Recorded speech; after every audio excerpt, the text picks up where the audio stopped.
20, 19, 18, 17, 16, 15, 14, 13, 12, 11, 10, 9, 8, 7, 6, 5, 4, 3, 2, 1. Blast off. Hello and welcome to the campus of Whiteland Community High School. I'm Steve McAtee, and I'll be bringing you all the action as your Plainfield Quakers challenge the arch-rival Whiteland Warriors in Week 8 of the Indiana High School football season. Well, last week your Quakers recovered from their first loss of the season and from a first half of missed opportunities to finish strong and beat the Franklin Grizzly Cubs by a score of 30-6. On all 7 of their first half possessions, Plainfield got inside the Franklin 40, but amazingly scored only 7 points. On their third possession, Bryce Sabunk threw 8 yards to Xander Natom for a touchdown, but on their other 6 possessions, the Quakers had 4 turnovers on downs, a punt, and an interception. However, Plainfield's defense was excellent, holding Franklin to only 35 yards of total offense, 0 first downs, and 0 points. After starting off the second half with 2 more punts, the Quakers finally started getting on track offensively when Sabank threw for a second touchdown to Natom, this time for 17 yards with 1:31 remaining in the third quarter. Plainfield then went for a surprise onside kick and recovered. The ensuing possession ended in a punt, but on Franklin's ensuing possession, quarterback Grayson Betts was called for intentional grounding in the end zone, resulting in a safety. And then on Plainfield's ensuing possession, Luke Starnes rushed 37 yards for a touchdown with 11-1 remaining. After 16 points in just 2 minutes and 30 seconds, the Quakers increased their lead from 7-0 to 23-0. The Grizzly Cubs avoided the shutout with 5:01 remaining on a 4-yard touchdown rush from Corey Taunt, but the extra point failed, so Plainfield retained a 3-possession lead, 23-6. Finally, with 3:26 remaining, Plainfield ended the scoring as Sabank and Natom connected for their third touchdown of the game. This one also coming from 17 yards. With the win, the Quakers improved to 6-1 and clinched their third consecutive winning season for the first time since they had 6 in a row from 2005 to 2010.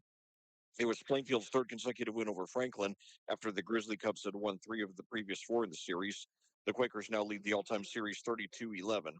The two teams have played each other every year starting in 1983, the year the Grizzly Cubs joined the Mid-State Conference. Now, with only 2 games remaining in the regular season, Plainfield tonight tries to keep building their momentum as they visit one of their 2 conference rivals that has beaten them the most in recent years, the Whiteland Warriors. After finishing last year at 4-6, only their second losing season in the last 13 years, Whiteland has rebounded this year and they enter this game with a record of 5-2 and on 4-game winning streak. After opening the season with a 49-7 loss to Columbus North, the Warriors got a 48-28 win over Floyd Central. In week 3, Whiteland lost to Decatur Central 29-14, but they won all four of their subsequent games, beating Franklin 21-14, Perry Meridian 50-28, Martinsville 41-13, and Mooresville 35-14. Now, so far this season, Plainfield has rushed 233 times and passed 202, a ratio of 1.2 to 1. Junior quarterback Bryce Sabonk, a second-year starter, has completed 120 out of 202 passes. That's 59.4% for 1,363 yards, 17 touchdowns, and 4 interceptions. His leading receiver is the biggest surprise on the team, junior Xander Natom, who has 47 receptions for 645 yards and 11 touchdowns. He's followed by senior running back Luke Starnes with 16 receptions for 194 yards and 1 touchdown. Sophomore Cohen Vanderbush with 16 receptions for 192 yards and 1 touchdown. Sophomore Austin Ward with 14 receptions for 112 yards and 2 touchdowns. And senior Mason Beers with 14 receptions for 102 yards and 1 touchdown. On the ground, senior and 3-year starter Luke Starnes has rushed 163 times for 1,065 yards and 11 touchdowns. He now has 3,589 career rushing yards, 85 behind Zane Fakes for the all-time school record. In addition, quarterback Bryce Sabonk has rushed 27 times for 112 yards and 1 touchdown, followed by senior Corin McGill with 26 rushes for 102 yards. Now, uncharacteristic for such a marquee school, Whiteland has been slow to update its stats here in Max Preps, but they have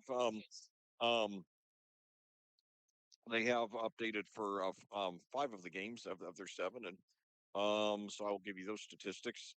They have 183 rushes versus 46 passes, a ratio of 3.7 to 1. Their starting quarterback is Jonah Upchurch, who's completed 18 of 45 passes for 335. He's completed 18 to 45 passes for 335 yards, 4 touchdowns, and 1 interception. Um, And then in receiving, Eli Taylor leads the way with 4 receptions for 174 yards. That's a whopping 43.5 per reception and 2 touchdowns. While Peyton Williams, also a senior, as is Taylor, has 4 receptions for 59 yards and 2 touchdowns.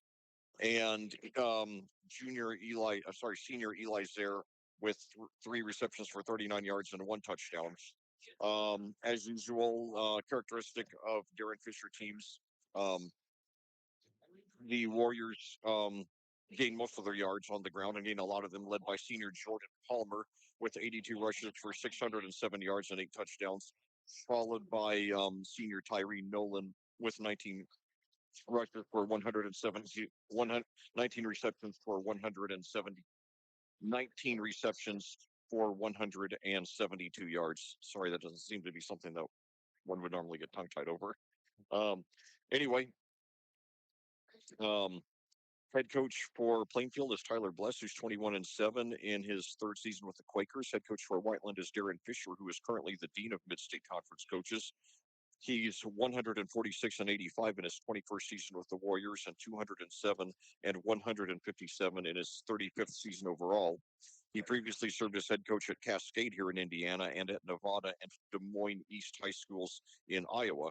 He's won 6 sectional championships here at Whiteland and took the Warriors to the Class 5A state championship game in 2022. He also led Cascade to their only sectional championship in program history back in 1992. He is a member of the Indiana High School. He is a member of the Indiana Football Hall of Fame. Well, at this time, we'll take a short break for a few words from our sponsors, and then we'll be back with the opening kickoff. Plainfield Whiteland coming at you live under the Friday Night Lights. Next. This broadcast of Plainfield Quakers football here on audiosportsonline.com is brought to you by the generous donations of our sponsors. We would like to recognize them and we hope you'll support them. They are Frigid Frog, New Wave Solutions, Ganell Financial, Crone Family Construction, Adrenaline Fundraising, Crest Point Real Estate Coach P. Chris Pearson, Selwith Jones and the Stewart Home Group, Remax Centerstone Julia Berberich, Flora Brothers Painting, I-70 Wrecker Service and Garage, Units Moving and Portable Storage, Haynes Roofing and Remodeling LLC, Headquarters Barber Shop, Edward Jones Chris Hoskins, Ellison Associates, and BGW Construction and Legacy Motorsports. Thank you, sponsors. Your support of the student athletes at Plainfield High School is greatly appreciated. Well, back here at Whiteland, we're just a few minutes away from kicking off. We should have a great crowd this evening. We have very comfortable weather. It's 64 degrees under a mostly clear sky. We had a high today of 67 here in Whiteland in the Indianapolis suburbs, about 10 miles south of the city. And we have already a big crowd here in the home bleachers here with about 1,500 to 2,000 Whiteland fans. Then across the field in the visiting bleachers, we have about 200 to 250 Quakers fans, and still fans filing in at a steady pace. I would imagine the crowd, especially for Plainfield, will be a little late arriving because it is tough to get in to Whiteland for Plainfield this time of day with all the traffic, especially the way it piles up on I-465 and US 31. Um, when I worked downtown from 2005 to 2022, and back in those days, whenever I was playing one of the what I call the US 31 teams, that is Franklin, Whiteland, and Greenwood, my cutoff time to leave was 3:30. Thankfully, at that job, I had the freedom to leave anytime I wanted, which I needed. Um, um, although today I got a little bit of a late start and left my home in East Indianapolis around 5 and still got here um, a few minutes before 6. So the traffic wasn't as bad as it could have been. Actually, we ran into less traffic today than we haven't. My son and I, my son always goes with me to these games, or most of the time anyway. My son Liam, although he's going to have to sit outside in the bleachers tonight because the press box is so small and crowded here at Whiteland. But the point is, he and I, yeah, this season have run into a lot more traffic problems on I-70 heading out to Plainfield for the Quakers home games coming out here than we did coming out here tonight. But anyway, taking a look at this game, um, Plainfield this week ranked number 7 in the AP poll. They've been as high as number 3 this year. Um, and meanwhile, um, and then meanwhile, Whiteland enters the game ranked at number 10 this week. So we got an all top 10 matchup here. It's very exciting that these two teams, are in the top 10 this late in the regular season, heading into playoffs. And I expect this game to have a near playoff type atmosphere because these are two teams that have postseason, have solid postseason hopes. Um, and they're tough rivals. They're both in the top 10, and this is going to be a good tune-up for each of these teams. And yeah, Plainfield a week from tonight is playing, what should be this year a very easy team. Martinsville, they're not very good this year. Only 2-5 coming into tonight. Um, Quakers should roll over in that one. And then Whiteland 1 week from tonight, playing a pretty bad Greenwood team. So both teams should get easy wins to close out the regular season. So this is going to be the last great challenge. And at that, we will pause for the national anthem.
Well, thank you to Whiteland choir member Evelyn Hamlin for that lovely rendition of the national anthem.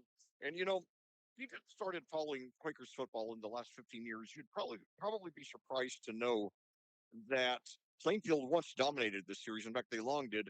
The two teams first played each other. The two schools first played each other in football all the way back in 1968, the year um, that Whiteland joined the conference. Of course, Plainfield was an inaugural member, and from then until 20, and from that year, 1968 until 2010, the two schools played 34 times, with Plainfield leading the series at that point 30-4.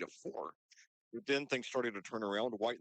Won six in a row from Whiteland won 6 in a row from 2011 to 2016. Plainfield squeaked out a 50-47 win in 2017, which I'll talk about a little later on because it was a very significant win in school history. But then Whiteland, after that 6 game winning streak, they followed that, one loss with a 7 game winning streak. So they won 13 out of 14. And one of those games was a playoff game. It was the regional 2020. So Plainfield won the toss and will receive. That's good. Um, but anyway, point is, one of those of the Whiteland 7 game winning streak over the Quakers. One of those was the 2022 regional, which the Warriors won here 49-14 in Brian Woodard's last game as Plainfield's head coach. That was the only time he ever was the head coach in the regional.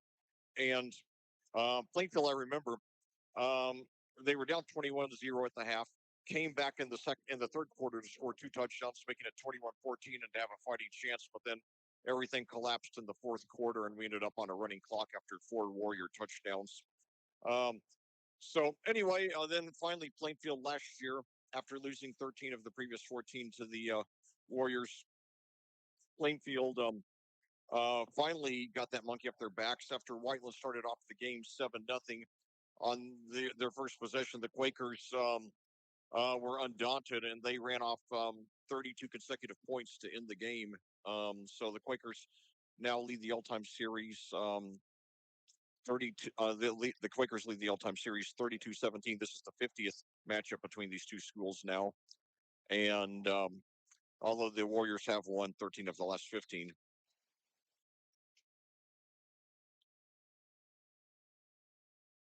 So now kicking off for the Warriors.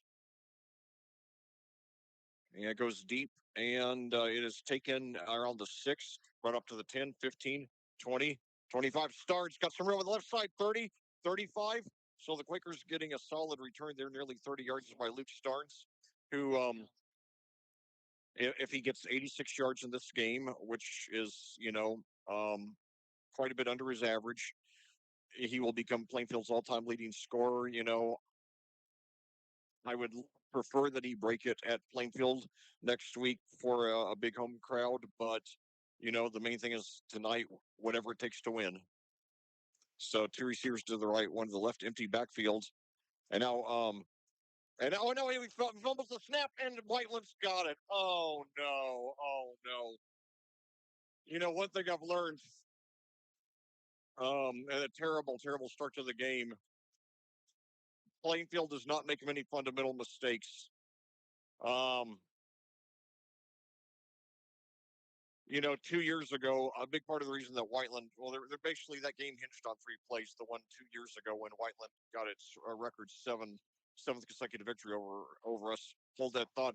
Right now, the Warriors taking over 1st and 10 at. It looks like they're marking it at the 27 here. So now 2 receivers out to the left, and now the play is whistled dead. So let's see what that's about. 11:48 to go here in the first quarter. The Quakers. Encroachment on the defense. So from 1st and 10 now to 1st and 5. So we've already in the first 12 seconds of the game we've given 2 gifts to the Warriors, so we can't afford to do that. So 2 receivers now to the left, one running back. Takes a snap, hands off there to Palmer. We're right on top of him, and he gets maybe 3. Jordan Palmer, by far the leading rusher on this Whitelands team.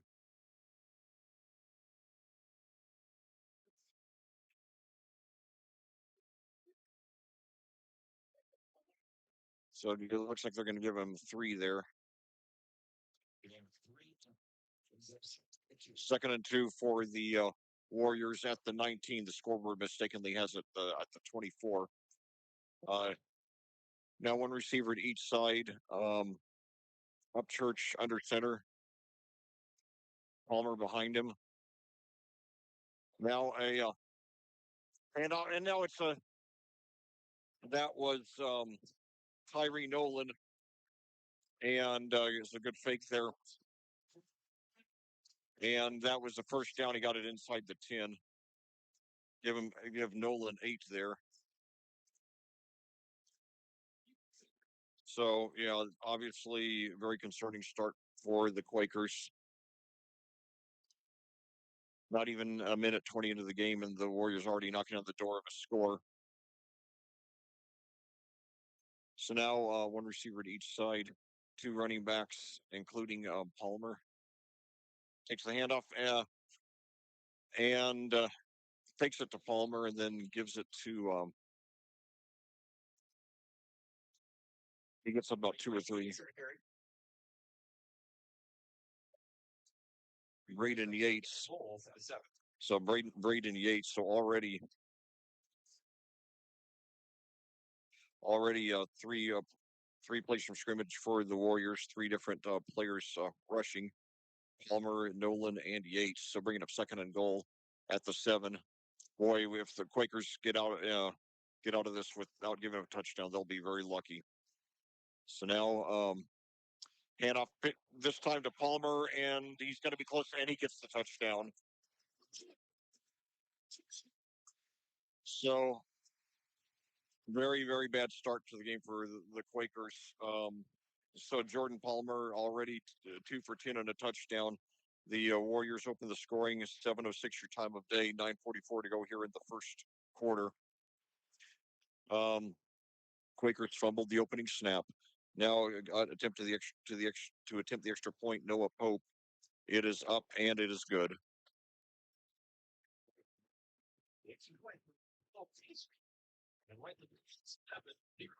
Well, I'll tell you, you go back 2 years ago when Whiteland was ripe to be beaten in this game. They entered the game at 3-4. The year before they had gotten to the state championship game in Class 5A, losing to Valparaiso only 35-31, but they had some heavy losses from that team.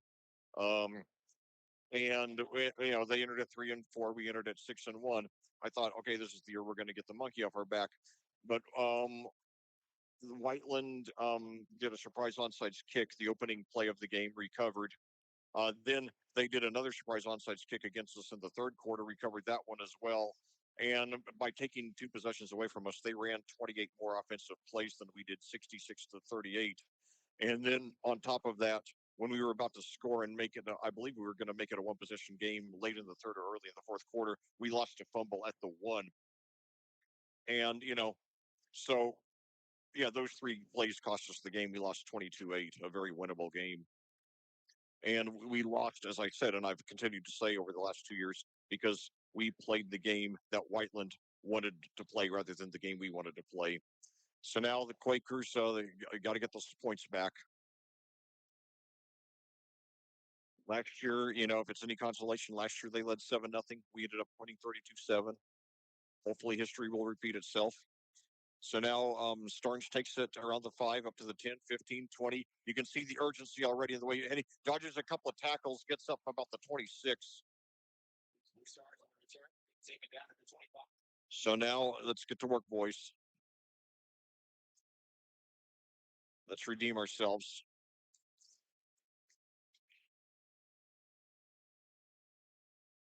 So now the Quakers, we've got Mason Beers lined up to the right, 2 receivers to the left. Luke Starnes, the running back. Bryce Sabank. Bryce Sabank in shotgun. Now Beers gets left. And now Starnes gets it, and he gets up for about 4, maybe 5.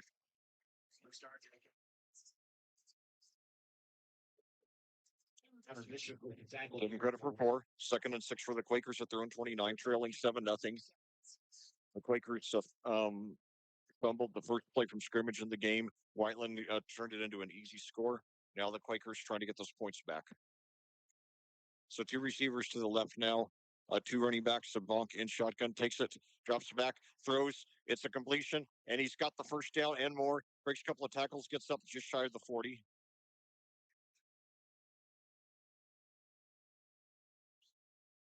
That was Xander Natom. Picks up about 10 there. Pass complete. Right. Natom, 11 receiving touchdowns, 1 rushing touchdown on the season for the junior. Should be a huge college prospect a year from now. So now 3 receivers to the right, 1 to the left. Starnes, the running back. Sabank in shotgun. Now it takes the handoffs, and he's got some room over on the left side. He gets up 3 or 4. Starnes now within 80 yards of the record. We have to give him credit for 3, bringing up 2nd and 7. 8:20 to go in the first quarter. Whiteland 7, Plainfield 0. Warriors ranked number 7. I'm sorry, the Warriors ranked number 10 here in Class 5A. Plainfield ranked number 7. 2 receivers now to each side. Starnes, the running back. Sabank takes it. Screen pass over to the left is complete. Only gets a couple of yards, though. And that is Natom again for his second reception of the game. First one went for 10. Give him credit for 2. So I'm sorry, that was Devin D'Amato. Excuse me. Number 9, not number 8.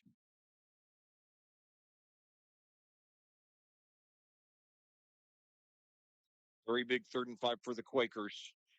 7:30 to go in the quarter.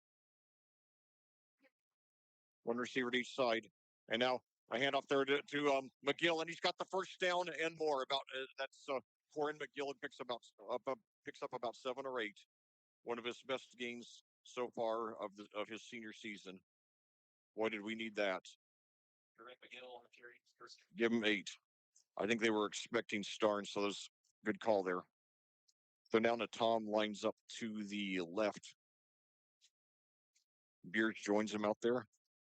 And then we still got McGill and Starnes in the backfield. 7:03 to go. Quakers now in Warrior territory at the 43. Starnes takes it, and he throws deep down the middle. Oh, I think Natom wasn't ready for it. So he threw it around the 15. He would have had a shot to take it all the way had it been good. But Sabank is throwing deep far more this year than he did last year as a sophomore. So now we got D'Amato and Natom to the left, 1 receiver to the right. And now we got some movement at the line and a flag. All right.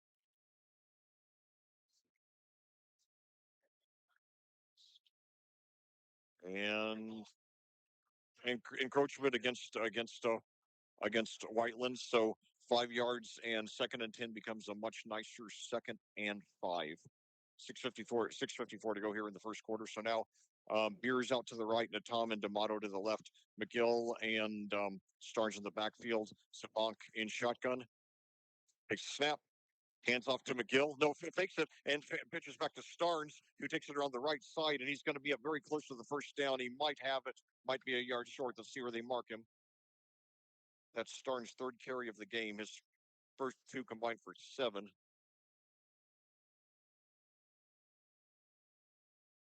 So he's a yard short.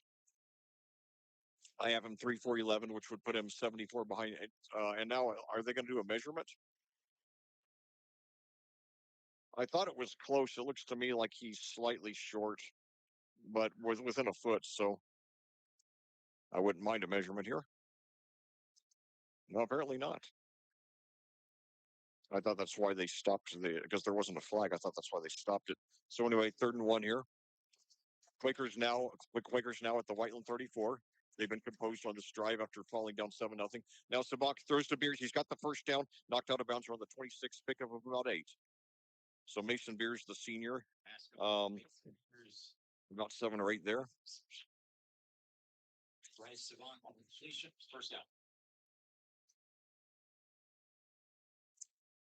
Mason Beers picks up 7 there. The senior, had some good moments here. He's paid his dues the last couple of years. And now, finally he's starting to, make some good plays for us. So now Beers out to the right, Natom and D'Amato to the left, McGill and Starnes in the backfield. Starnes gets it. This time they're ready for him, and he gets maybe just 1. That'll bring up 2nd and I guess 9 or 10. 6:26 to go here in the first quarter. No gain. Starnes 4-for-11 by my count to start off. So same formation here. 6:14 to go, nearly halfway through the first quarter. The snap, screen pass up the middle is caught, and he's got inside the 20, inside the 15. So he's got a first down there.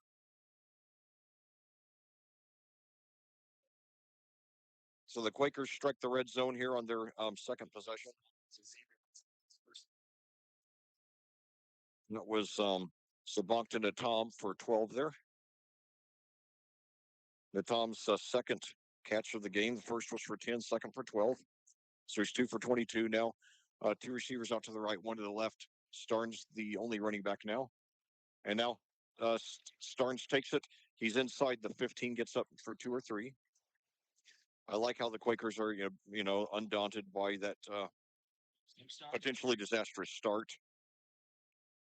Starnes gets 2 there. 5 for 13. 5 for 13 for Starnes by my count. 2nd and 8 at the Whiteland 13.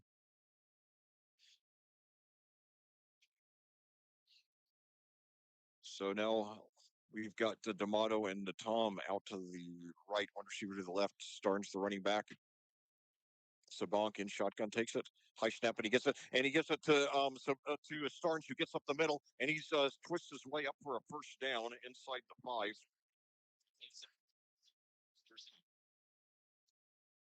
So it's going to be 1st and goal for the Quakers, and they 1st and goal at the 3, making that a 10-yard gain by Starnes. So now, by my count, he's 62 away from 62 behind Zane Fakes for the all-time school rushing record. So definitely on pace to get it tonight, but we'll see.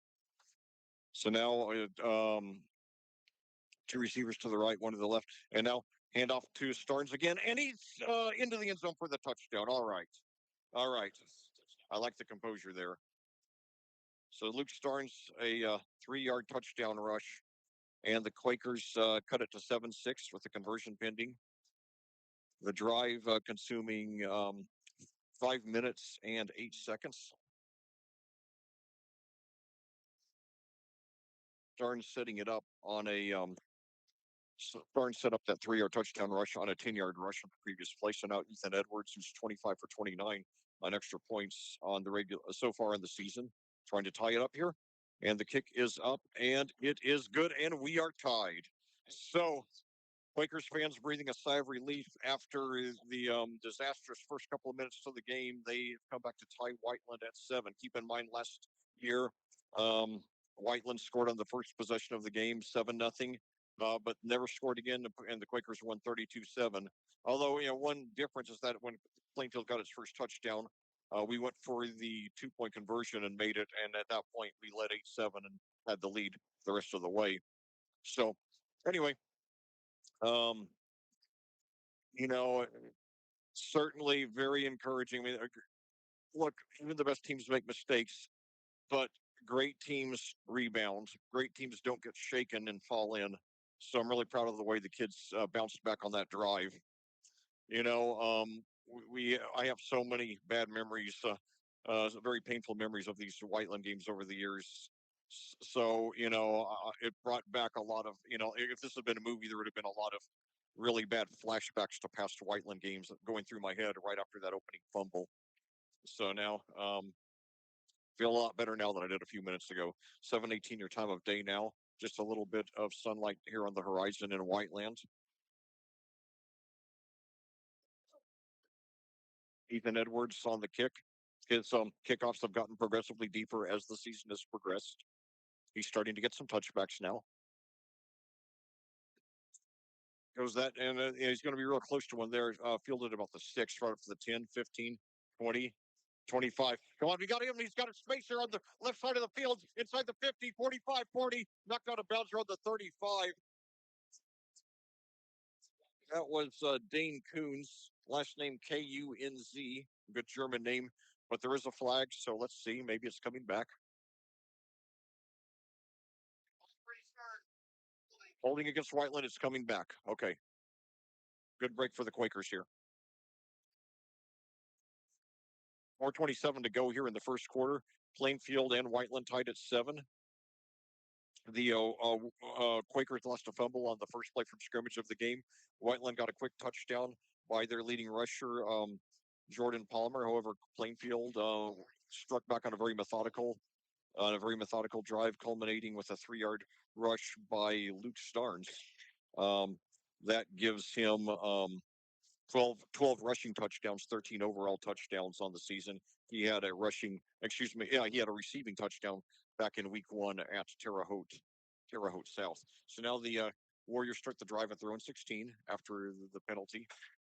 Um, Pitch back there, I believe that's Palmer, and he drags his way up to about the 24, about 8 yards or so.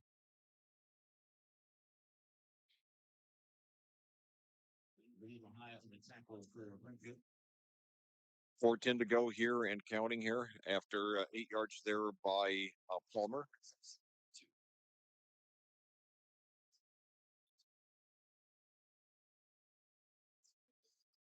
So Starnes 59 yards behind Zane Fakes by my count for this all-time school record. So two receivers now to the right, and now handoff again, and he's got the first down and more, and he's broke through past the 35, past the 40.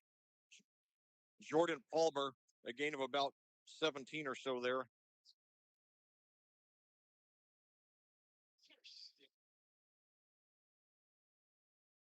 Palmer's a very dangerous player.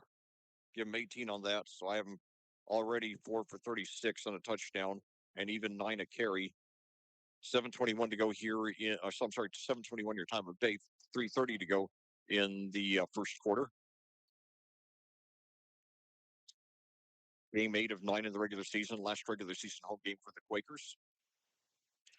So now one receiver to each side, two running backs, and now handoff there, and he's good coverage there. He gave it to Tyree Nolan, and he was well covered and brought down maybe for a slight loss. He had 16 on his first carry, 1 - 1 there. Still 2 for 15. Good start to the game for Nolan. He is a senior, 5'8", 168. So 2nd and 11 for the Warriors. 2:45 to go and counting here. The ball is at the Whiteland 41. Both teams have an almost guaranteed victory to close out the regular season next week. So looking to get a win here in this rivalry game tonight to build some momentum for the playoffs, which start 3 weeks from tonight for most teams in 5A. So now handoff there to Palmer, and he gets up for about 6 or 7. It's going to be short of the first down. Palmer ran as far left as he could go and plowed his way forward for several yards. Give him credit for 6 there.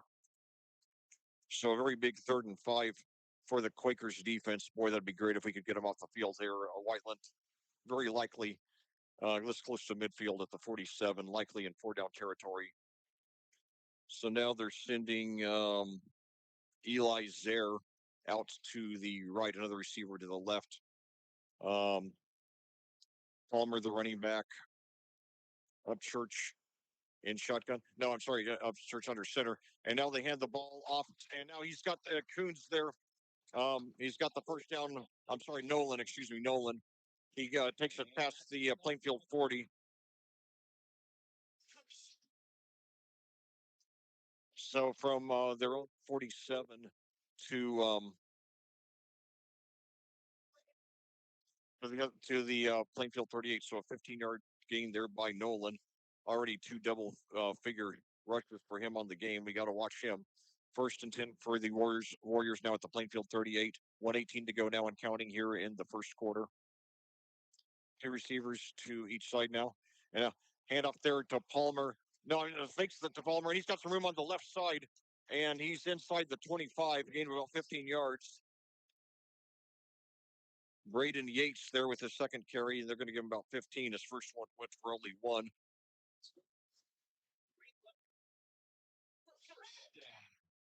1:05 to go and counting.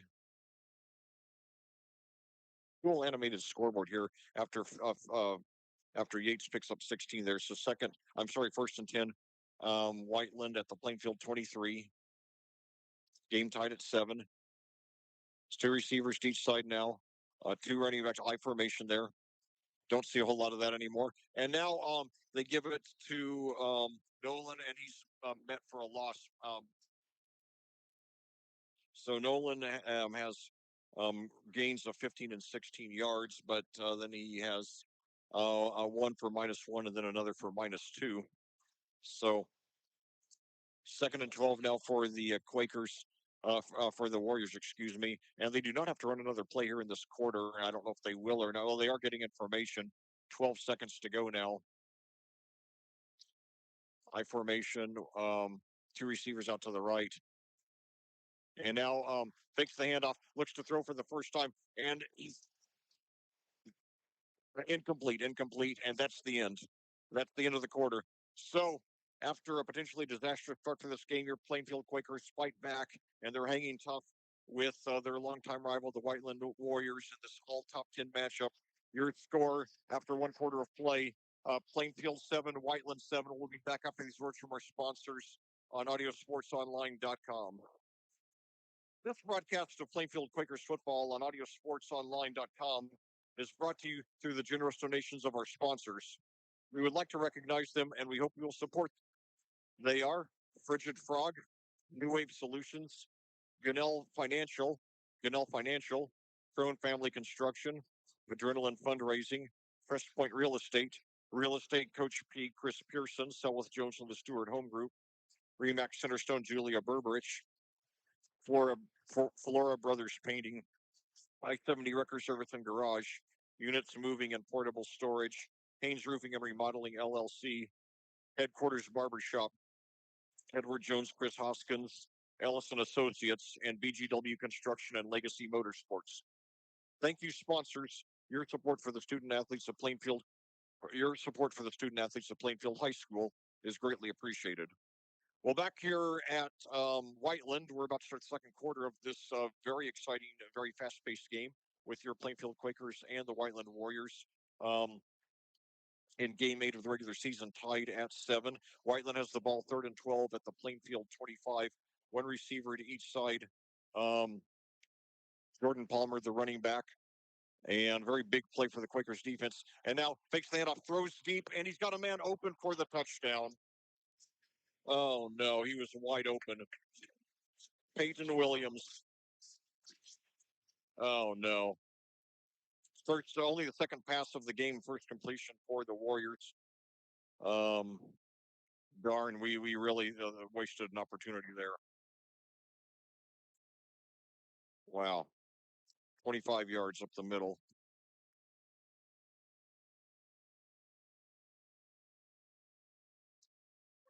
And so now extra point attempt here.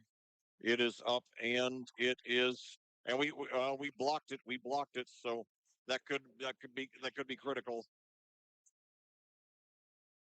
11:56 to go. And there's some irony of that last play. The full name of Peyton Manning is Peyton Williams Manning. So that player for Whiteland, Peyton Williams, presumably named, after the greatest player in Colts history and a guy who threw a lot of touchdown passes. But this Peyton Williams just caught a touchdown pass. Uh, so so it's a fun piece of trivia there. Might not be so fun for us Quaker fans right now when we're reeling from that play, but nevertheless, I do enjoy sports trivia very much. So anyway, Wyatt Upchurch passing 25 yards to um, Peyton Williams for the touchdown. The Quakers, they got down before they came back and took the lead, or to tie it, excuse me. They can do it again.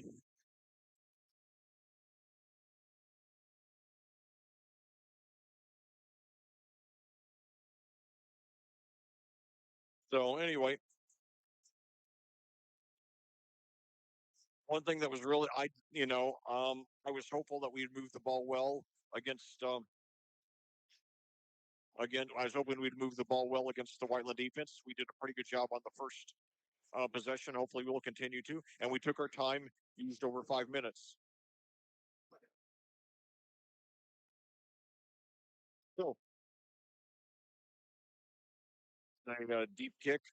Starnes takes it at the 5, up to the 10, 15, 20, 25, looking for a hole, and he plows his way to about the 27.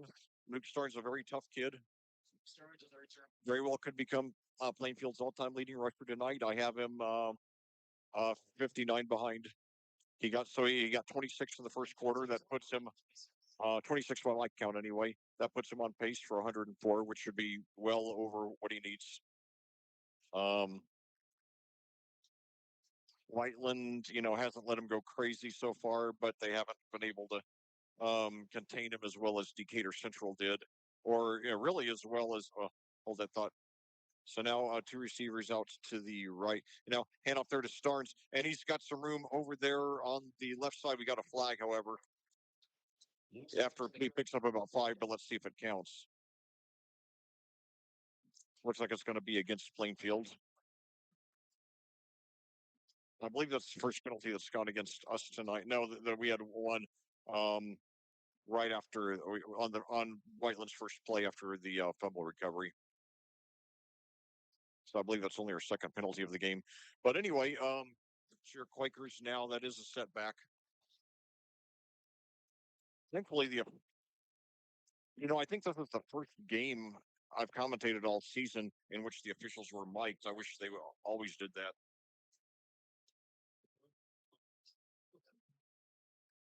It would make my job easier for sure. So 3 receivers now to the right, 1 to the left. Starnes, the running back. Sabank in shotgun. Takes it. Gives it to Starnes again. And this time he's got a wide open space. And he gets up for about 11. So there's a good way to recover. It was 1st and 18. Now it's a 2nd and 7. Not so bad. I have Starnes now 8 for 37.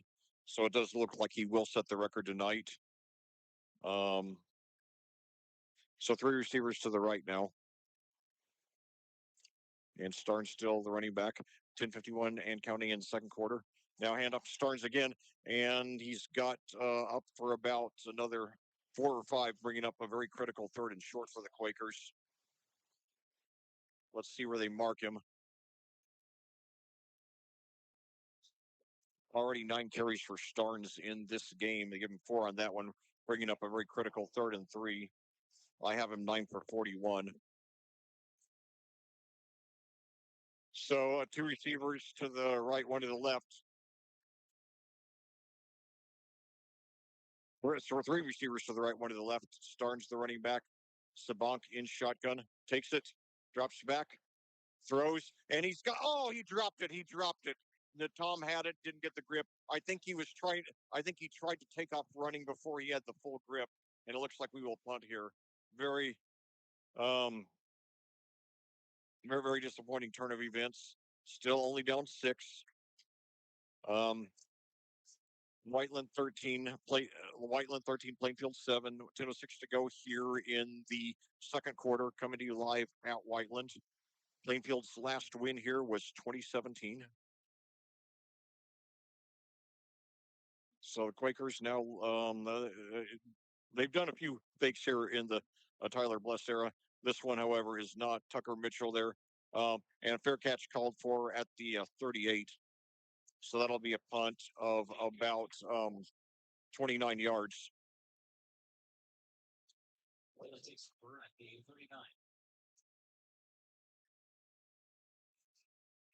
Oh no, I just got a notice for a silver alert out of Pendleton.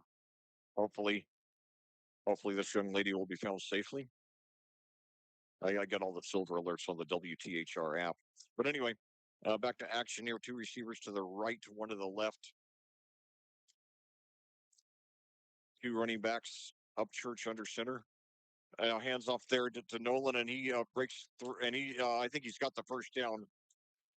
Jordan Palmer he already has a touchdown tonight.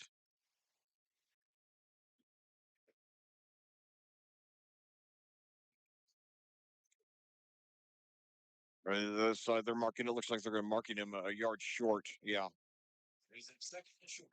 I have him 6 for 51.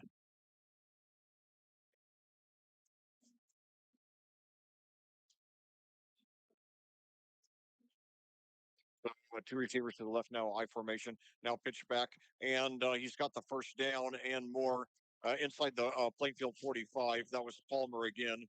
Pickup of about 8 or so.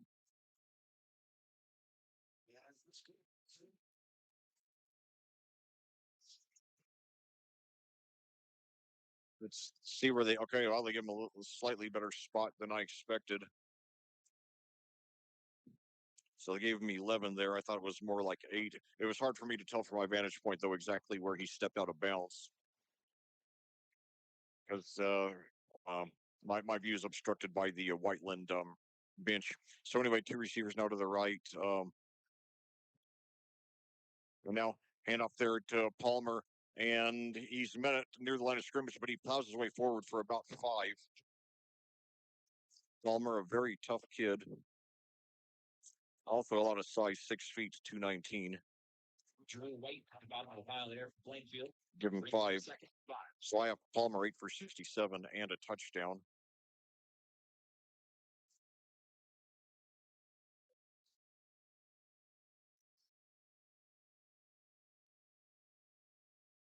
So now one receiver to each side, 2 running backs now.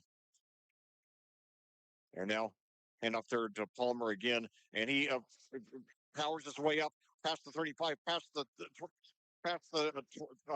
25, and he's got a pickup of around 15 yards there.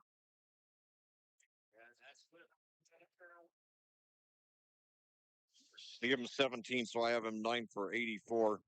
This is getting concerning so far. We haven't shown we can contain Palmer. He's averaged over 9 yards a carry against us tonight. Upchurch has thrown only 2 passes, and one of them was 25 yards for a touchdown, where he appeared to catch our defense completely off guard. So anyway, now the handoff there to I believe that was Yates. Yates started off right, and then he's swept left and took the handoff, and he's got 2 there. I have him 3 for 18 now, bringing up 2nd and 8. 7:44 to go and counting here in the second quarter. Whiteland 13, Plainfield 7. We gotta get off the field without giving up any more points. Even if they get a field goal, then it's already a 2-possession deficit, and that puts us in a bad situation, especially for a team that can eat up the clock as much as Whiteland can with their heavy rushing attack. And now a handoff there to Palmer, but this time we're ready for him and we bring him down for just a short gain. Right. So that puts them in 3rd and long.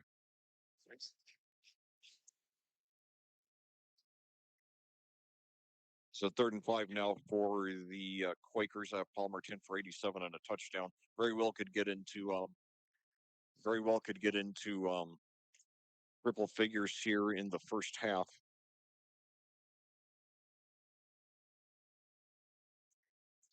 So now 2 receivers to the right, 1 to the left, 2 running backs. Upchurch under center, pitches back now again, and this time we hit him behind the line of scrimmage, but he plows forward, and I think he's got the first down. He does.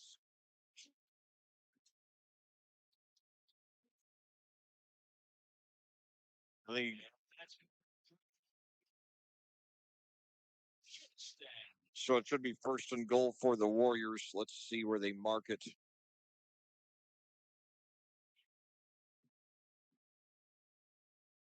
They mark it at the 7. See, the thing is here, they have this animated scoreboard where they have these spectacular displays after every first down. So it takes me like 15 seconds before I see the exact yard marker. So anyway, 2 receivers to the left now, 2 running backs. Handoff there again to Palmer. No, if they faked it, and then the ball came out. Did we get it? Plainfield's got it. Plainfield's got it. Oh my God. Oh my God. I can't believe it. Boy, we sure needed a break, and we got it there when we looked like we were about to go down 2 scores. Oh man. I thought Palmer had gotten it, but I could not tell who the ball carrier ended up being because I was focused on Palmer. And this Upchurch, by the way, he's got some Scott Amor handoff faking talent. And of course, you really have to if you're a quarterback for a Darren Fisher team, because they are known for their 4 or 5 prong rushing attacks. So now the Quakers taking over at their own 6, 2 receivers to each side. Starnes the running back. And now hands up to Star. No, he fakes the hand off to Starnes, and he's got a completion now outside the 25-30, 35-40. So completion over 30 yards on the first play of the drive. So now Plainfield.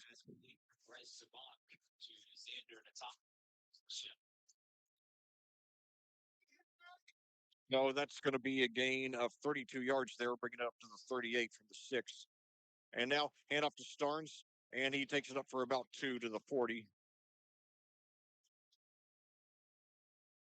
Starnes in the carry. Down by 8. It's a Second and 8. So they give Starnes credit for 2 there. I have him 10 for 43. So by my count, he's gotten a little over. Well, he's gotten exactly half of what he needed to break the record tonight.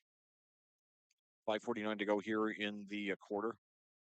Plainfield very lucky to still be in this one. So 2 receivers out to the right, 2 running backs. Sabank takes it, and now throws deep down the right side. And I think that, boy, I thought there was some contact there. I thought there might be a pass interference call. There wasn't one. Sounds like there's some booing on the Plainfield sidelines, on the Plainfield bleachers. They're bringing up a very critical 3rd and 8, especially critical because Whiteland gets the ball first to start the second half. Plainfield took the opening kickoff, squandered it by losing a fumble on their first play from scrimmage. All right, this is a very big. So 3 receivers to the right, 3 receivers to the right, 1 to the left. Starnes the running back. Sabank in shotgun, takes it, looks downfield, and he's got time. Throws up the middle. He's got the completion for the first down. All right, we're in business here inside the 50. That was Austin Ward there. Picks up about 13. Austin Ward, a very promising sophomore, picks up 13 there. And another lights went out. The lights, all the lights, so they're going to have to stop the game here. 5:21 to go. The lights here in the press box are off, but I think they blew a fuse. So now we just have to wait to see what's going to happen next. This is game 100. This is my 148th varsity game as a commentator. All but about 4 or 5 were played at night. This is the first time this has ever happened. And now we see, like our 80s rock concert fashion, a lot of fans holding up their smartphones the way they held up cigarette lighters back in the glory days. So waiting for an announcement as to exactly what the situation is. But nevertheless, so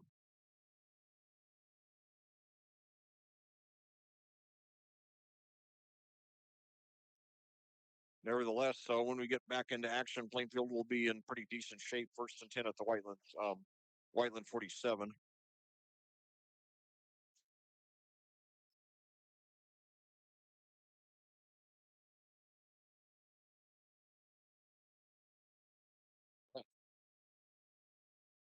I have never seen this before.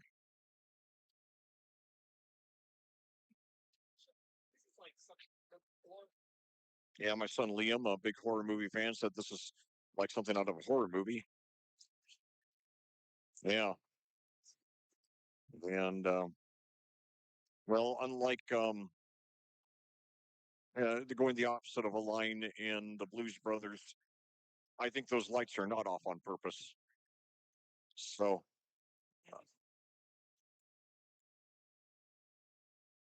anyway, the crowd is still calm, and I see over the refreshment stand the lights are on there too, and we even still have a little daylight. So I mean, if they can't get these lights back on, it's not like it's a total disaster. Um, but yeah, God, I'd hate to have to come back here tomorrow for the conclusion of this game. Um, and it's ironic because I've been talking all year long about how great the weather has been for these games. So for those of you just joining us, we have a first, as far as I'm concerned. In my 14-year high school commentary history, the lights are out. All the overhead lights are out. The lights are still on here in the press box where I am, and in the refreshment stand, but they're off over um, So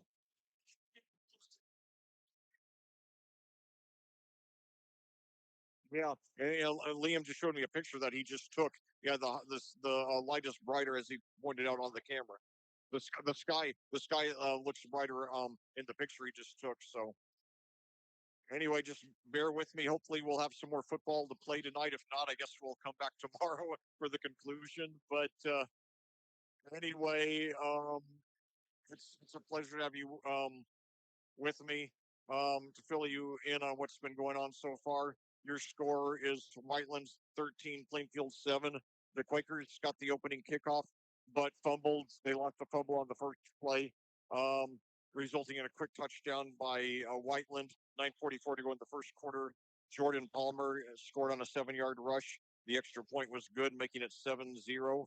However, Plainfield was undaunted, had a very efficient, methodical ensuing drive in which they scored on a 3-yard rush by Luke Starnes with 4:36 to go in the quarter, and Ethan Edwards was good on the extra point, making it 7-0.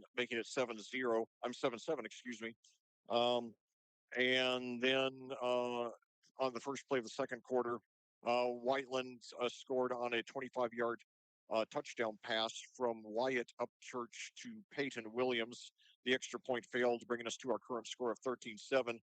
After Plainfield punted on its next possession, Whiteland got the ball inside the red zone, but then lost a fumble at at the Plainfield 6, and the Quakers now on that drive have taken it already 47 yards, starting with on the first play of the drive a 32-yard pass from Bryce Sabank to Xander Natam, the dynamic junior pair.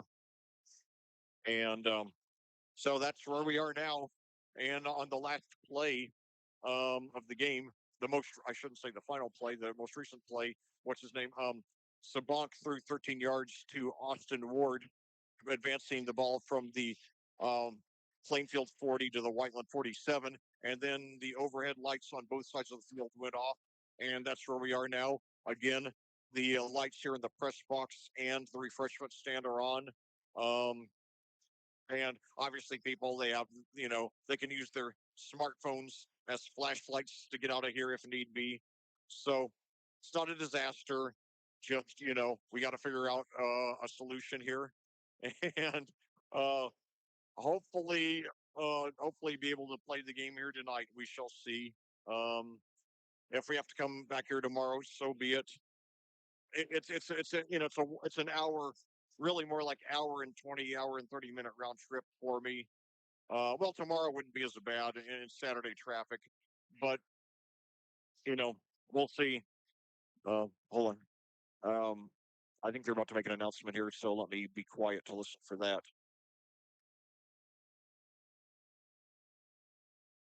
Um, just a second. I think they're going to make an announcement here. Okay, here we go.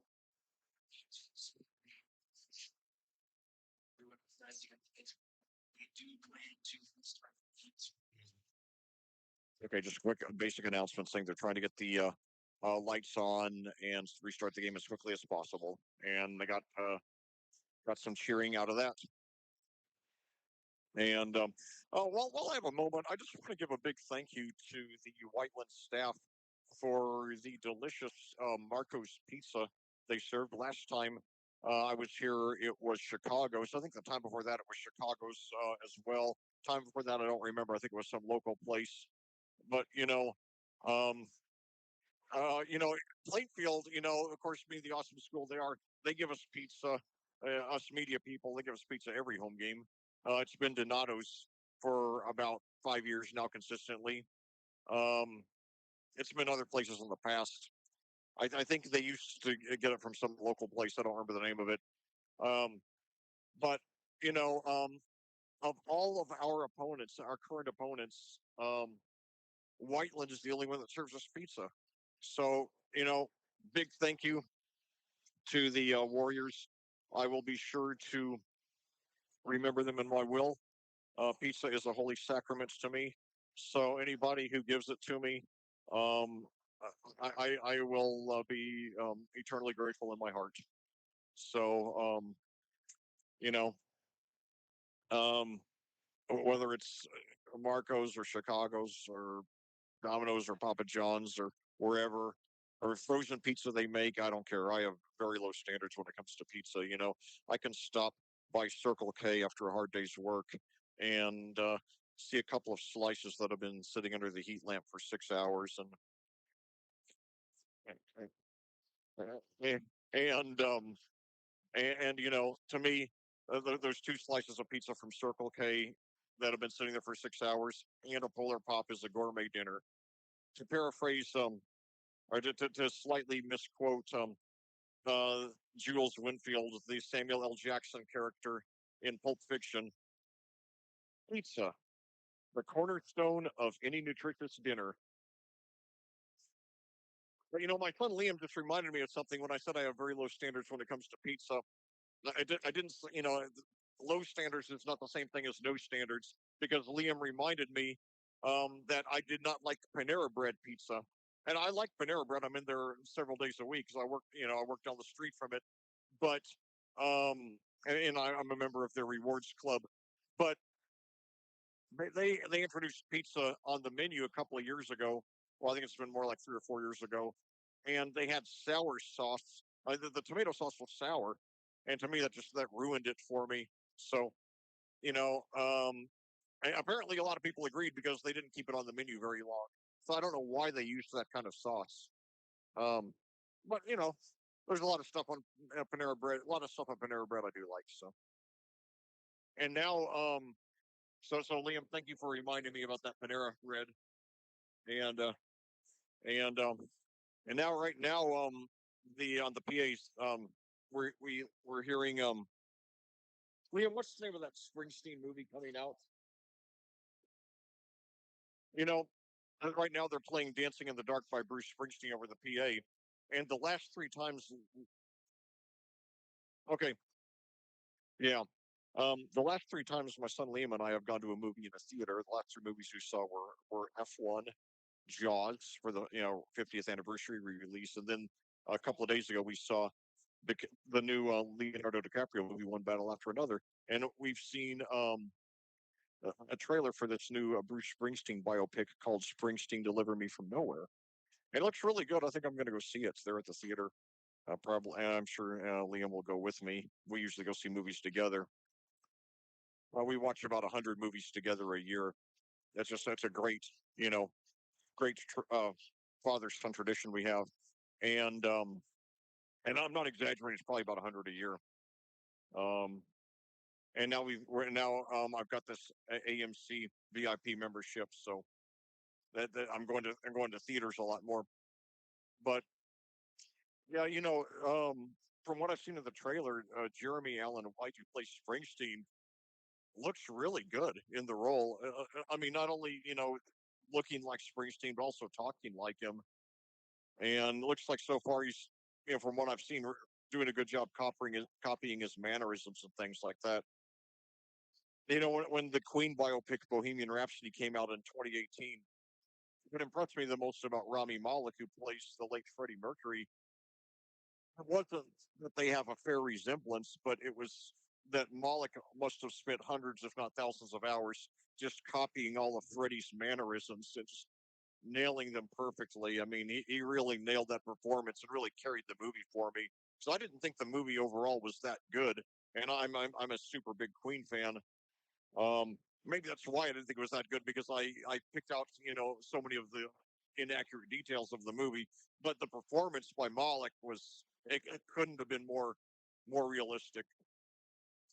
And ironically, that was the one thing I worried about going into the movie. I didn't think they'd get somebody to do a good job playing Freddy. So anyway, to the back to um, yeah, what song is this? I like this. I don't know what song this. I like this song. It's good. Really good vocal harmonies. I think that's really one thing that's really been missing from rock music since the grunge era. The vocal harmonies. Queen, who I just mentioned, Styx, Little River Band, um, a lesser known band called Dakota. I mean, yeah, I love vocal harmonies when they're done well. Um, so speaking of vocal harmonies in another genre of country, I was really sad to learn just a few days ago that Richard Sturban of the country music group the Oak Ridge Boys has pancreatic cancer. And though he says his prognosis is good, I mean he is 82 years old. So I can't help but really worry about the guy. I hope he'll pull through, but I know the odds for at any age, the odds of pancreatic cancer, the odds of beating pancreatic cancer are against you, but 82 especially.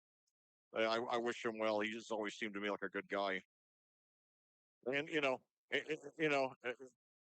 he's one of the few people in the world who has a deeper voice than I do.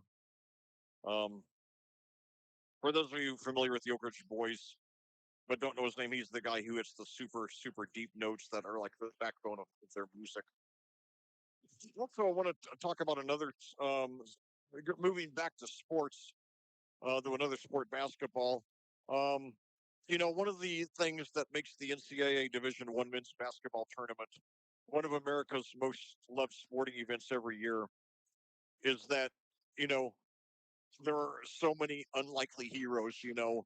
There are people you've never heard of, and just for those magical 2 or 3 weeks, they have their one shining moment, as the song goes, and you know maybe you never hear from them again, but they live in your sports memory forever because of how they inspire you. And the um most unlikely um I think the most unlikely tournament hero of all time um was a nun by the name of Sister Jean Dolores Schmidt, um who was very visible when Loyola Chicago went to the Final Four back in 2018. And she was 98 years old, and yet she showed the enthusiasm of a teenager, just pumping her fists and showing off her team. And yeah, and I was just sad to learn today at work that Sister Jean um, died yesterday at the age of 106. Yes, you heard that correctly, 106. Not counting people who become famous just for their age. She might have she might have achieved the fame. She might have achieved fame at the oldest age that anyone ever has. Um, and for me, I'll say this: I am not a Catholic.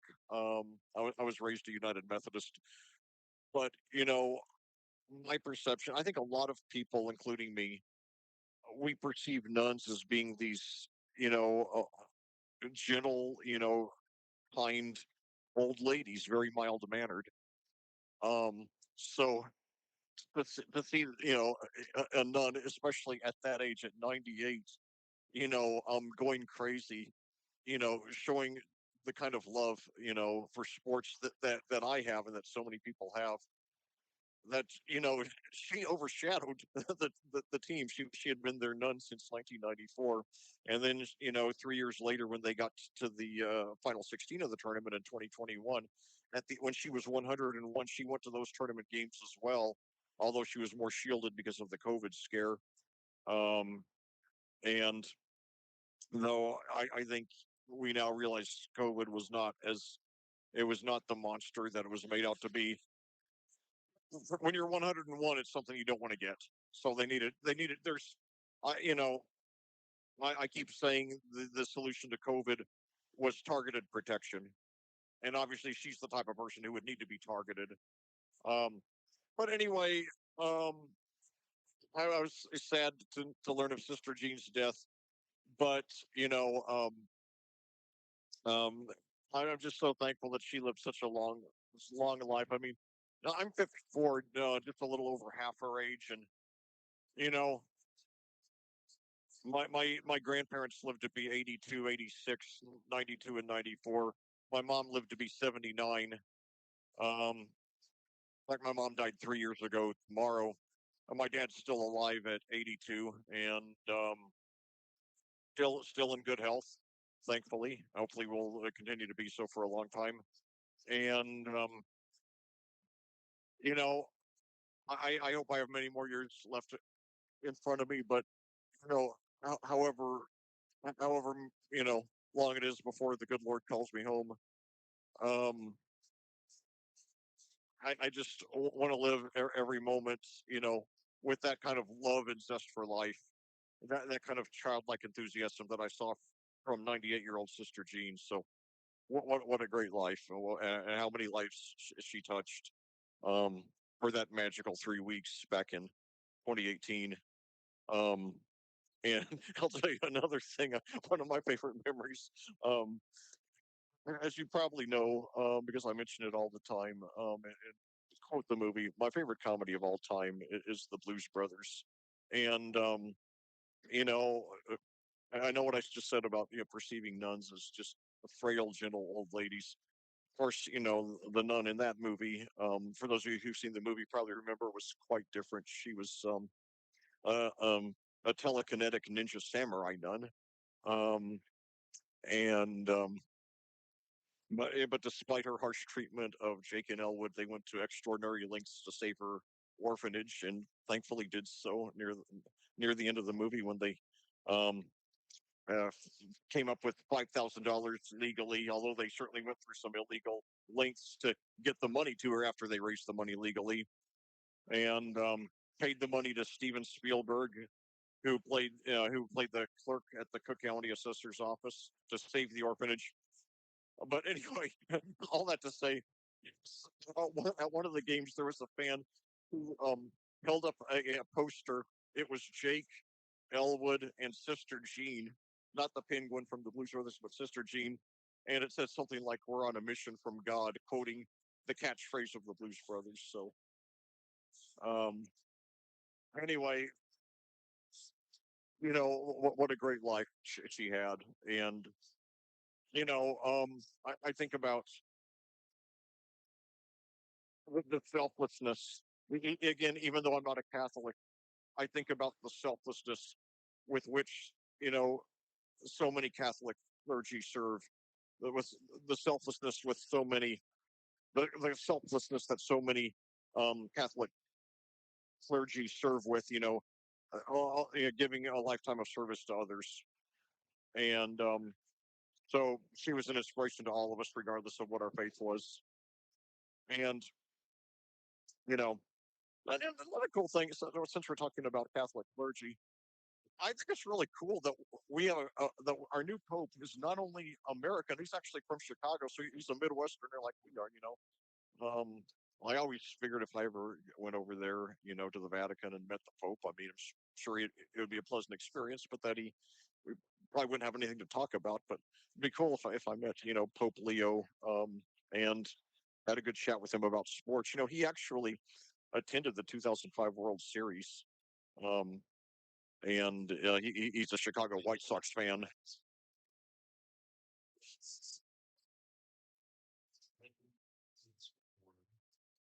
Okay. And we will honor our vanguard and dance. Okay, they're the announcement. They're asking the band people and their parents to go under the scoreboard. I guess they think they're going to be able to have some kind of thing to honor them tonight. I hope that's correct.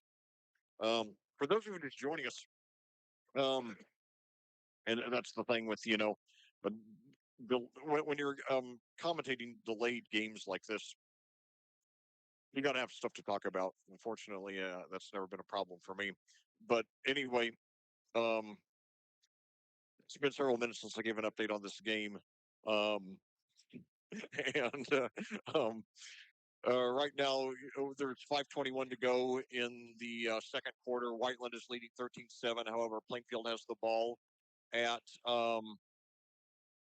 they have the ball first and 10 at the Whiteland 47. They've moved all the way from the six, so they've moved 47 yards on this drive. So half of what they need to get the touchdown. And but then right after a 13-yard pass from Bryce Bonk to Austin Ward, um, um, the overhead lights went off on both the home and visitors sides. So we've been delayed for about 15 minutes, maybe 20. William, is this Bill Withers? Sure sounds like him. Yeah, my Liam, my son, is a big fan of 70s R&B. That seems to be his favorite, including Bill Withers. Sadly, Withers died like literally like 2 or 3 weeks after Liam discovered him back in 2020. He died just a few days into the COVID scare. Oh, okay.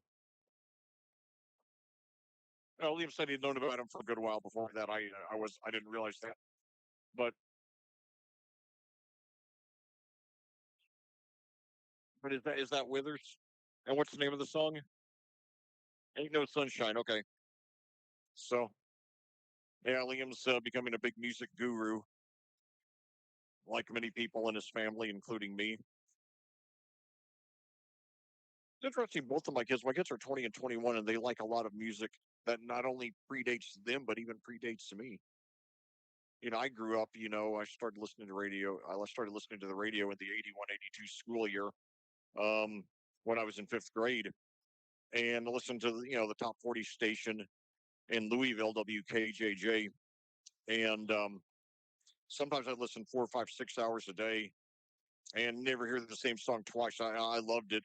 And then in the middle of the decade, I started, listening to the AOR station in Louisville, WQMF, and picking up on a lot of the 70s bands that I missed earlier, Queen, Styx, Emerson, Lake and Palmer, Pink Floyd, Kansas.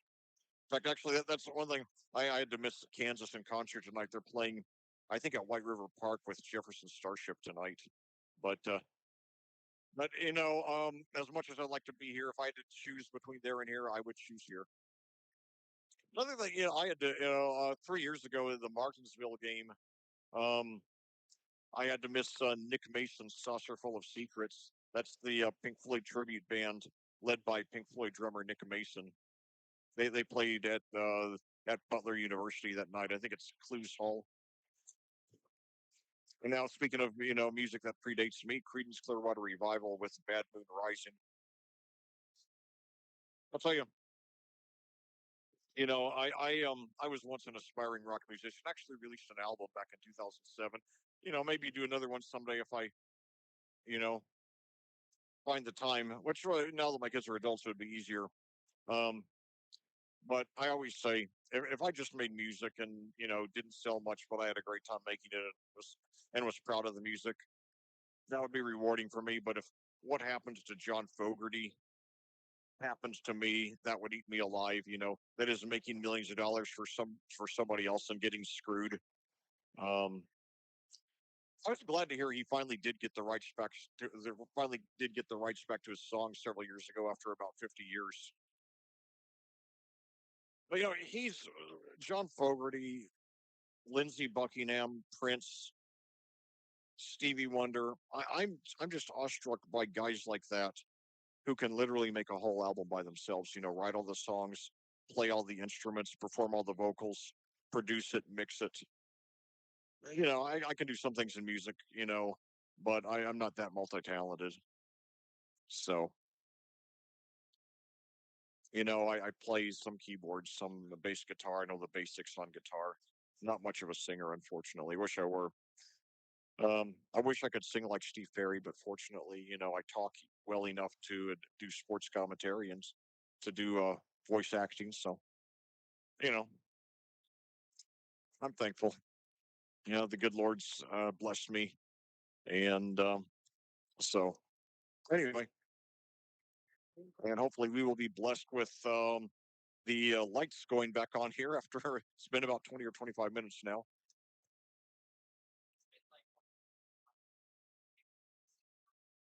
Okay, Liam said he took a picture at 7:44, so that's 25 minutes now. Okay, so yeah, so they've been out at least 25 minutes now. Wow. So hopefully the lights will get back on here. Um, and now I see players. I see movement on players. And I was about to say a few minutes ago, and I didn't get around to it, but I um I was about to say that I could not tell from my vantage point in the darkness if the players are out on the field or not. Now I see the movement of players out on the field. I don't know if they're returning or they're leaving. So I just see these shadowy figures. So anyway, still, no sign of the lights coming on. But what I do hope though, because and now 8:10 is your time of day, and I've seen this done before in similar situations in weather delays, because there's only 5:21 to go in the half, and the players have been off for over 20 minutes. Oh, here's an update. Hold on.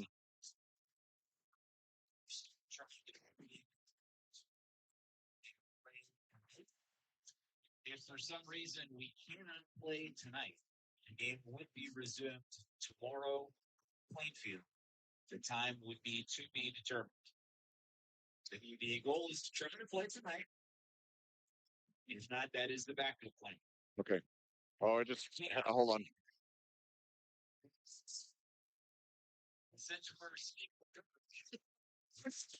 Okay. Well, they're going to honor the band despite they're standing by the they're standing by the scoreboard, so there's a little bit of light on them, but not much. But they just said that um I think they said REMC, whatever that is, I have no idea, is on their way here to try to get the lights going, and every effort is going to be made to get the game played tonight. And if it's not, then it will be played tomorrow at Plainfield. So, bonus home game for the Quakers, maybe we shall see. Uh, I wouldn't mind it, but we will see. The band program. God, I feel sorry for these Whiteland band members having senior day in the dark, though. Roland is accompanied tonight by Short and KC. Chloe is Wow. captain for the March. So now the I guess it's the senior members of the band and the color guard and whatever are getting honored tonight. And right now, let's see if we can get some other games, some scores from other games going here.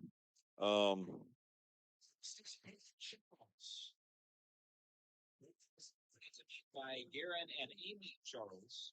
You're right. Has served as a brass captain for the marching band this year and is a 40. Okay, no surprise, Decatur Central leading Perry Meridian 28-0 in the second quarter, very possibly moving toward a running clock in that game. One little surprise, um, Greenwood. Greenwood actually leads Franklin at the half 7-3. That would be, I think, a fairly big upset. Um, and then also Mooresville, not a surprise here. Mooresville leading Martinsville 21-10. Martinsville, our opponent at Plainfield next week. So um, This is served as a brass captain. Mooresville at Mooresville 21, Martinsville 10. We play Martinsville next week. On in our regular season finale would normally be our senior day, but we have senior day last week, I guess, because um, I guess next week is fall break there at Plainfield. So hopefully we'll win tonight, but regardless, Martinsville should be an easy win next week. The Artesians have taken a big step down since last year, where they had their best tournament run in school history, getting all the way to the semi-state. We gave them their only regular season loss back in their regular season finale. Rossley King is next. They had a heck of a quarterback too, in AJ Reynolds. Rossley has served as a woodwind captain for the marching band this year and is a premier member of the band. Well, I'll tell you, I give a lot of credit to these fans here. I give a lot of credit to these fans here. They've been real troopers through this all, and When I hear that expression though about somebody being a trooper, it reminds me of something that really makes me laugh a lot. I mentioned earlier that the Blues Brothers is my all-time favorite comedy. Well, in second place is probably Airplane. It's probably my second. That's probably my um, second favorite comedy of all time. Interesting, both of them came out in 1980, and both have stood the test of time very well. Airplane was a huge hit from the start. The Blues Brothers was a big. Well, the Blues Brothers was a good but not great hit when it came out, but now it's regarded. It now is universally regarded as a super classic.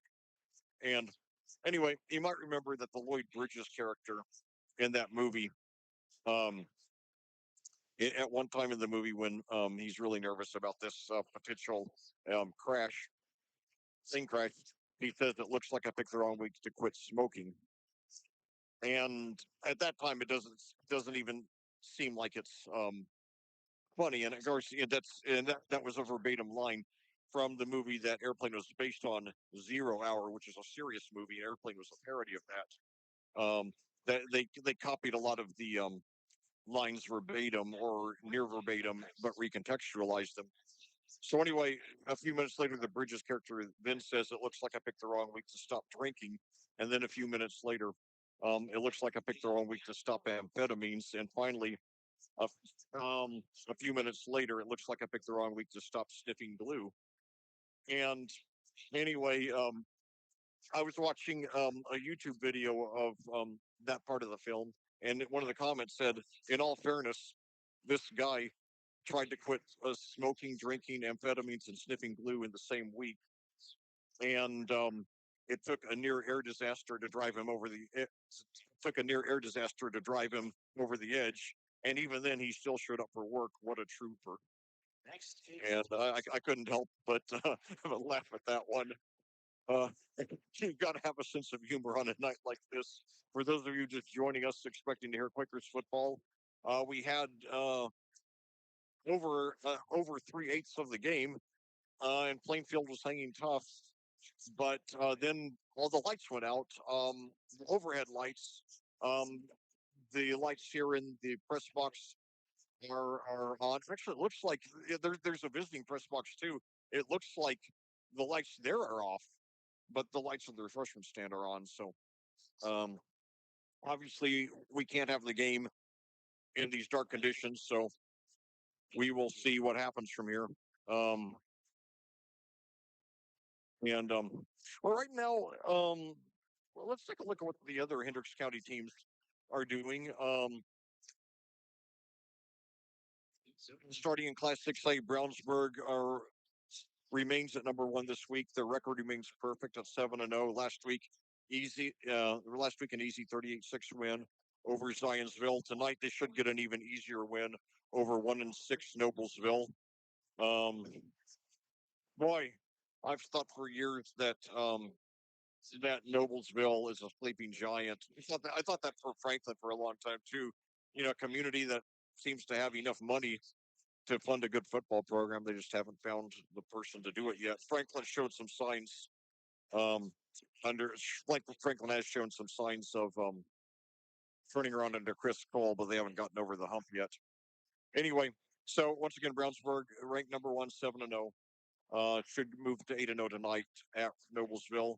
Um, also in Class 6A, Avon fell below 500 for the first time all season last week with a 38-21 loss over Westfield, currently the number six ranked team in Class 6A. Tonight, the Orioles go against another 3-4 team, the Zionsville Eagles. That game played at Zionsville. Um, moving down, moving down to a Class 4A, the Danville Warriors, in a rebuilding year after going 8-2 last year. The Warriors fell to 3-4 last week, back below 500. They've been at 500 at 2-2 and 3-3. Last week, however, they fell 38-35 to Lebanon. Tonight, they try to get back to 500 as they host Lafayette Cutchin. A good chance Danville will win that game. The Mavericks are 2-5. Um, And anyway, then in Class 3A, the Cascade Cadets remain perfect at 7-0, just like Brownsburg does. They are ranked number 3 in Class 3A. Last week, get this, um, the Cadets beat the Greencastle Tiger Cubs. They beat the Greencastle Tiger Cubs 98-13. That 98-13. Um, Now, I was curious when I saw that score 98-13. Now Cascade earlier in their previous 3 games, they beat North Montgomery 63-26, Frankfurt 77-0, and Crawfordsville 55-3. Obviously, they have a lot of offense, but then to see the 98 is like, how did they do that? And amazingly, I've done some exhaustive internet searches, and I have not found an article on the game. I did find the box score on Max Preps, and what's really odd, I did find that 13 of Cascade's 14 touchdowns were offensive. They also had a kickoff return for a touchdown, and um, so I was expecting they probably got like 900 yards from scrimmage. They only got 424, and what's more, Greencastle, their opponent, got 272. So there's just a little bit over a 3-2 edge for Cascade in yards from scrimmage. Um, so I have no idea how you can get 13 offensive touchdowns out of 424 yards from scrimmage. I mean, that is really odd. So I hope I can get an answer by next week because as a football fan of 47 years, I spent thousands of hours watching football. I don't see how that can be done. Um, and Tonight, Cascade um, has a much tougher opponent, the Southmont Montes, who are also 7-0. That game will be at Cascade. They're in the lovely community of Clayton. Southmont is ranked number 11 in their class, so Cascade should be a favorite in the game, but it should be a um, much tougher game for the Cadets. And by the way, with that win last week, Cascade head coach Connor Simmons became the winningest head coach in school history. It was his 35th win with the program. Um, I did the Cascade boys and girls basketball from 2016 to 2019, and also did a lot of their football games in 2017 and 2018, splitting them with Plainfield. And of course, now I do nothing but Plainfield. Um, but I had a great time with Cascade, and I'm glad to see the program's doing well. I knew one thing I liked about Cascade is that they were a very ambitious program, and I noticed the attendance has really increased a lot. I mean, I remember when I was covering their games, it was around 430. Now it's about 550. So I have no idea how it improved, how it went up so fast by about 25-30% in just 6 years. Maybe some new warehouse or something out there opened. I don't know. But anyway, finally rounding up the county in Class 3A. Tri West is at number 8 this week. The Bruins are at 6-1 after beating Monrovia 42-6 last week. Tonight they have the always tough Bishop Chatard Trojans, 14 or 15 times state championship. Um, they are currently ranked number 1 in Class 4A. It's like um, um, I'll tell you, I've been, you know, all year long. Obviously, I've been following Plainfield, but I've also been following 2 of our 3 sectional opponents, um, New Palestine and Cathedral. Most of the time when you're the number 7 ranked team in your sectional, as Plainfield is. Let me break that up. Most of the time, when you're the 7th ranked team in the state in your class, as Plainfield is, um, you're going to be easily the favorite to win your sectional. But Plainfield, out of the 4 teams in our sectional, they might only be the 3rd best.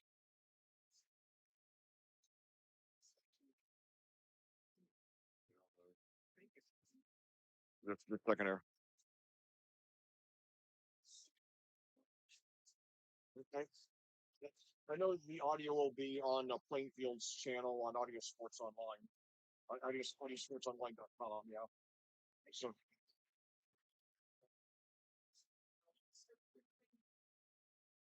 but anyway, there's a Whiteland fan that's wanted to know if this game is he wants to know if this game is going to stream because he's thinking about leaving.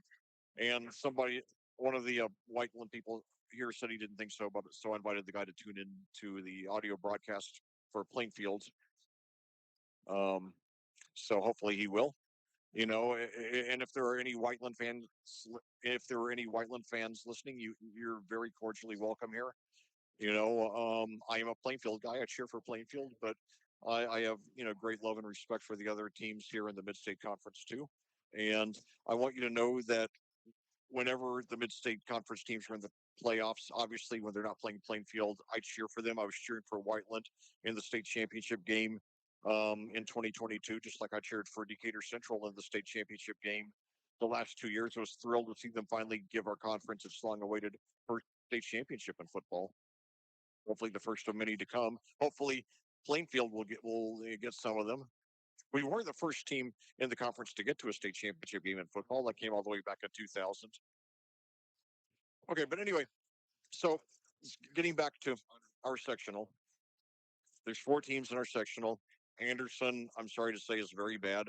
They're 1-6. They did beat Washington 43-18. Washington, a very bad team, but in their other six games, all losses by at least 36 points. Anderson has scored only 18 points combined. Whoever draws them in the first round, it will be an easy win.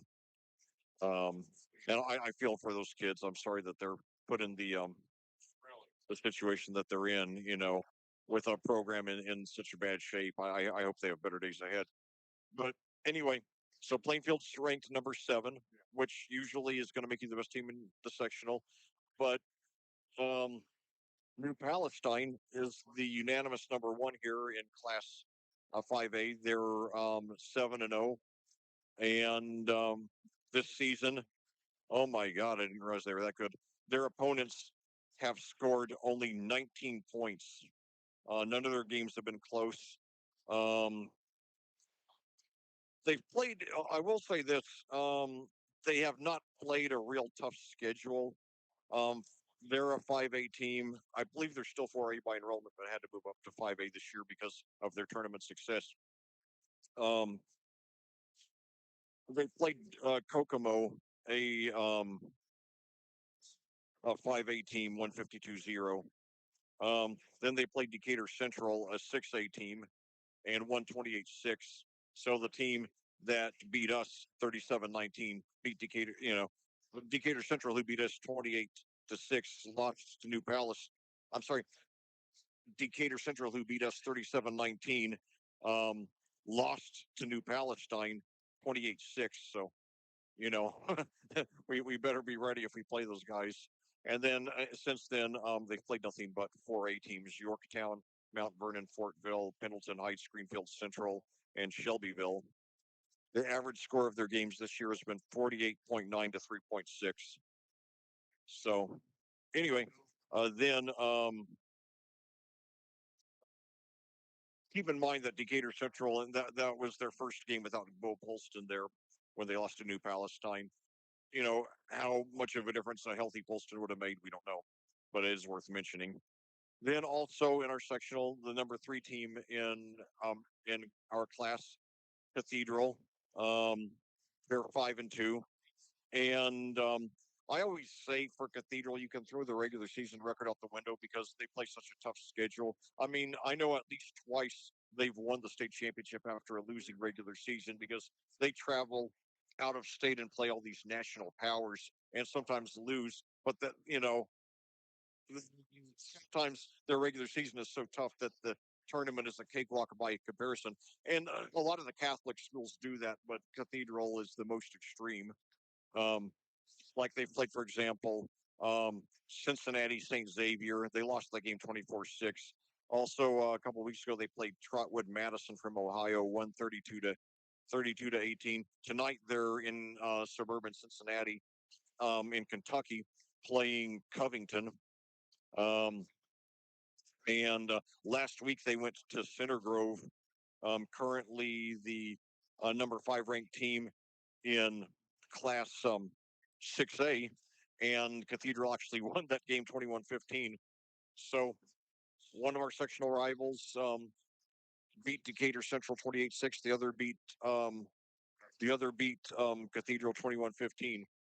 So obviously, obviously, we're going to have a lot. Um,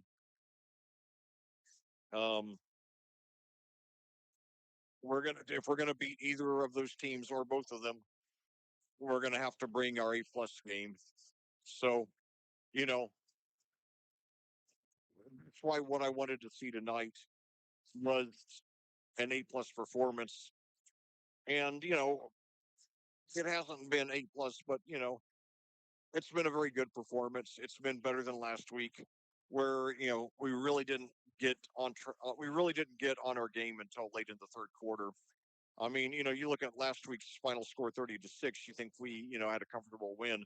The game was 7-0 in the last 2 minutes of the third quarter, and then we got 16 points, 2 touchdowns, and a safety in 2.5 minutes to put the game away. Um, but anyway, we're gonna have to beat one of those two teams, maybe both of them. We will find out for sure whether it's one or both this this Sunday, when it's Selection Sunday for us Indiana high school football fans. The IHSAA annual pairing show, one of my favorite days of the year, will be airing this this Sunday, October the 12th at 6 p.m. Um, it will it will air exclusively online at the IHSAA TV webpage. That's ihsaatv.org. That's ihsaatv.org. It will air live, and then it will be archived for you to watch anytime. I try to watch live every year because I'm so anxious to find out, um, you know, against whom and where Plainfield is starting the tournament, and then to see the overall bracket. And what I'm hoping for, there's a 1 in 6 chance this happens. Well, first of all, I'm hoping that we draw Anderson. That's a 1 in 3 chance. And then I'm hoping we draw Anderson on the road. Um, so there's a 1 in 6 chance of that.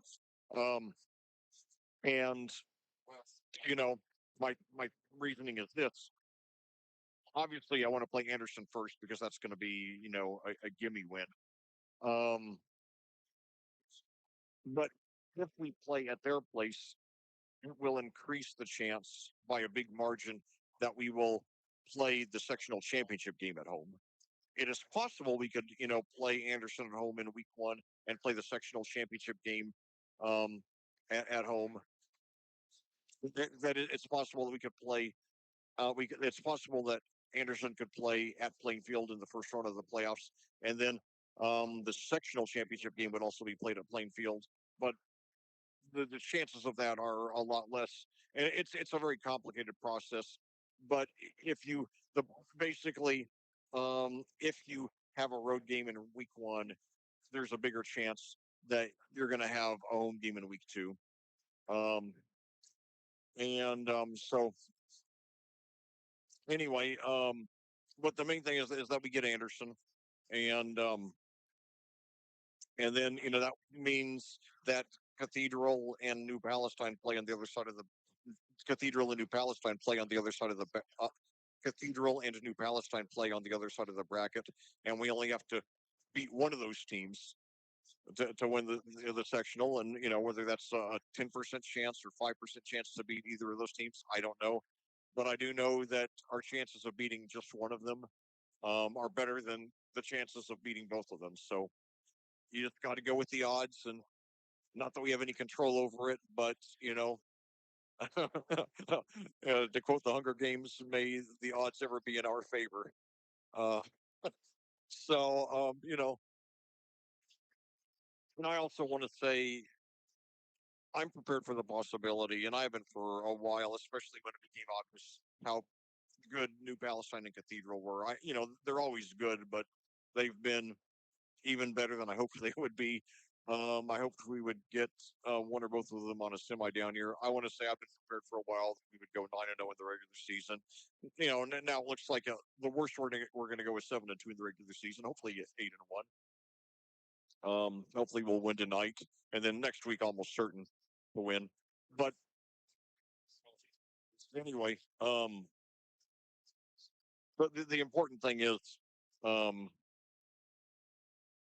what I'm getting at is, I've been prepared for the possibility that we could go 9-0 and lose in the first round of the playoffs, and you know, in this day and age in which tournament success is how you're ultimately defined, it's it's disappointing not to get a tournament win after an outstanding regular season. But for me, what I want to see more than anything else is when the clock hits zero in the last game, the last Plainfield game of the season, whether we've won the state championship or whether we've lost in the first round or sometime later in the tournament, I just want to be at peace, knowing that our kids did their absolute best and that there's nothing for them to look back on and regret. Um, so, you know, I wanted to see in this game tonight that they look like they have at least a fighting chance to beat New Palestine or Cathedral. I don't know if this performance tonight is that good, but it is good, and we still have 3 weeks to get it good enough if it's not. So tonight has been an improvement over last week, and I hope the remainder of the game, which hopefully will be played tonight or tomorrow, um, will be a further improvement, and I hope next week will be a further improvement, and then you know we'll have 14 days more of further improvements after that until we open the playoffs. So, um, wow, I am just so God. Um, I'm so psyched.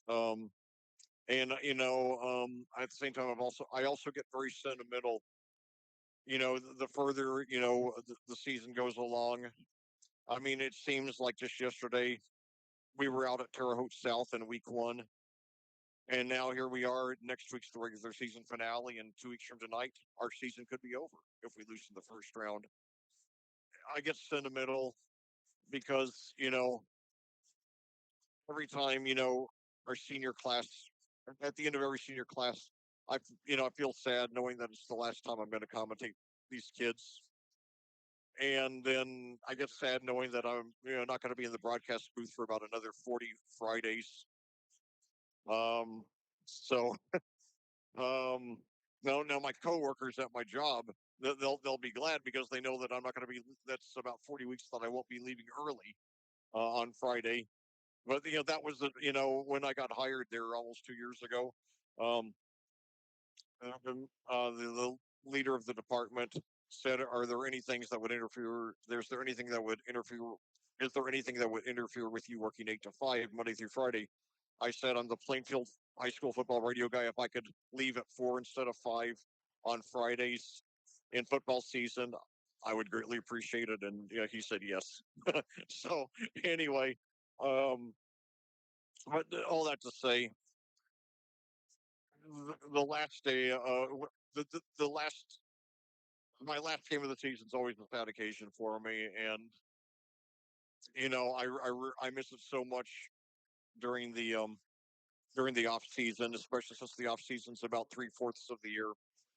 But you know, I love commentating so much, and I love Indiana high school football, and I love the Quakers. So even if it's just you know 10 or so games a year, I just want to keep doing this as long as I'm able to because it's just a great joy of my life, and it's a tremendous honor for me to bring these games to you. And if you have a son or grandson or nephew or boyfriend or whatever, or maybe you're just a resident of Plainfield or you're a graduate of the school, whatever your reason for tuning it in, whatever your reason for tuning in is, or if you're a fan of the other team and this is the only way you can listen to the game, it is my honor to put you in touch with these games, and especially put you in touch with any loved ones you have who are playing in the game. And I hope I do a good enough job for it. Um, One thing I always emphasize is that I'm a fan first, commentator second. So, um, I hope that comes through, and that even if I lack John Madden's ability to break break the game down in such precise detail like he did, I hope that my love for for the game and for Indiana high school football in general will make up for it. But anyway, getting back to the status here of this game, we have been on a power delay for about an hour now here at Whiteland. Your score: Whiteland 13, Plainfield 7. There's 5:21 to go here in the second quarter. Um, Plainfield has the ball. Um, Plainfield has the ball. First and 10 at the Whiteland 47. The Warriors get the ball first to start the second half. Um, so anyway, um, only one score update at halftime. Martinsville is making it close. They trail Mooresville 21-17. It was 21-10 last time I checked in. Other than that, Greenwood still leading Franklin 7-3. Decatur Central over Perry Meridian 28-0 at the half. But anyway, hopefully we will have football tonight. But the announcer said a little while ago that if this game is not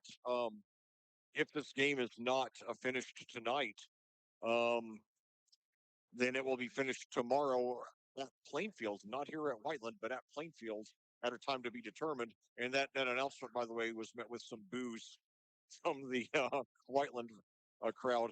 I do not know why it would be at Plainfield. Probably has something to do with scheduling and availability and all that. Last year when, as some of you might remember, we had that game scheduled in week 2 at Harrison up there in Tippecanoe County. Um, at Harrison in Tippecanoe County. Um, and then we got up there, and this lightning storm came in, and it was postponed until I believe 12 p.m. the next day. Um, I remember in Coach Bless's show, he talked about um, what what they had to do to get the game played, and it should be noted that there were I think several dozen games that were that ended up being not completed. So the player statistics counted for the start of the game on Fridays if they did start, which some of them did. But neither team got credit for a win or a loss. So anyway, that's anyway, Coach Bless said that they had to go to through a lot of different they had to try a lot of different things to get the officials to get enough officials for the game. And one thing they had to do was cancel the JV game that was scheduled for the next day at Plainfield between those two schools. And I guess that those some of those officials that were designated for that game ended up, instead of going to Plainfield, ended up going to Harrison. And fortunately, the game was played. So um, right now, the baseball playoffs are showing on the big screen scoreboard here. Actually, a really good picture. It's Seattle over Detroit, and I'll tell you, sports fans, if you ever really want, or if you ever want to study, if you ever want to study a um, if you ever want to study one of the most interesting stories in sports history, look up the history of the Seattle Pilots, the only major North American professional sports team of the modern era that only lasted one season. That was the 1969 season. Very, very interesting story. Um, in some ways, it's a comedy of errors. In other ways, it's really sad. Um, but it didn't, you know, the in the end, it didn't turn out to be as tragic because Seattle did get a new team a few years later. Um, the Mariners, which started play, I believe, in '77. Um, and but yeah, the Seattle Pilots, they played one season, and they were incompetently run, and Bud Selig actually bought the team 6 days before the 1970s. Bud Selig bought the team 6 days before the 1970 season began, and and moved it to Milwaukee. And they actually started off the season, believe it or not, um, wearing the Pilots uniforms with a patch over Pilots that said Brewers. So crazy, crazy story. There's actually a DVD on the history of the team, and you know, but the team, because of its mystique, being the only one season major pro sports team in the modern era in North America, um, they do have a cult following, and there actually still is Seattle Pilots merchandise available. Um, so anyway, okay, this game okay. It's not Seattle, so that explains why it's daylight. But well, it's been over an hour now since the lights went out. The night the lights went out in Whiteland, and I think that was just spontaneous. Now I think over the years that's how I will refer to this game. Um, let's see if it's the night that the lights came back on in Whiteland. But this is crazy. It's 8:46. I don't know what the cutoff time is, but anyway, hopefully at the very least if the game is going to be postponed until tomorrow, hopefully I will know before then. Hopefully I will have the information for you as to when it's going to start. And yeah, yeah, Liam, my son just told me that the recap of this game is going to be very bizarre. Liam posts on his Instagram page. What's your Instagram page name? Okay, is that all as one word? Okay, if you want to check out my son Liam's Instagram page, it's Liamus for the win. That's Liamus, Liamus for the win, written as one word. He posts a recap of every game that I commentate, and he always gets down and takes a good picture of the scoreboard depicting the final score. So anyway, I'd rather finish the game tonight. Although if we do finish it tomorrow, be nice to have an unexpected home game. I don't know. I don't know what the attendance would be. I don't know how many Plainfield fans would even realize that it's played there. So who knows? It could be played in front of a very small crowd. Um, but you know, um, if it is played there, then getting back to Blues Brothers. Hey, you on that motorcycle? You two girls, tell your friends the fabulous Plainfield Quakers, and then of course give them all the essentials about the time and of course, there'd be just like at the Palace Hotel ballroom, there'll be free parking, um, and there won't be a $2 cover charge, but it will be ladies' night. Actually, I guess it'll be probably ladies' afternoon because usually Saturday replays are in the afternoon. You know, the Blues Brothers sometimes shows in movie theaters in audience participation events. Man, I would love to see it in an audience participation event. I've never seen an audience participation movie. I've never been to an audience participation movie in my life. It'd be really fun. If it was a movie I liked, I know the Rocky Horror. I know the Rocky Horror Picture Show does it. I would not want to see. I've seen that movie once on VHS. I would not want to. I did not care for the movie. I would not want to see it with a bunch of crazies in the house. Okay, it says REMC 10 more minutes, whatever REMC is. I don't know. I guess the local electric company. So they just put a brand new transformer in on Thursday. I'm just repeating verbatim what I hear. So bear with me.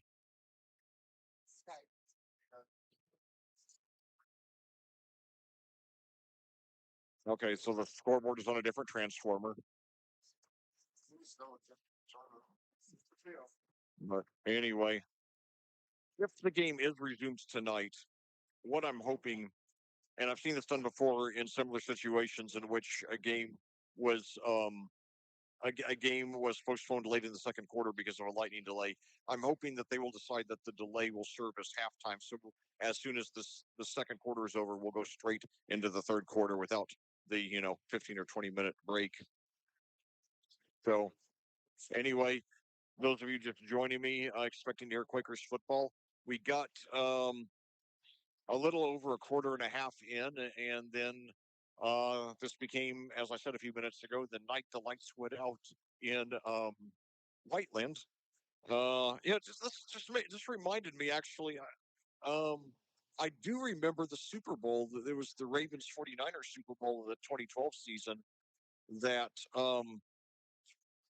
that the lights went out, but I don't think it was a complete blackout like this is. Well, it's not a complete blackout in that we have the lights here in the press box and in the refreshment stand, but looks like that's it. Hopefully, the lights are on in the restrooms too.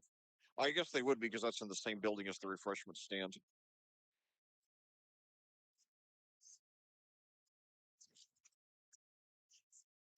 Well, and Liam just did a search on Google and said there were no reports of the lights going out. So anyway, all right. So Franklin has pulled ahead of Greenwood in the third quarter, 17-14. And Decatur Central now leading Perry. Decatur Central now leading Perry Meridian 35-0. So that would push the game into a running clock. Well, so apparently no local news reports of the blackout here yet. Um, and I was just talking. Um, I was talking to a coworker earlier today at work about what great luck we've had with the weather this year. And we have had great luck with the weather. Just tonight we had bad luck with the electricity. But anyway, the score is Whiteland 13, Plainfield 7. The Quakers have the ball and the momentum. First and 10 at the Whiteland 47. The last play of the game, the most recent play of the game so far, was a 13-yard pass from Bryce Sabank to Austin Ward. And, you know, I just hope that hope we'll play this game tonight. If not, I'll be with you all tomorrow whenever it is at Plainfield. And I hope a lot of these Whiteland people will make it out to the game tomorrow. But regardless, hopefully we'll get the win. And I just wonder how many games. I know this it'll be the first time I've commentated a game at two different venues. I wonder how many times the game has been played in two different venues in Indiana high school football history. I probably not very many. It could be a first. Who knows? I've never heard of it happening.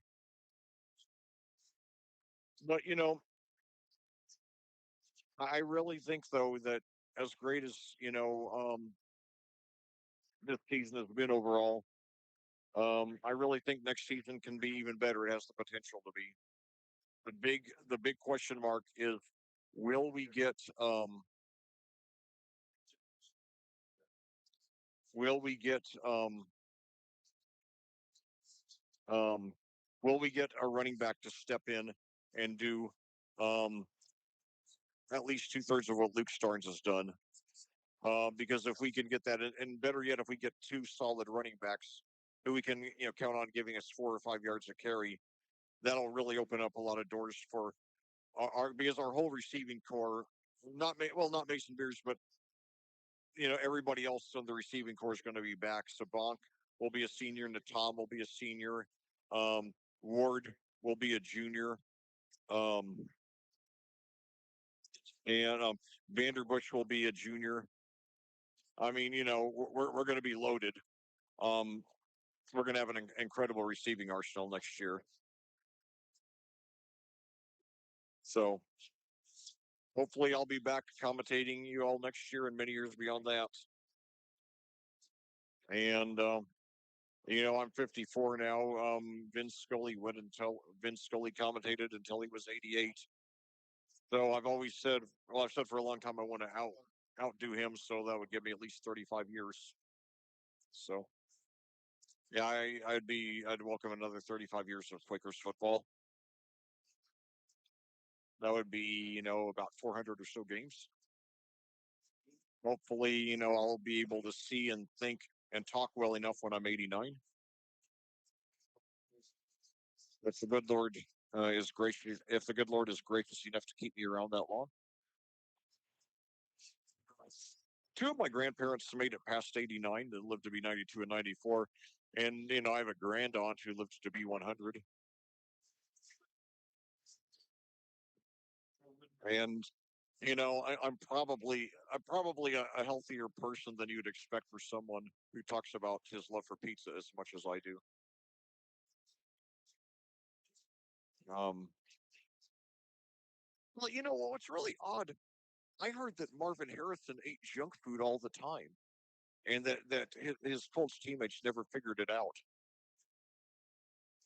He was such an enigmatic person. I don't think anybody understood him. Um, but all the memories he gave us. I'll tell you though, I remember when Bill Polian was fired, um, right after the 2011 season. I was glad for him to be gone, because not only had he outlived his usefulness, I mean, his last few drafts, had really fallen off from his first several. And I thought he was so bad from a PR standpoint for the team, especially after, after he made the decision to forfeit the undefeated season. I mean, to intentionally lose that game to the Jets, and throw away the chance at immortality to be in the same league with the 72 Dolphins. God, what a tragedy that was. Polian is lucky though that he was dealing with American football fans instead of European soccer fans. I mean, you know, European soccer fans, I believe, you know, it would have been a very ugly scene. I've only attended one top I've only attended one top tier soccer match in my whole career in my whole life. That was back in 2013 at Lucas Oil Stadium, um, when Chelsea played Inter Milan, and I had a great time there. My mom was always a worrier. She, at that time, she didn't know much more about soccer other than hearing about riots in the news, which for a while that was the most publicity soccer ever got in this country is the riots over in Europe. And she told me to get out if there was a riot, to get out of the stadium. Thankfully, there wasn't a riot. It was a part of the International Champions Cup, and they had over 40,000 people at the game. I figured after that they would have some more big soccer matches, but I don't think there's ever been a one since then. Hopefully, we'll get a World Cup match next year. I'd love to go to a World Cup match. Um, my mom finally started watching soccer during the 2016 um, European Championship, and she particularly, like many around the world, became a big Iceland fan. And my dad actually, he never watched a complete soccer match until the 2022 World Cup Championship, and he was how old? He was 79 at the time, and he said that he understood after watching it why people love soccer so much. I was glad both of my parents, in their later years, developed an appreciation for the sport. Um, I did. Yeah, my first full soccer match was not until 2006 when I was 35. That was also the World Cup when my wife's home country, Trinidad and Tobago, making their World Cup debut. I think still their only World Cup appearance.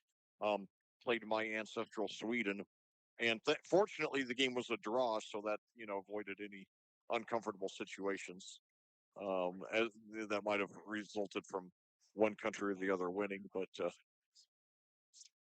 anyway, yeah, Trinidad and Tobago became, I believe, the smallest population of any country ever to get to the World Cup. They just have about a, I think their population at the time was about 1.2 million. It was 1.2 million when I was there in 2002 and 2003. The only time I've ever been to the, that's the only time I've ever been to the Caribbean. So anyway, back to the status here. Um, the electric people should be here any time to try to fix the power. And if they do, then we will, I guess, resume the game tonight. And if not, then the game will be resumed tomorrow at Plainfield. Right now, 5:21 to go in the second quarter. Your score: Whiteland 13, Plainfield 7. And you know, anyway, to give you a recap of what's happened so far in the game, um, Plainfield took the opening kickoff, lost a fumble on their first play for scrimmage. With 9:44 to go in the first quarter, Jordan Palmer scored on a 7-yard rush. Um, Noah Pope was good on the extra point, making it 7-0. However, Plainfield was unfazed. So they kept their composure. And then tied it on their ensuing possession with fourth. They tied it on their ensuing possession with 4:36 to go on a 3-yard touchdown rush by Luke Starnes. He set it up with a 10-yard rush from the 13 to 3 from the 13 to the 3 on the previous play. Ethan Edwards connected on the extra point, making it 7-7. And then on the first play of the second quarter, Wyatt Upchurch threw 25 yards to Peyton Williams for a touchdown. However, the extra point was no good, and that brings us to our current score of 13-7.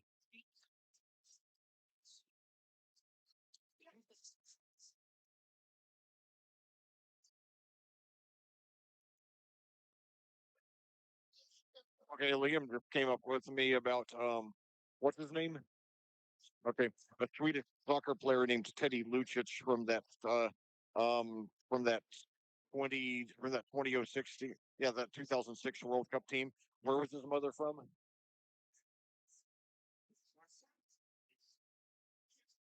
Okay. He was born in Finland, but his mother he was born in Sweden, but his mother was from Finland and his father was from Croatia. So Liam, another cool piece of trivia that he found for us there to fill in this time.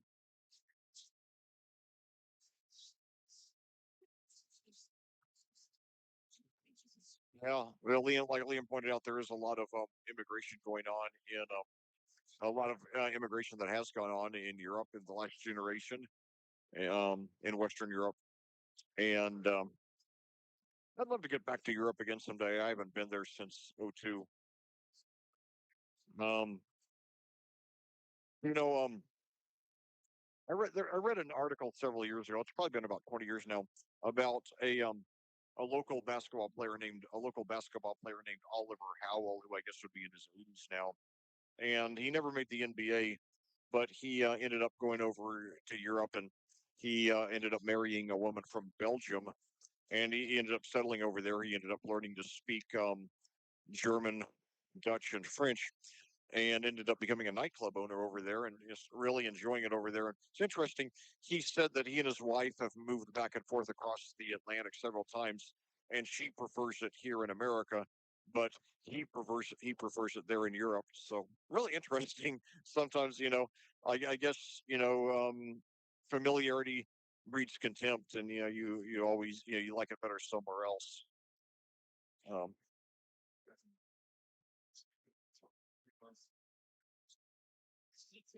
and and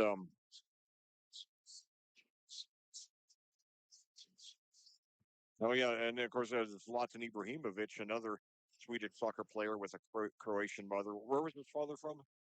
Bosnia. Okay, yeah. but anyway, um, it's I I I think I could enjoy living in Europe, but there are a lot of things I would really miss about America. Obviously, sports being one of them.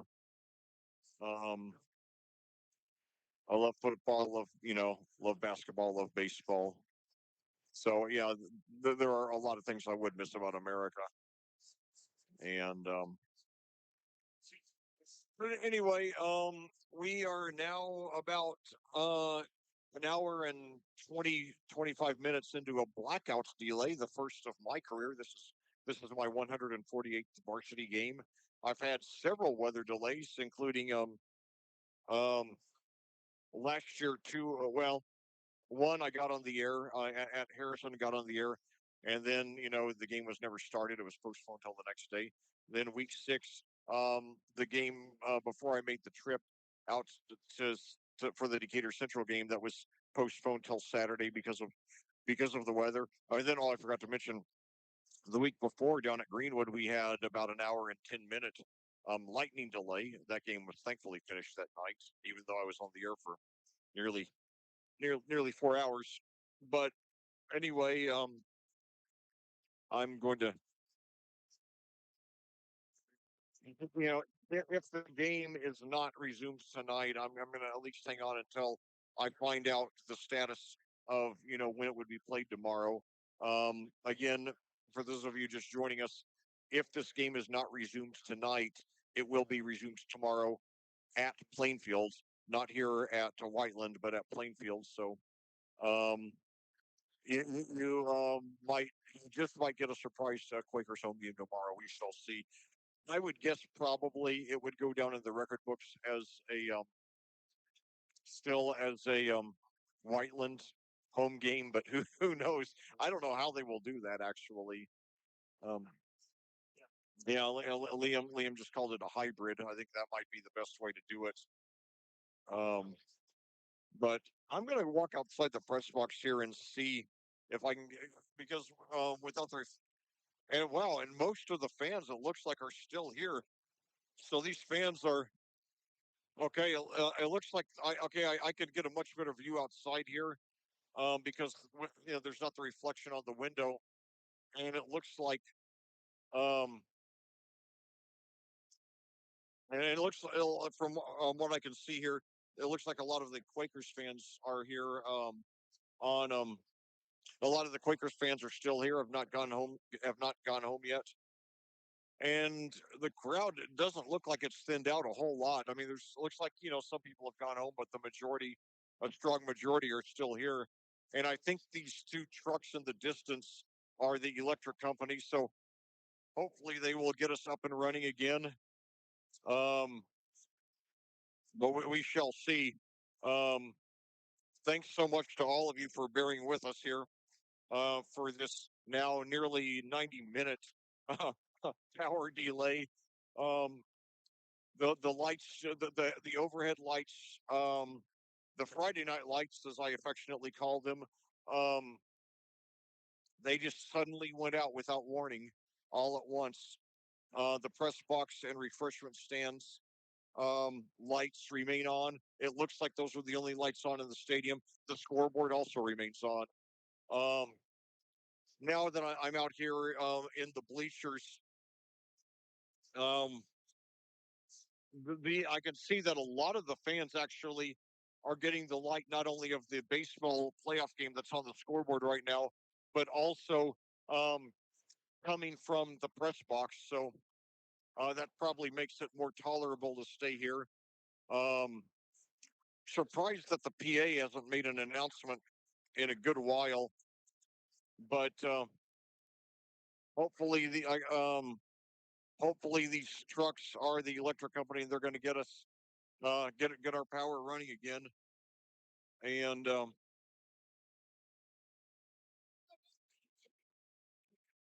anyway, I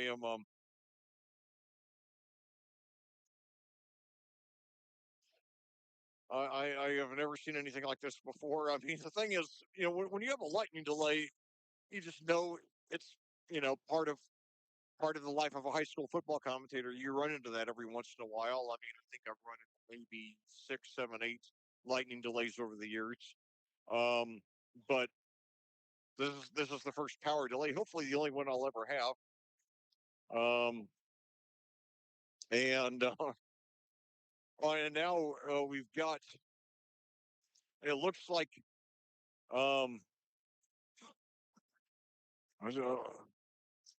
uh, there's some. I'm something. Looks like some of the cheerleaders are trying to do something here on the field. I can't tell what because the lighting isn't very good. So anyway, once again, we're about an hour and a half now into a power delay here at Whiteland. Whiteland is leading Plainfield 13-7. This is an all top 10 game. Plainfield at 6-1, entering the game with a record of 6-1. The only loss coming 2 weeks ago at Decatur Central. Whiteland, on the other hand, got off to a slow start. Coming off a rare losing season last year at 4-6. Started off this season 1-2, but then got hot. Have won their last four and enter this game having moved into the top 10 this week at number 10. So number 7 versus number 10. These are two teams who should easily win their regular season finales 1 week from tonight. Plainfield will be hosting Martinsville, the Artesians. Not a good team this year. In danger of falling to 2-6 tonight after going to the semi-state last year for the first time in school history. Meanwhile, Whiteland will be playing next week against. Let's see here. God, just a second here. Bear with me.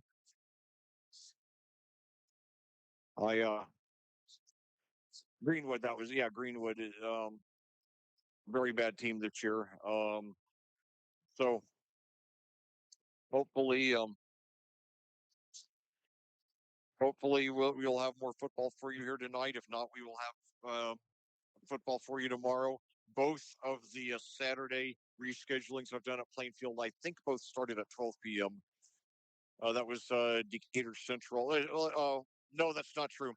Um, they were both games were Decatur Central. It was 2012. I think it started at noon, and that was they played about 5 minutes of it the night before and resumed from the point they left off.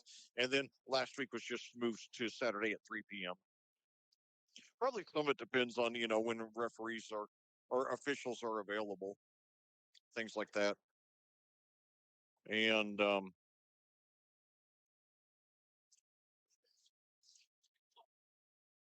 it's I'm looking at this Marco's Pizza box. It says the Italian way, but my understanding is that the way pizza is normally served here in America is actually a lot more American than Italian.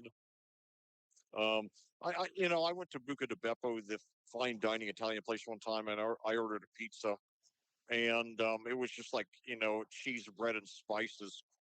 I didn't care. I did not care much for it. Although since then they've added more American style pizzas to the menu for people like me.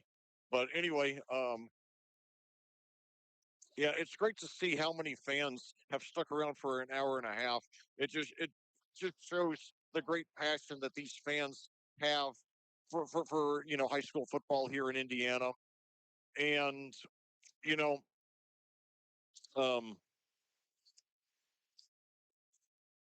it's so much dedication. Thankfully, the weather has been pleasant. It was 64 degrees right before kickoff, 67 the high today here in Whiteland, which is about 10 miles south of Indianapolis. And for so many decades, high school basketball ruled the state.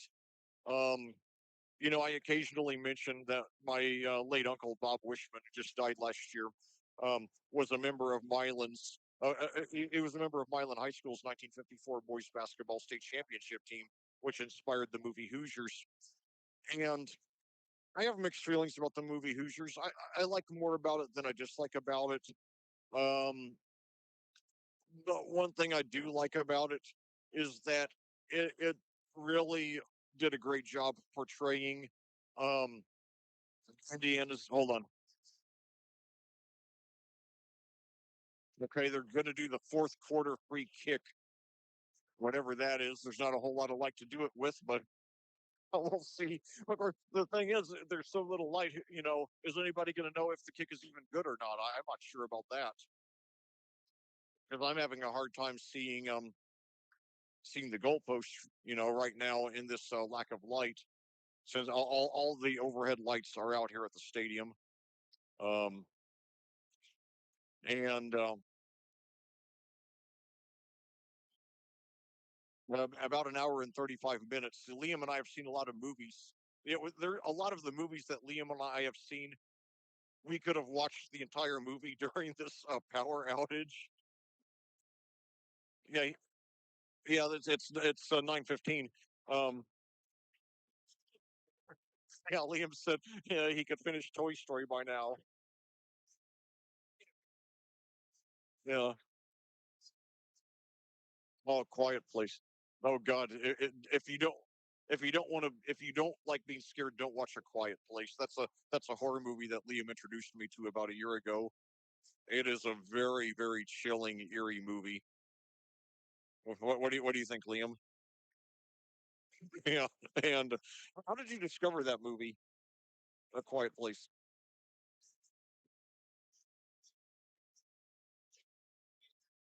Okay, okay, yeah, he saw a he said he saw an ad for Quiet Place Day One and found out it was a prequel to Quiet Place. So anyway, we watched the movie, and it's a movie. Had I seen it when I was a little kid, I would have been having nightmares about it. And I don't scare very easily anymore after all the horror movies I've seen. But yeah, that was a very powerful, unconventional one. They tried some really unconventional things with it and made it work.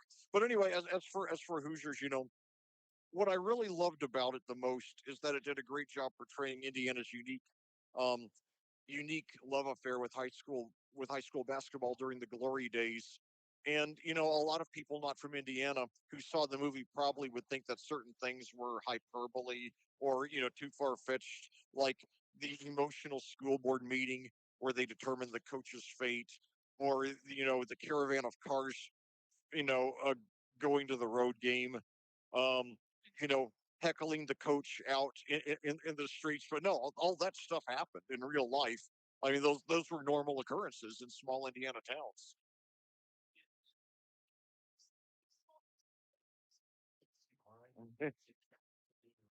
Okay, okay, so they're going to do the free kick. So let's see. So he's going to go for a 15-yard field goal. That's 5 yards less than an extra point. Well, there he is, Liam, right there. He got it. He got it. Wow. And it would have been good for probably 5 or 10 yards further back. All right. All right. And also, you mentioned that the Whiteland boys soccer team's playing for a sectional championship tomorrow. Good luck to the Warriors, unless they happen to be playing against the Quakers. I really don't know. I don't know who their opponent is, but anyway, that's one thing that the movie Hoosiers did extremely well. My biggest criticism of the whole movie is, they mention having 64 boys as the Milan High School team did, but they're portrayed as having, throughout the movie, alternately, I think 5, 6, 7, 8 players, and I think they finally have 8 by the end of the season.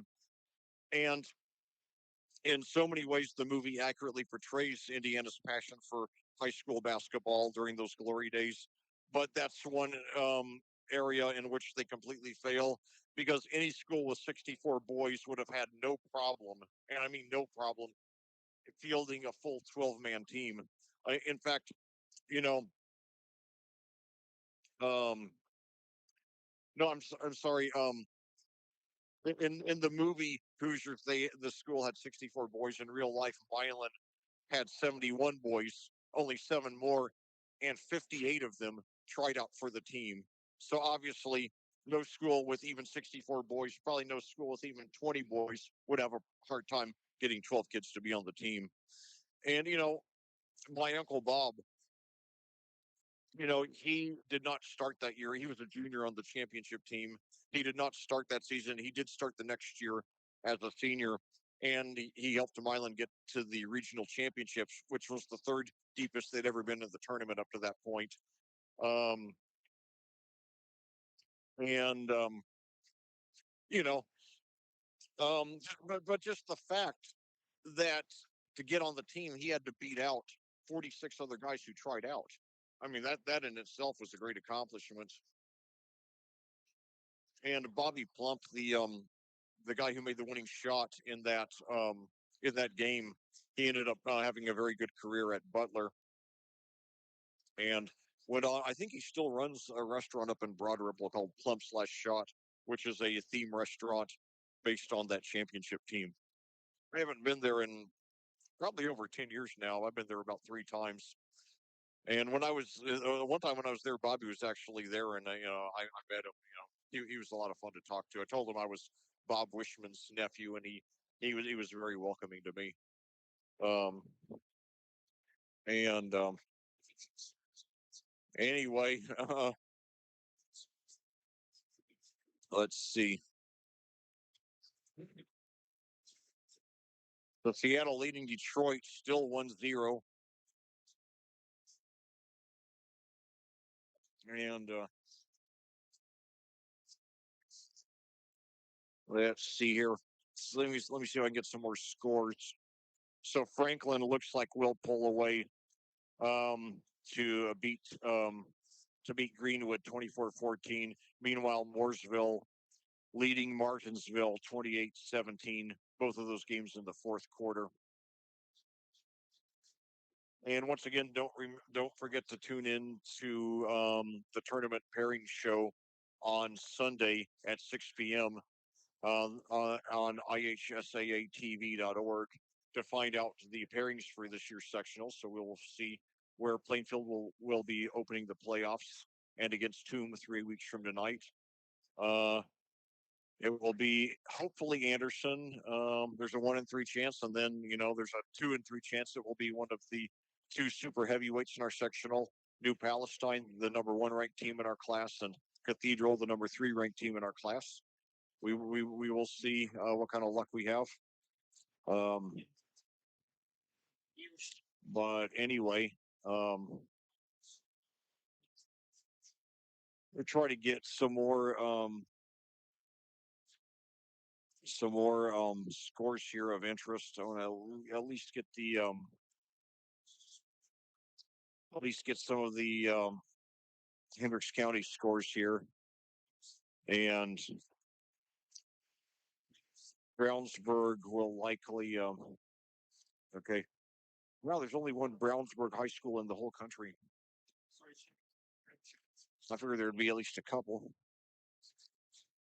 The closest name to Brownsburg is Brownsboro, which is in Texas.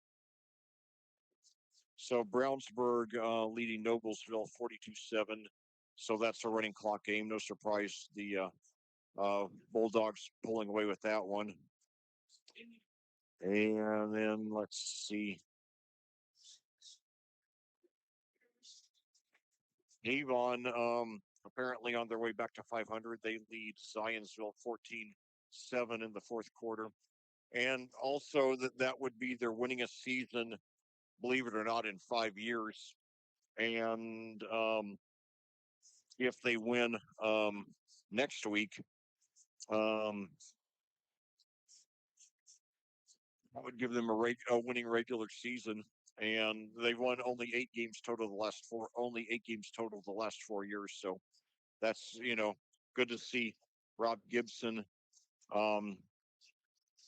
getting the Orioles program back on track. Of course, Mark Bless, who got Avon to top tier status back in the 2010s, now on staff as an assistant coach here at Plainfield, serving under his son, Tyler. So it's great to see that the Hall of Famer is still doing it. And so actually, that means we have 2 Hall of Famers in this game. He's in the Hall of Fame, the Indiana Football Hall of Fame, as is Whiteland's head coach Darren Fisher.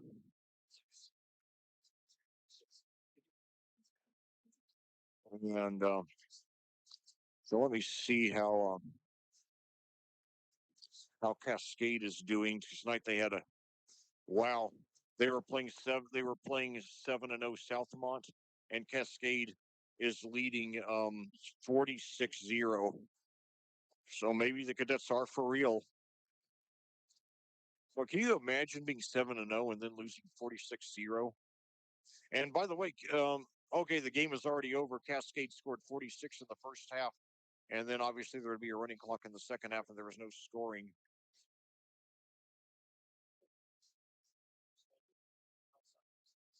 And wow. And Greencastle, by the way, the team that Cascade beat 98-13 last week, is leading Crawfordsville 31-14. So, but after I meant to say this last week, but I forgot to. But after Plainfield's lost a couple of weeks ago to Decatur Central, after Plainfield's lost a couple of weeks ago to Decatur Central, when I was feeling down and feeling sorry for myself, it occurred to me, um, you know, how much I would love it if my alma mater Madison had gotten off to a 5-1 start. My Cubs have scored 40 points all season and are 0-7. So, you know, be thankful for what you have. Um, and you might remember last week when Plainfield was playing for the sectional championship over Decatur Central. Madison was playing for its first ever sectional championship against North Harrison. They lost 8-7 in a heartbreaker, and then um, so they went from 6-5 last year, and now they're 0-7. So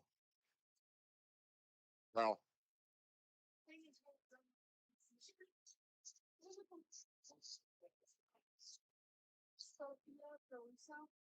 So anyway, um, wow. Let's see here. Trying to find the Tri West score here, and see how the Bruins are doing.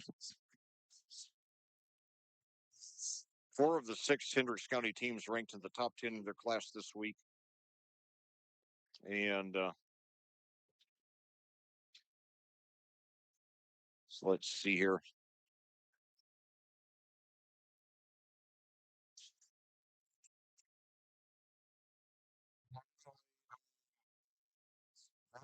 Well, it's been about an hour and 45 minutes now. This lightning delay here at Whiteland, and so it's been a very long time since they had an announcement. So we just have to wait, and let's see. It's 10:28, and assuming they 9:28, excuse me. And if the game started, let's say in 10 minutes, and they did not play a they did not have a halftime, still it would take probably an hour and 10 minutes, probably an hour and 15 minutes, hour and 20 minutes to finish the game, which would get us out of here around 11. So it's Switzerland beat Sweden 2-0 in World Cup qualifying action. Liam just told me. I have ancestry in both countries, but more from Sweden. I have four of my great grandparents came from Sweden. Only one came from Switzerland. So anyway, I'm about 4 times more Swedish than I am Swiss. But anyway, let's see. Is Troy West? Oh, Troy West Hendricks. Yeah. Here we go. Hopefully they're doing well. trying to get all the Hendricks County scores. Of course, a lot of them are probably finals by now. So okay, so Indianapolis Bishop Chatard beating Tri West 42-13. That is a final. So mixed night for the county, but more good than bad.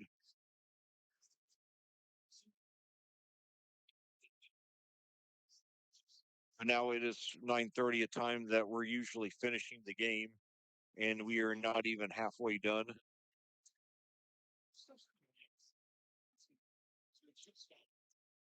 So hopefully we'll get an update here any minute. I see those two trucks just still in the distance. They've been there for probably 15 minutes or now. And oh boy, but Danville having a harder time than expected. They are losing to Lafayette McCutcheon, uh, 20 to 14, and McCutcheon entered the game. McCutcheon entered the game at McCutcheon entered the game with a record of only 2-5. Danville 4-3.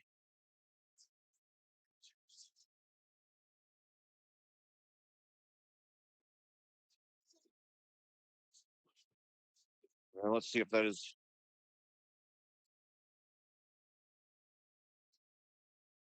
one of our previous opponents, Harrison, um, losing to Ron Colley 57-20. That one is final.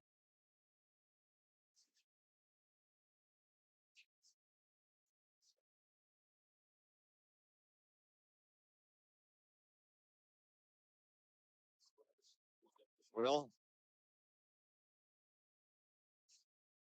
we can only hang on for so long. I mean, I really, I take my hat off to all these fans here at, at Whiteland, and as much as I'd love for this game to be continued at Plainfield, I mean these great Whiteland fans, um, they deserve to have this game finished here tonight for sticking it out. Probably over 1,000 fans here still here in the Whiteland bleachers who've been sitting here in the dark for nearly 2 hours now, hoping for the power to come back on. And a couple of years ago, well, going back 3 years ago, um, in the Class 5A state championship, when um, when Whiteland lost to Valparaiso, of all the 12 teams that played in state championship games that year, Whiteland as a 5A team actually had more fans there than either of the 6A teams. Now, one of those teams, Carroll, was from Fort Wayne. You expect them not to have as many, but the other team was Center Grove from right here in Johnson County in Greenwood. So uh, Whiteland actually got more fans there than Center Grove did. That was an amazing achievement, and I was really pulling for Whiteland in that game. And they had the lead until the final seconds when Valparaiso scored a touchdown to win it. So anyway, 9:33 your time of day now. Just under 2 hours ago, the lights went out with 5:21 to go here in the second quarter. When we resume the game, whether it's tonight or tomorrow, um, your score will be Whiteland 13, Plainfield 7, 5:21 to go in the third quarter. The Quakers have the ball 1st and 10 at the 13. Thank you for bearing with us. The lights went out all at once. It was just in one instant, almost like a lightning strike. I see two trucks, which I believe are with the electric company, that appear to be trying to restore the power here. Um, uh, the blackout has not affected the press box where I am, or the refreshment stands. And now you've got a bunch of kids. Looks like they're trying to play some kind of game there on the field. Um, so, well, we will see. I'll tell you that they have a very gracious staff at Whiteland, but I really wish they would at least every 10 or 15 minutes give some kind of update, even if that they don't have an update. And if the crowd's starting to thin out a little bit, but um, looking around, I'd say we probably still have somewhere in the neighborhood of half the fans here on both sides of the field. Um, and I'm walking through the crowd now, and yeah, I don't blame the fans. We're going home, but this is certainly an odd occurrence. I'm holding out hope. Um, the the not counting a doubleheader that I did not counting a doubleheader that I once did with my broadcast partner Rob Kindle out at Lucas Oil Stadium in 2016 when it was Plainfield versus Decatur Central, followed by Tri-West versus Lebanon, which we did for WYRZ Radio um, in Hendricks County. The latest I think I've ever gotten out of a game was about 11:30. That was Plainfield at Mooresville back in 2015 when we had I think a 2 hour lightning delay, and so anyway, um, that game finally got played, and I was starting to give up on that one, but finally they did go ahead and the lightning cleared off, and they did finish the game.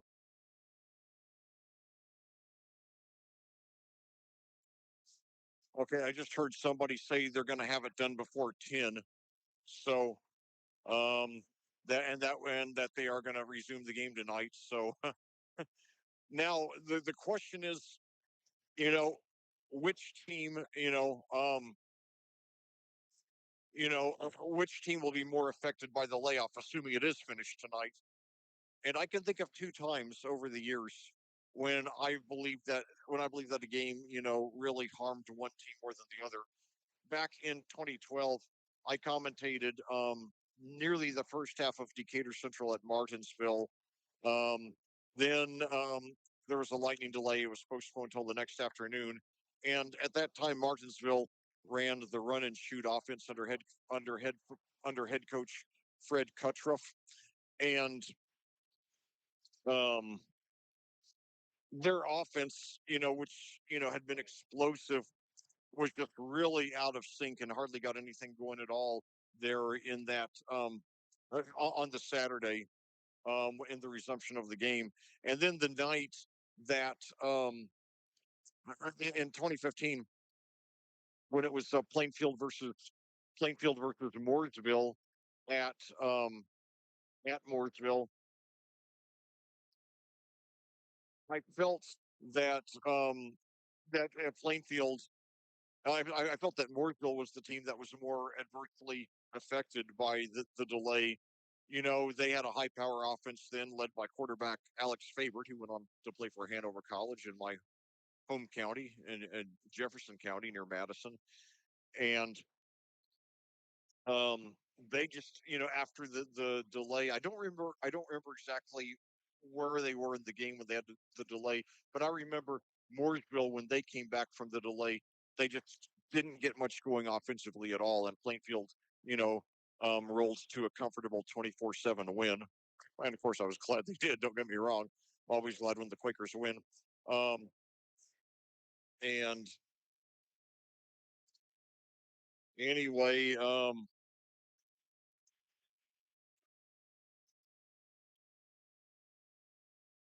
let's see here. I see the two trucks in the distance, but I can't see much of what they're doing, and even if I did, I'm pretty illiterate when it comes to anything involving electricity, as far as the mechanics of it, how it works. So I just hope that guy knew what he was talking about. 9:39 your time of day. It's been right around 2 hours on the dot since the lights went out here in Whiteland. And amazingly, about half of I think we had somewhere in the neighborhood of 2,500 fans here. I think we still have about half of them, or at least close to it. Hopefully, they will be rewarded for their patience with the conclusion of an exciting football game, which I hope Plainfield will win and build that momentum heading into the playoffs.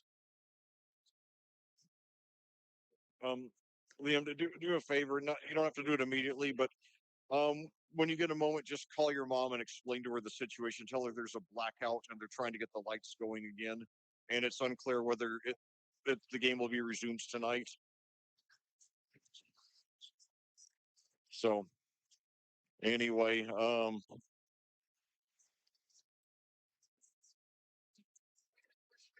so now it looks like there's some kids who are playing a fun game, who are playing a football game there on the field. So,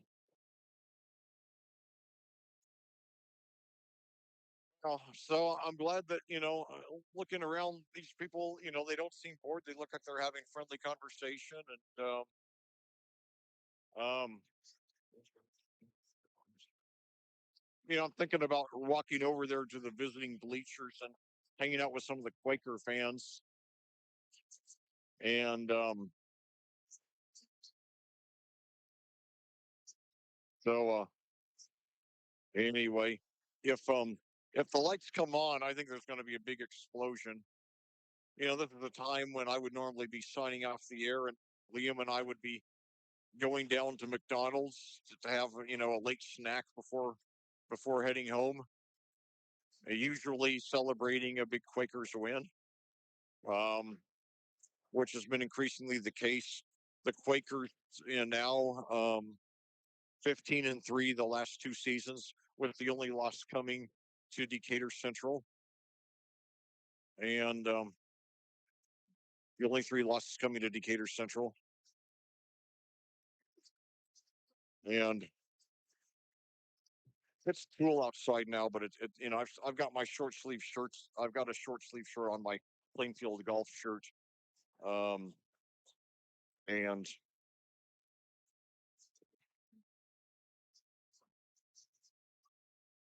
Detroit just took the lead on a two-run home run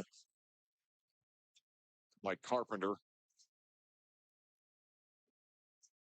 I'll tell you, I've just so much lost touch with Major League Baseball. When I grew up in southeastern Indiana, I started watching sports in 1978, and where I grew up, the Cincinnati Reds were the big major pro sports team. And recently at work, um, um, my boss, who also happens to own the building that I work in, um, um, he was having me clean out this one. He owns the whole building where the company I work for is located, and he was having me clean out this one office suite that he wants to rent out to someone else. And I found this picture there of the Cincinnati skyline, and it was from the era when they had Riverfront Stadium, um, which were which is where the Reds played at the time until 2003, when it was replaced by their current stadium, Great American Ballpark. And I asked my boss, who's from China, about the picture, and he said it was there when he bought the building. And he had no idea what city it was, but I explained to him the significance of it to me, and he actually let me take it home and have it. So now I'm just trying to find a place to hang it. So anyway, 9:44 your time of day. So this has been going on over 2 hours now, and you know we will see. And I'm listening here in case there's any conversations going on of anybody giving any information that might be of use to you. And that might give us some clue about if and when we're going to resume the game tonight, or if it's going to be resumed tomorrow. And again, the PA guy said that if the game is resumed tomorrow, it will be at Plainfield, not back here at Whiteland. So That certainly would be a bizarre situation to say the least. So it's been a long time since there's been a PA announcement, and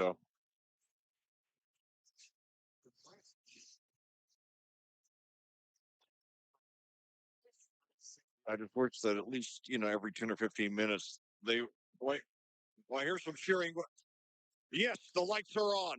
The lights are on. We're in business. We're in business. All right. All right. Well, let's do this, boy. So I assume there will be, I assume that the long delay will count as the halftime. 5:21 to go in the second quarter. All right. All right. So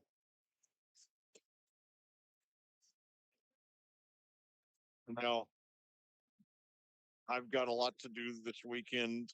So as soon as the game is over, I'm gonna do, by my standards, a short, short post game show. And I will give you as the basics. But for now, in case you need in case you need to, leave early or whatever, um, I will tell you now. Our last, the two main things to remember: 1 week from tonight, our regular season finale. We'll we'll be back at home for what should be an easy win over Martinsville.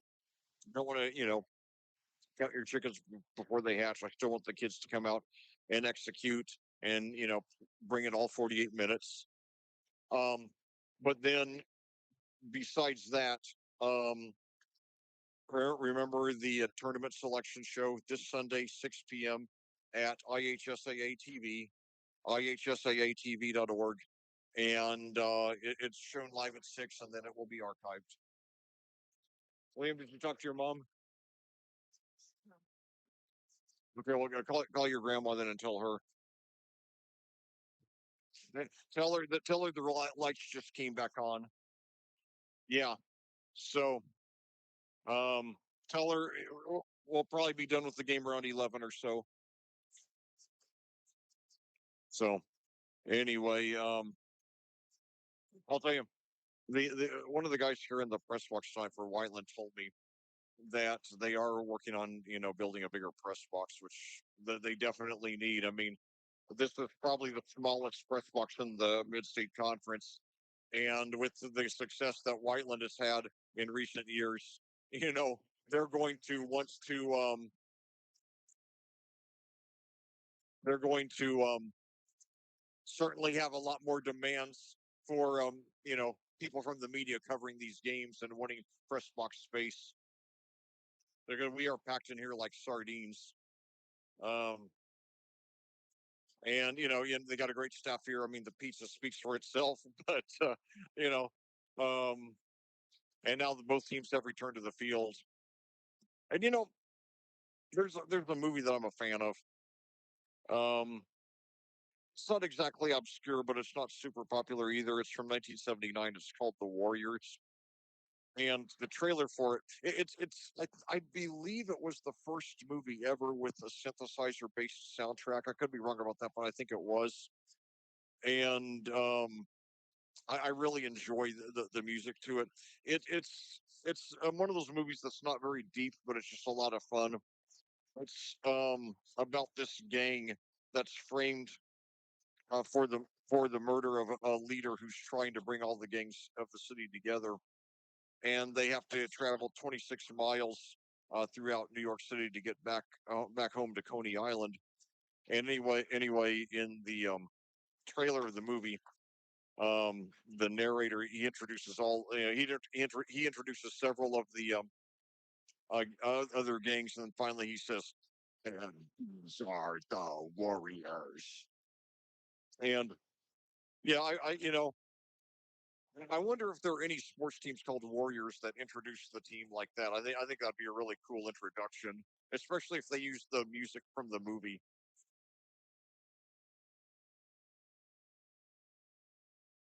And I don't care a lot for the name Warrior just because I think it's so generic. But that certainly would be a good use of the word. So now the players, and now the PA, the PA guy just said, "Let's hear it for Johnson County REMC," and the crowd responded with a big ovation. And there's going to be a 10-minute warm up, and then we will resume the game. So that's 9:50 now. So we'll be restarting at 10 after nearly 2.5 hours. Once again, when we resume play, it will be Whiteland 13, Plainfield 7. The Quakers will have the ball 1st and 10 at the Whiteland 47. We had the momentum when the lights went out. Let's see if we held on to it for the 2 hours plus. We shall see.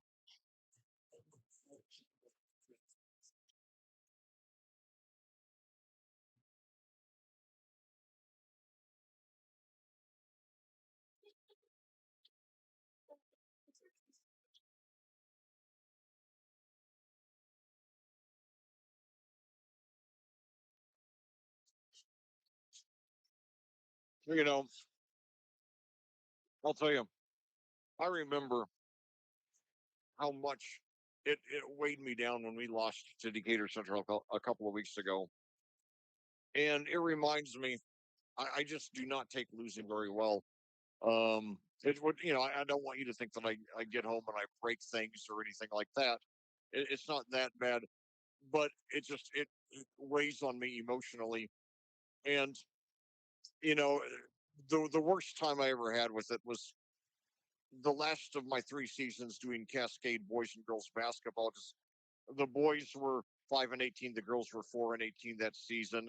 So most of my broadcasts were losses, and those 40 miles, the 40-minute drive down US 40 to my home then in West Indianapolis, it was just such a drag. I mean, um, I had a really hard time with it, and you know, um, and that's how it felt, driving home from that Decatur Central game a couple of weeks ago. And it reminds me, I don't think a lot of people realize that legendary college basketball commentator Dick Vitale actually at one time was a coach. He's been commentating more than 40 years now, but um, he was previously an assistant coach at Rutgers University. Then he was the head coach for 4 years at the University of Detroit, and then he moved to the athletic director for a year at that school, and then he was hired as head coach for the Detroit Pistons, and he was fired 12 games into his second season, compiling a record of 34-60. And apparently, I haven't seen any video of him coaching. I hope there is some out there that exists. I'd love to see it. But my understanding is that he was quite different as a coach than he is as a commentator. As a commentator, he's just this jolly, lovable guy, um, who entertains people with his, New York slang, um, and his hyper enthusiasm, and that he relishes the atmosphere of big time college basketball. I mean, he's made for it. But apparently, when he was coaching, he was a very intense coach, and he, during his full season with the Pistons, he actually was hospitalized with a stress related illness. And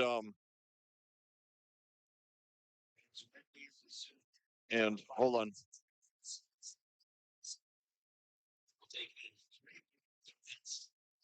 Okay, there will be a 3-minute halftime. Okay, good. That's not so bad. But anyway, Dick Vitale is now 86 years old. Um, and and I heard him say several years ago on the air that that his wife has told him that she believes that had he continued coaching, that he would not have lived to be 50. And keep in mind, he was 40 when he was fired from his last coaching job in 1979. And at that time, he intended to remain in coaching. He just, he was offered the job with ESPN. He didn't want to do it. And his wife asked him to at least give it a try. And he did, believing it would only be a filler he, um, until he, until he got another coaching job, but he ended up loving commentary and sticking with it. And so, you just have to, you just have to find the right path for you. I mean, there are guys who obviously made the coach, but Vital found, his he found joy in commentary as I have. If I had gone into coaching, would it have done me in? Like Vital's wife think it would. Why like Vital's wife thinks it would have done him in? I don't know. But yeah, as hard as it is for me when Plainfield loses now, if I were actually coaching the team, I assume it would be worse. I assume I would take it even harder. But anyway, Dick Vitale, so he's now lived, you know, at least 37 years. He's 86 now. His wife said that she believes he would not have lived to be 50 had he remained coaching. So now 4:24 on the clock, and counting the clock to the resumption of the game.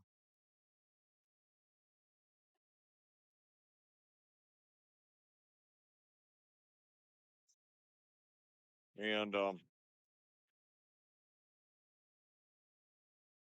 yeah, Dick Vitale actually also, yeah, he's also been in some movies.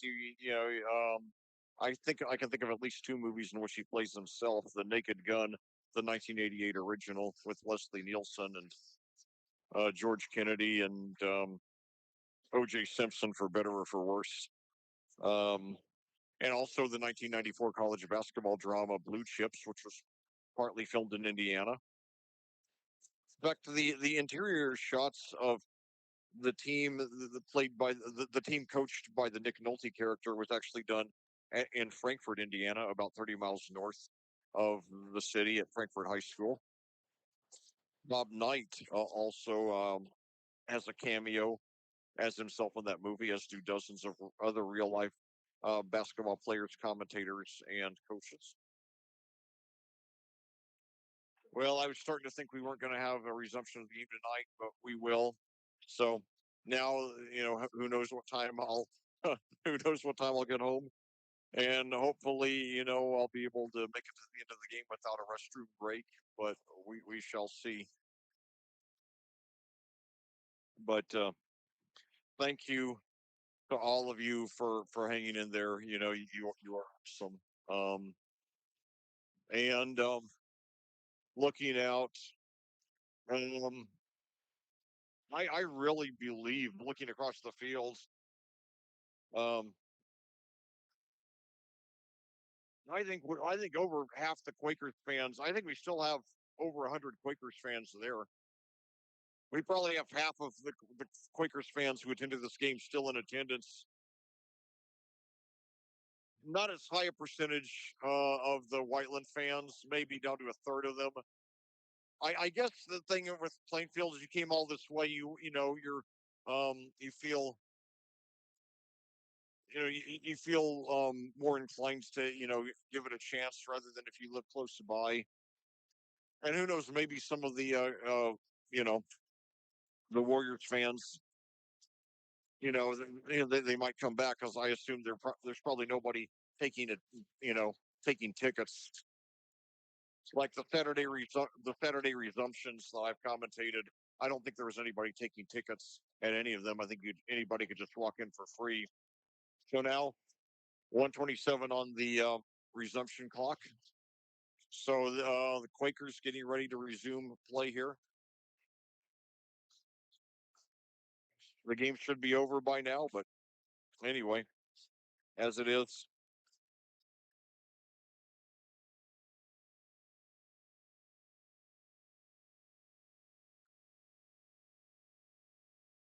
as it is now.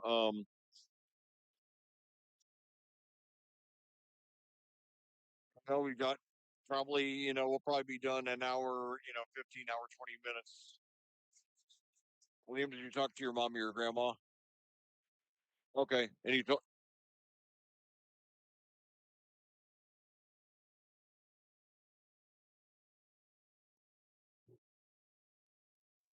okay.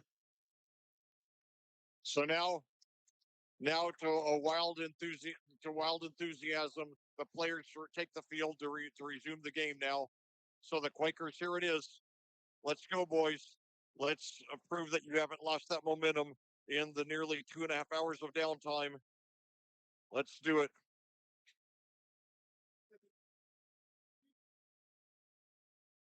So two receivers to the right, one to the left now. Hand off there to Starnes. He's got a hole up the middle, and he's got close to the first down. So Starnes looks more and more like he is going to set the record tonight. Of course, that's one thing. If the game had been resumed tomorrow, at least he would have broken it at home. But nevertheless, he picks up 6 there, bringing up 2nd and 4 for the Quakers at the Whiteland 41. So good start to the resumption of the game. Two receivers to the right, one to the left. Give it to Starnes again, and this time he plows forward. He gets 2 or 3. It's going to be 3rd and short. Starnes again, carry.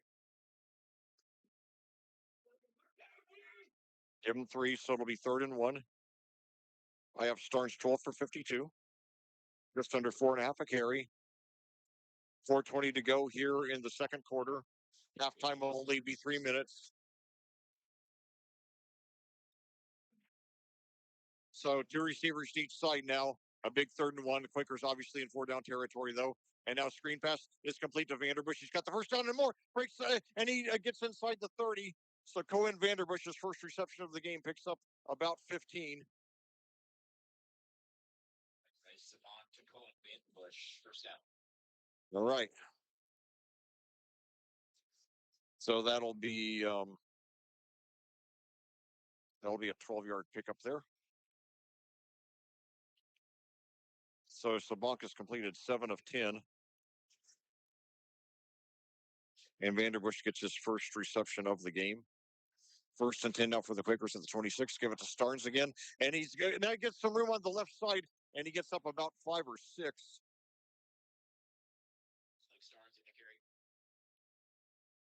Well, at this rate, it'll be very surprising if Starnes does not get the record tonight. That's another 5 there, so I have him 13 for 57. So I have him 29 yards shy of breaking the record now. So 3 receivers to the right, 1 to the left. So moving at the line, and the play is whistled dead. Okay, encroachment against Whiteland, the automatic first down. Well, because of the 5-yard penalty. So Quakers now move into the red zone, 1st and 10 at the 16, 3:08 to go in the half. Whiteland 13, Plainfield 7. The Quakers will take the lead with a touchdown and any conversion. So 3 receivers to the right now, 1 to the left. Starnes, the running back. Sabank takes it. This short pass is complete, and he gets up and for a short gain.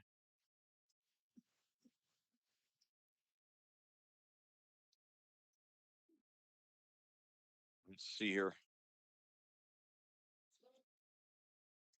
First down.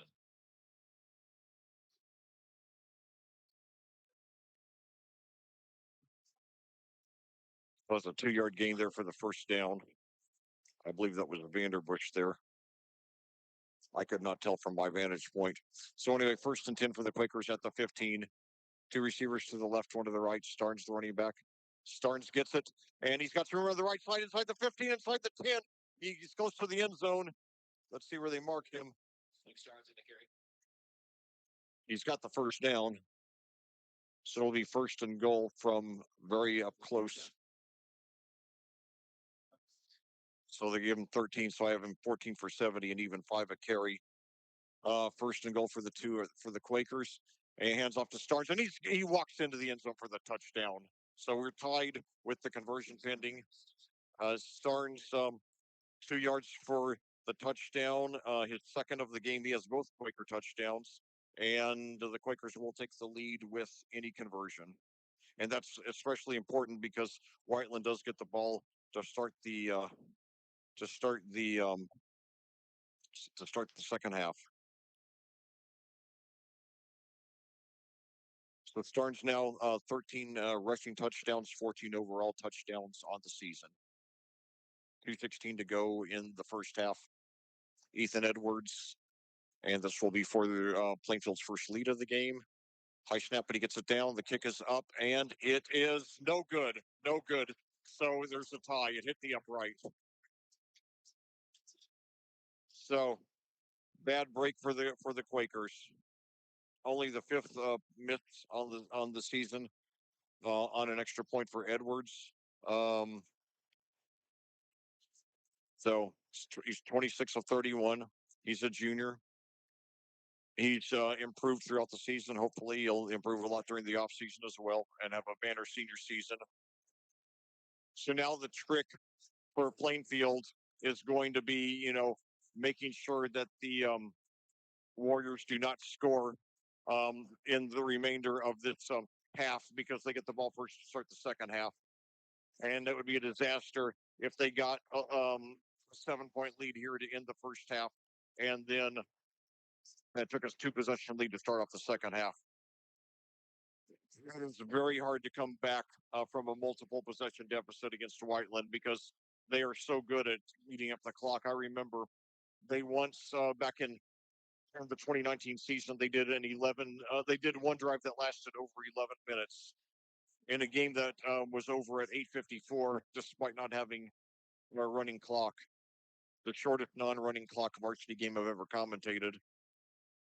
So now Edwards' kick fielded around the 13, brought up to the about the 30, and he's brought down around the 32. 2:11 to go. The the scoreboard does not list the timeouts left. I believe both teams have. I believe both teams have all three timeouts, though. I don't recall any timeouts being used before the power delay. So 2:11 to go. First and 10 at the 32 for the Warriors.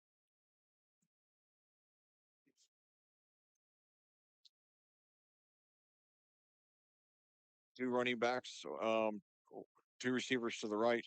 Now, hand off there to, I believe that was Palmer, and he pushes his way up for about 6 or 7, still on his feet. Palmer on the run.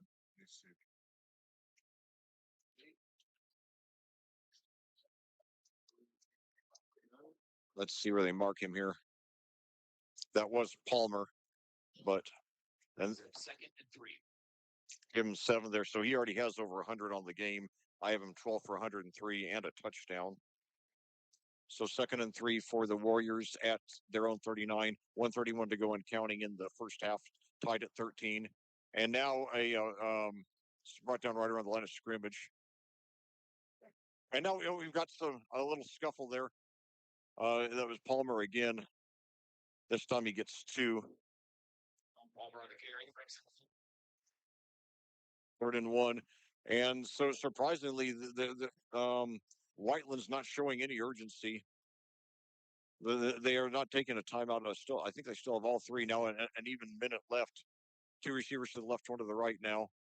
Boy, it'd be great if we stopped him on the first down here. No, he gets through for the first down and more. Past the 45, past the 40, up to the 35. So Palmer takes it for about 25 there. And that's good enough for another ring.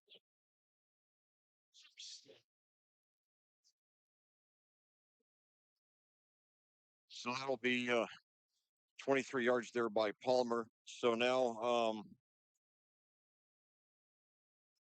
40 seconds to go, though, and they still haven't stopped the clock. So first and 10 for the Warriors at their 36. And now they hands off, but he trips. And that was Nolan there, Tyree Nolan. He might have had more, but he tripped right after he took the handoff. And Whiteland finally takes timeout with 31 seconds left. I'm surprised they didn't take one a lot earlier. especially because they're a team that, being that they're predominantly rushing, they've only thrown two passes all game. Um, have almost a 4-1 rush, 4-1 that on the season, at least up through the 5 games that they've listed the statistics for, they have nearly a 4-1 rush pass ratio. And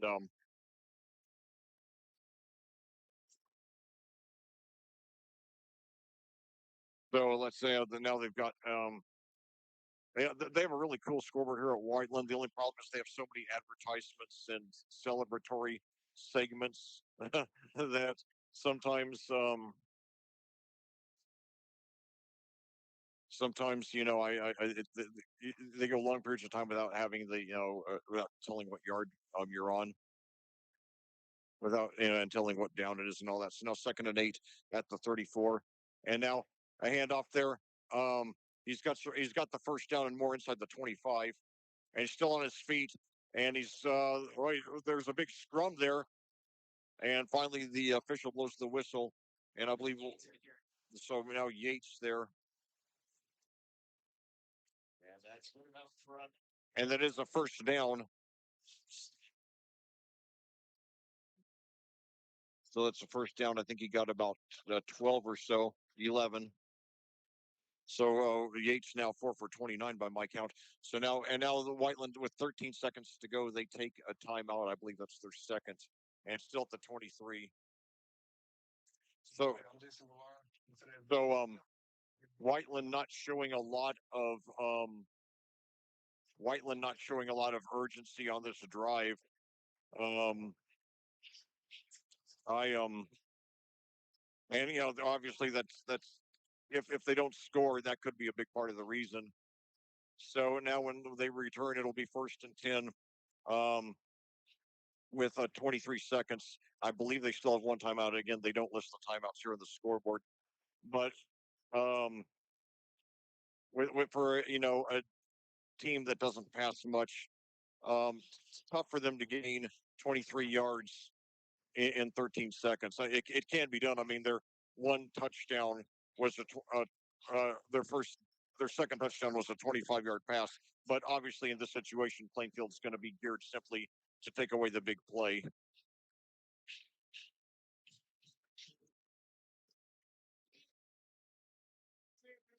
No. So now we resume play here.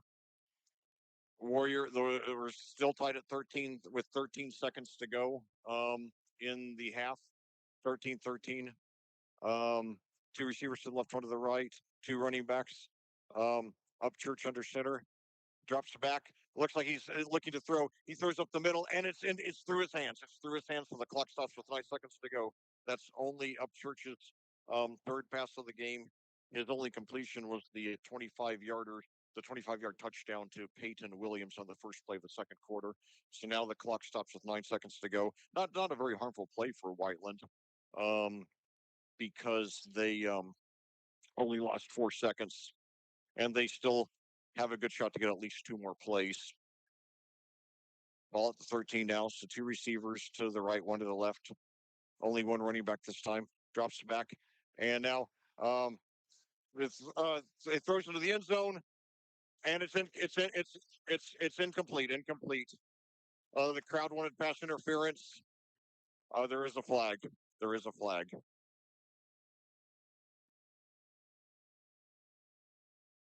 I could not tell from my vantage point if it should have been called, but the crowd sure wanted. Yeah, it is pass interference. So it's first down with 3 seconds left, though, and it looks like they might. So the ball's on the 11. This would be a 28-yard field goal, and then that's what they are going for, the field goal.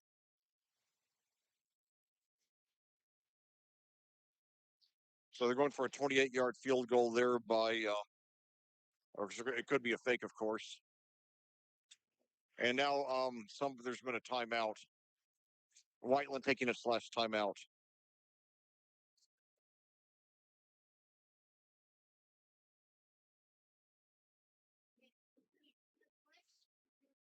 So let's see here. Pope on the season has not attempted a field goal.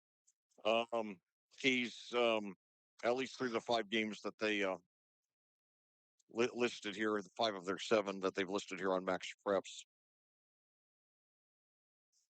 He's 1 for 2 on extra points tonight, 14 for 14 prior to that in the games listed on here.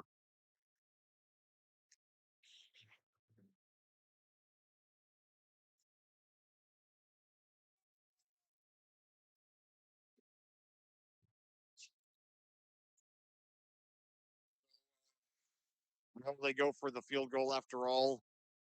Yeah, they're still lining up for it. They could be a fake, especially Darren Fisher being a very unconventional coach. And I mean that in a very complimentary way. So this is 8 yards longer than an extra point.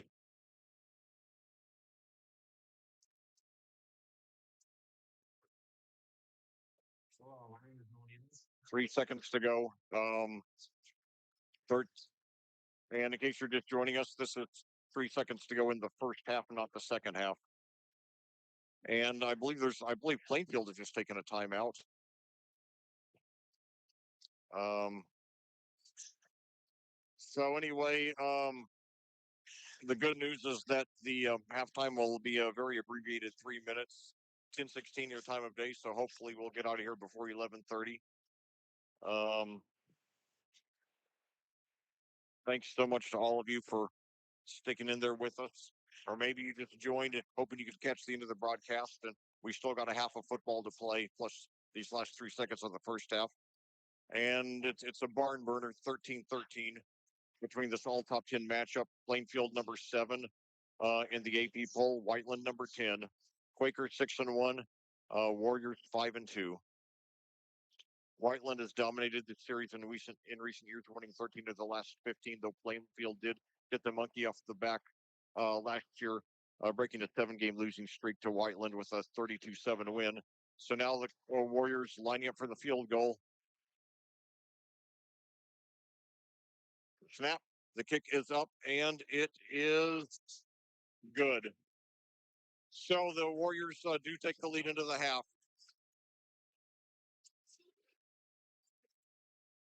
So I thought they waited too long to use their timeouts, but I guess there's a method to the madness. Now it's very important that we do not let them score a touchdown to start off the second half here, because we need that. I just think going down 2 scores to these guys, it's too hard to come back from.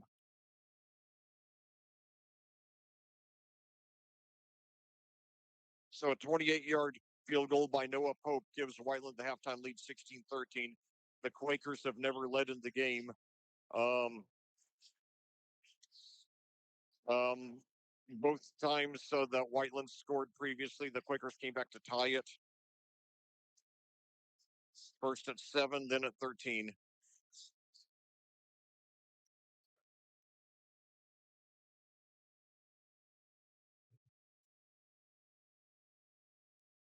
Oh,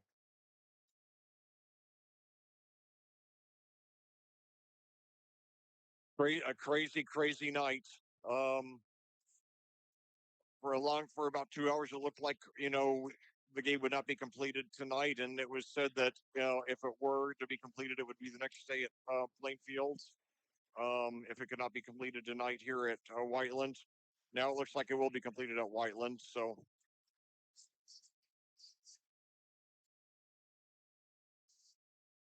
Plainfield hanging in there, but I want them to do more than hang in there. We got the playoffs starting in 3 weeks, and we're not, you know, we're going to have to be on top of our game if we're going to have a chance to get out of that sectional of death. It can be done, but we got to bring our A game. We got to bring our A game all 48 minutes. We can't have any, letdowns like we did, losing that fumble to start off, on the first play from scrimmage of the game. 1:10 to go on the halftime clock now. All right, let's do it here, boys.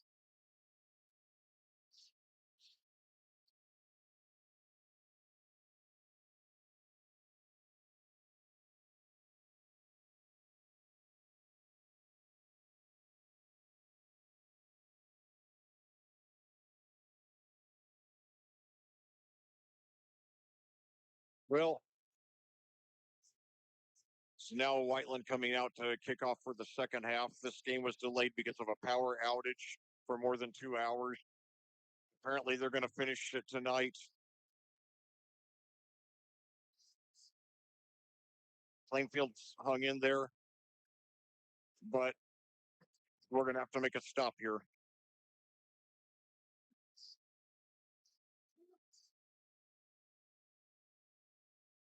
Whoever wins or loses this game, I have a feeling that the game will go down in history, being better remembered for the 2 hour power outage.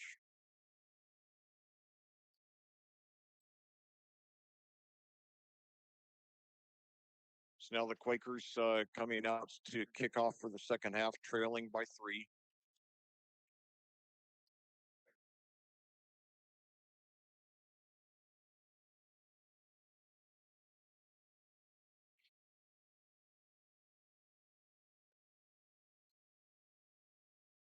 Ethan Edwards has kicked off 39 times this year. They've got an average of 49.6 yards. He's had 2 touchbacks.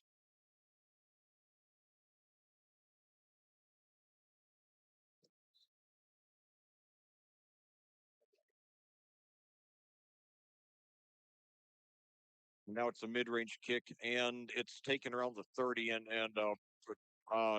returned about 5 or 6 yards and run out of bounds. So the Warriors will start off around the 36.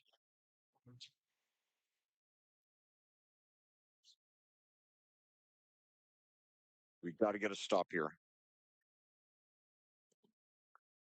If they get a field goal, that'll be a 6 point lead. But if they get a touchdown, it'll be at least a 9 point lead. That's 2 possessions. Very hard to overcome a 2 possession deficit against the Warriors. So they didn't get quite as good a spot as I thought. I thought it was the 36. They are starting the drive at the 34.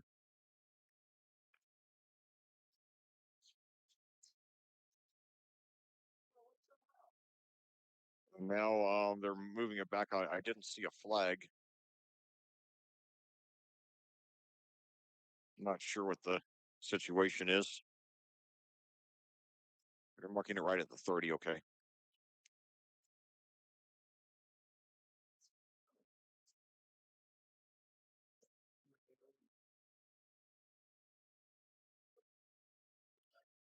Warriors, 2 receivers to the left, 1 to the right, 2 running backs. Now a handoff there. No, and now he's who had that?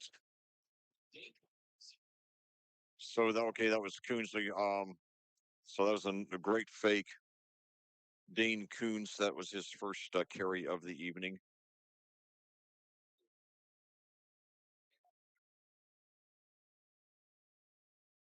Give him, give him 4 on that one. 2nd and 6 for the Warriors. Same formation. Now handoff again, and he's got the first down and a little more. It's Palmer again. And that's good enough for another Whiteland Warrior touchdown. So they give him about 3 there, and he does get the first. So I have him 15 for 131 and a touchdown. Palmer should be playing collegiately a year from now. So 2 receivers to the left now, 2 running backs.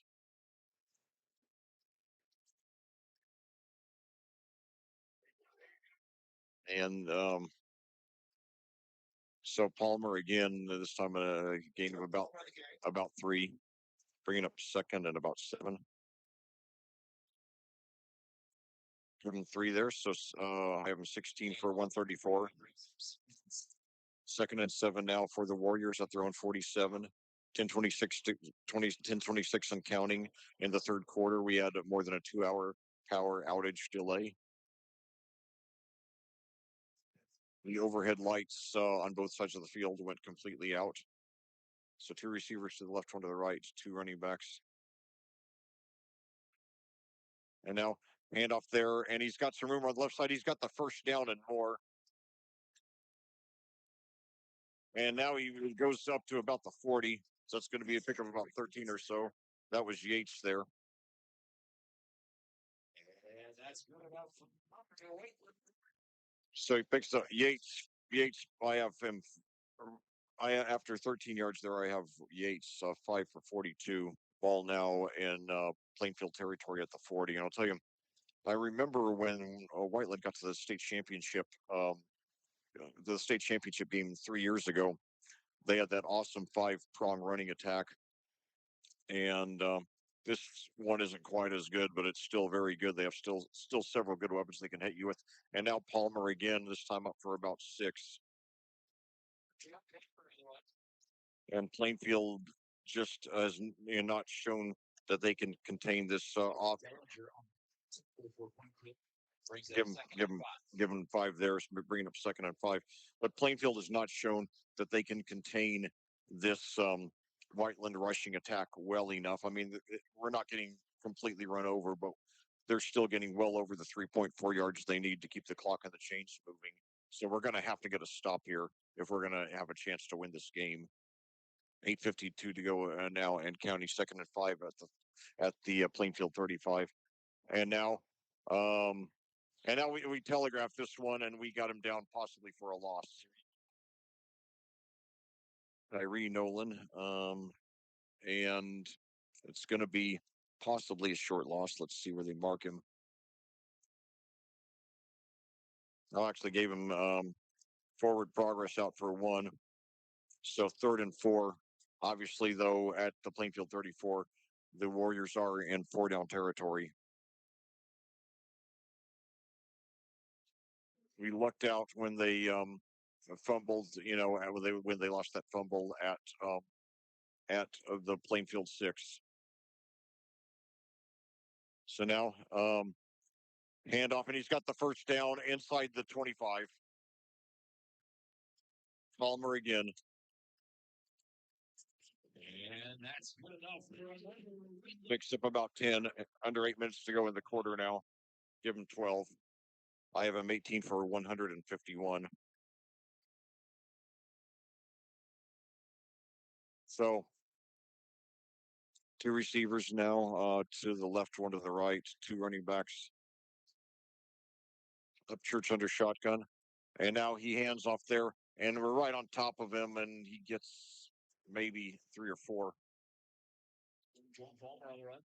Palmer again. 3. 2nd and 9 now. 2nd and 7 now at the 19. 7:18 to go. This is the first possession of the second half.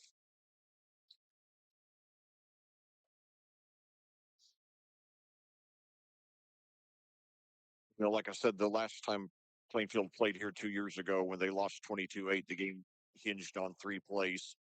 The 2 surprise onside kicks that Whiteland executed that caught us off guard, and they recovered. And then when we lost a fumble at the 1 when we were about to score a touchdown. So 2nd and 7 now at the 19.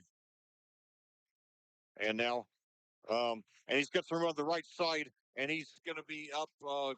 Possibly he's got the first down there. That was Coons again. His 2nd carry on this drive. His first 2 of the game. And they're moving the chains. Yeah, they gave him 7. So we're going to have to get a stop. At least hold them to a field goal, because I don't like our chances of coming 2 scores back to beat Whiteland. It's not impossible, but it's a very, very tall order. So now 2 receivers to the right, 2 running backs. Pitch back now to Palmer. He gets about 2 or 3. Palmer on the run. 3rd and 3. I have him 20 for 158 and a touchdown. And the Warriors have used over half the 3rd quarter here on this possession. And the ball's at the 9, so who knows? They could use a few more minutes.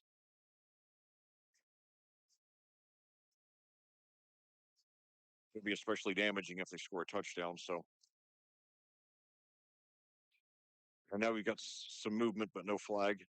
And handoff again to Palmer, and he's in for the touchdown.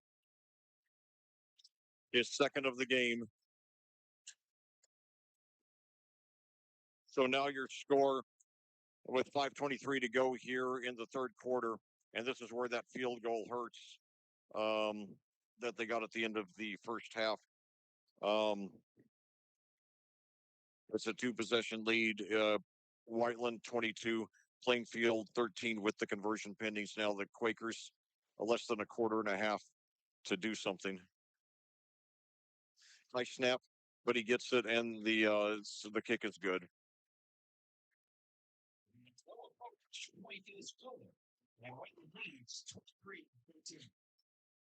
So, you know, to bring back that Sticks quote once again, these are the times we find out who we really are.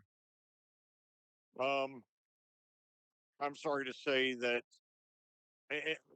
I'll try to, consider the mitigating circumstances of the 2 hour layoff. Um, but what I have seen tonight does not convince me that we can beat either Cathedral or New Palestine, let alone both of them in the playoffs. I'm not saying it's impossible, but I'm saying right now, if we played them next Friday, either team, I would not expect us to win. I mean, I would if we did, I would be ecstatic, of course, but I think we're gonna have to make some very strong improvements in the next 3 weeks if we're gonna do that, or maybe four if we play Anderson in 3 weeks and then New Palestine or Cathedral in 4 weeks. But we've got to we've got to we've got to do better than this, and we've done some great things this year. Um, but and now the kickoff field is around the 6. Starnes running with a lot of urgency, and he gets up past the 25 to about the 27. Ty White, excuse me, Ty White. Ty White's been very quiet in this game. He's had a great season overall.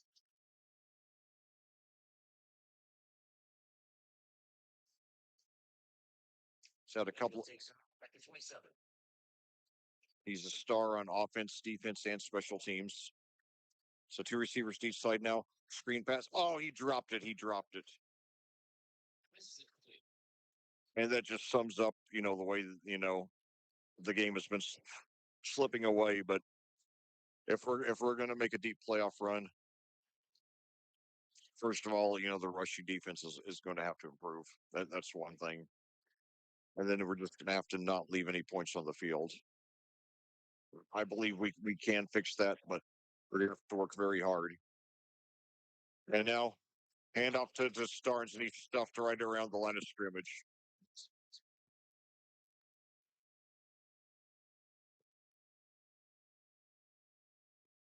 And even 5 minutes now, even 5 minutes to go in the third quarter, we're down by 10. And they got Starnes for -1 there. I have him 16 for 71. And the game could hinge on this play because it's very dangerous if Whiteland gets the ball with a chance to take 3 possession lead. So now a pass. I think it's to Natom. He makes the catch, but about 5 yards short of the first. Sorry, that was D'Amato. Will we? And now we got the punting unit coming onto the field. Oh no! And they only gave D'Amato credit for 4 yards on that play. So now the pressure really cranked up on the defense because if Whiteland scores at least 7 points on this drive, they have a 3 possession lead, and it's just about over. So now Mitchell on the punt, fair catch called for, and it's taken at the 37. So from 131 to the other 37, that's a 32-yard punt.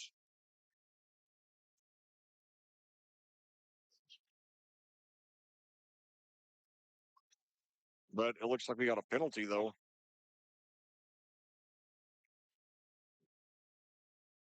Two officials are deliberating. Good ball, personal foul. He said, "Still first down your way." What does that mean? What's your way? I've been watching football 47 years.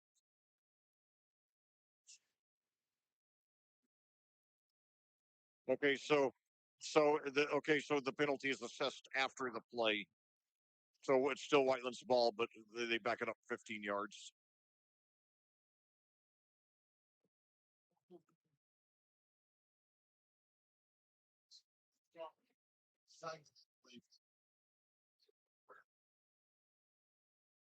Okay, so apparently the official was not aware that his mic was on. So now the Warriors start the drive at their own 27. 3:45 to go in the third quarter. They lead 23-13. We need something big to happen very quickly, or this one is going to slip away. We've never led in the game. We've been tied at 7 and at 13.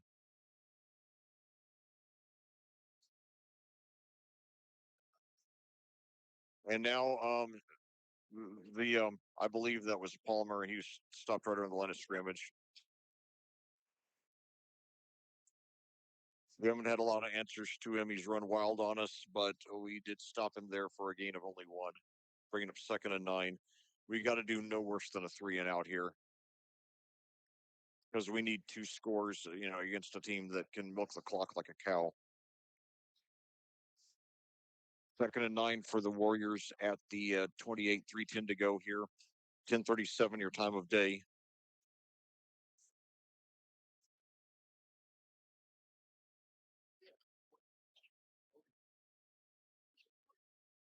And now a fake handoff, and he's got the first down. That was Yates again.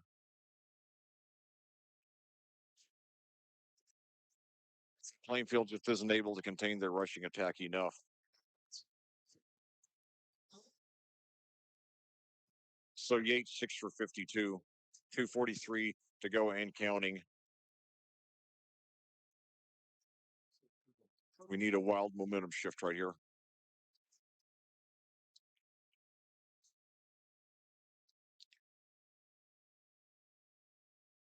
Now handoff to Palmer again, and he plows his way up for about 7 or 8. Closing in on 200 yards. We made on that one. And brings up 2nd and 2. 2nd and 2, ball at the Whiteland 46.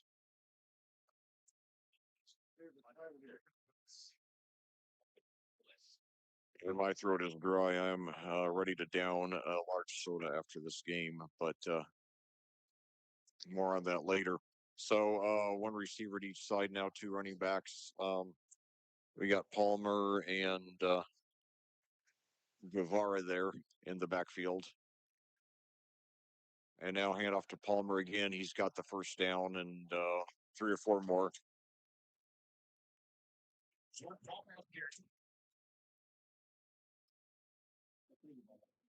And that's good enough. So 6 yards there. I have Palmer 25 rushes, 182 yards, 2 touchdowns.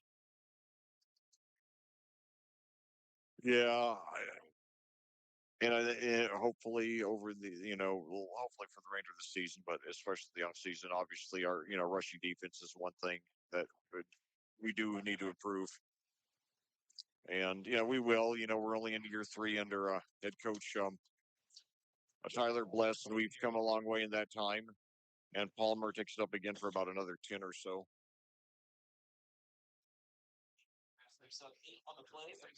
They give him 8, so bringing up 2nd and 2. And if they get at least 7 points on this drive, they have an almost insurmountable 3-possession lead. So, all right.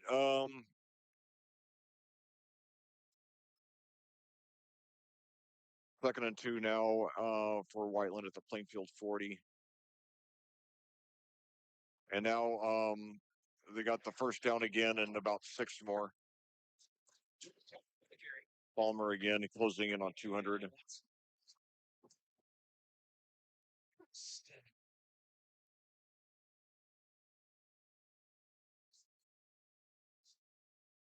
I have him 27 for 195.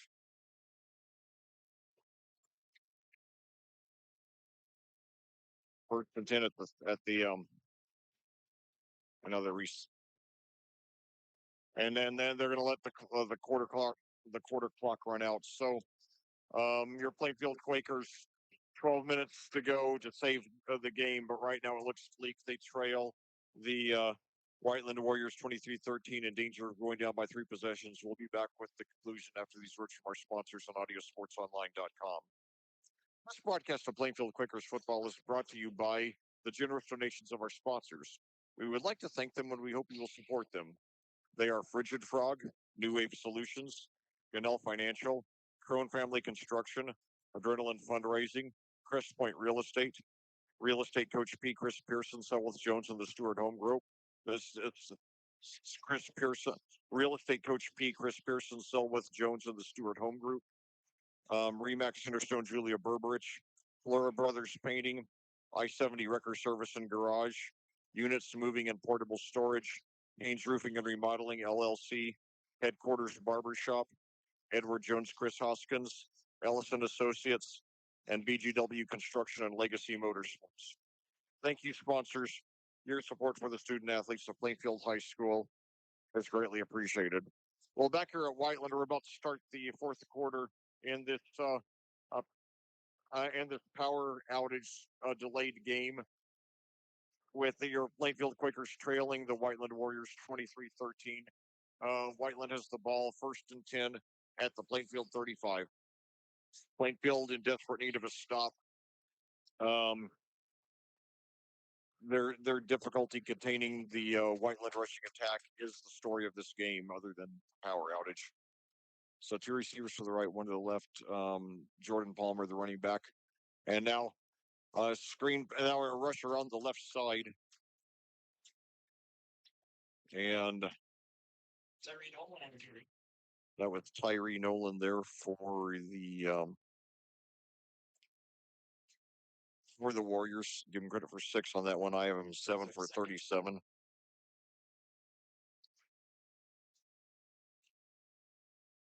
Yeah, Palmer, Nolan, and Yates have just been an unstoppable trio tonight. Plainfield has not had an answer.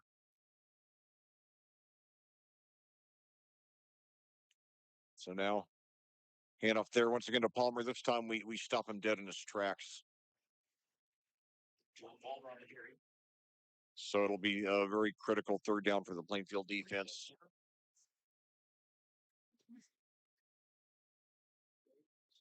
So actually a 1-yard loss there.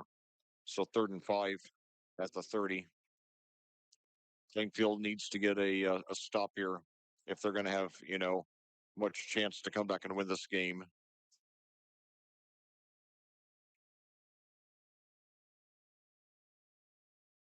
Boy, if we hadn't lost that fumble on our first play from scrimmage of the game.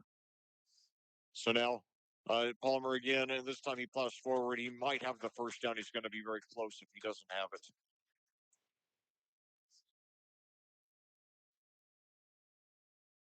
So they mark him a yard short. 4th and 1 now. Boy, that'd be great if we got a stop here. And now a quarterback sneak. Let's see. I couldn't tell if he made it or not.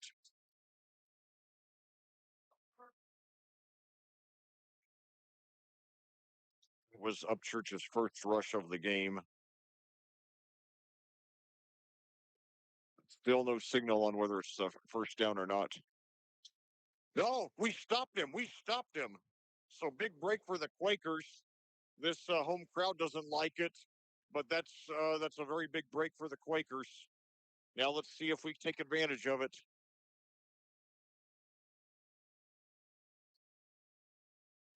Boy, I'll tell you, you take away that lost fumble that Whiteland lost at hour 6, and that play, this game could already be over by now. Figuratively, not literally.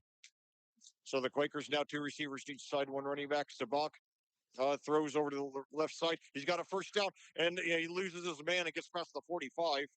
So good start to the drive for the Quakers, about 20 yards. So Sabak to Natam, that great combination, makes up 20.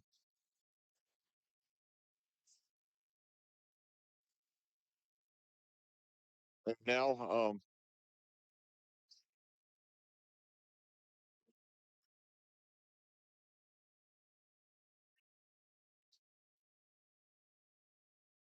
now they gain 4 yards there.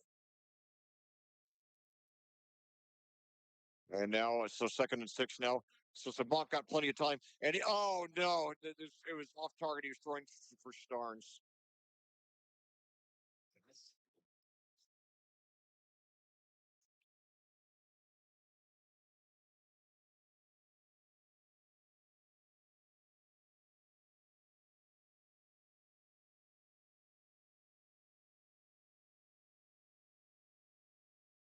3rd and 6 now for the Quakers.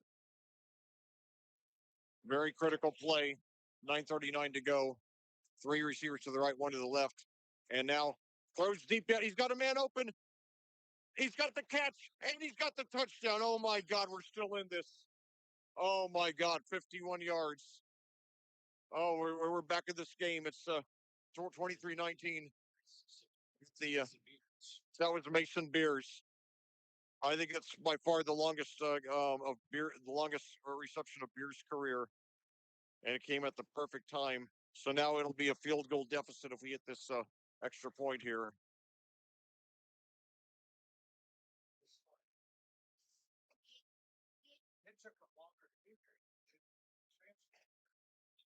So now the extra point by Edwards is up, and it is good. So we're within three. Quakers very lucky to be in it. But I said these are the times we find out who we really are, and my I'm feeling a little better than I was a couple of minutes ago. I just to know that they responded to adversity with a super big time play like that. Um, and especially Beers, who's a guy who didn't play much, didn't do much until this year, and he hasn't been spectacular, but he's been a nice supplemental player, and I'm glad he's going out, as a senior, having made some very big plays for us.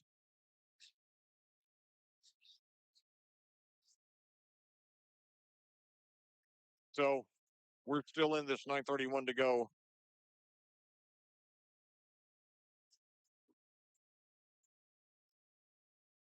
Well,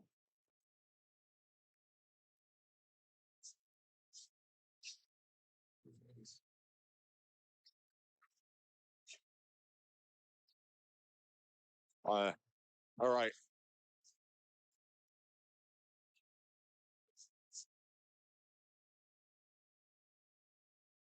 If I seem a little, dazed, I mean, it's because I've been on the air for 4 hours now. I'm not accustomed to that, but it's been worth it because I love commentating the Quakers, and this has been a great game tonight. And now the kickoff goes to about the 10, up to just past the 20. So now Quakers defense got to come through for us and give us a chance to win it here.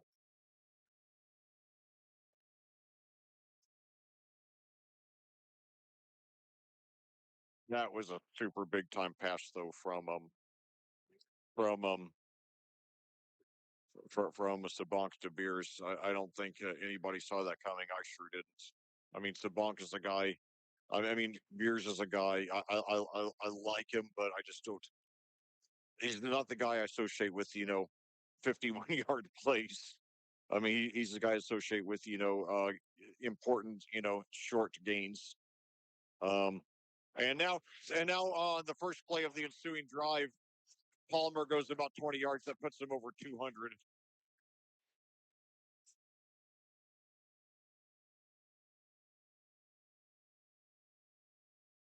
So that's 1st and 10 for the Warriors at their own 20 at their own 42. 9:15 to go.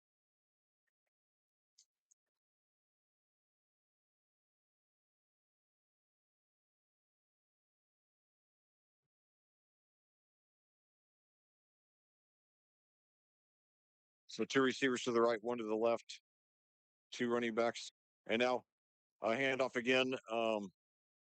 And this time he stopped for a short gain.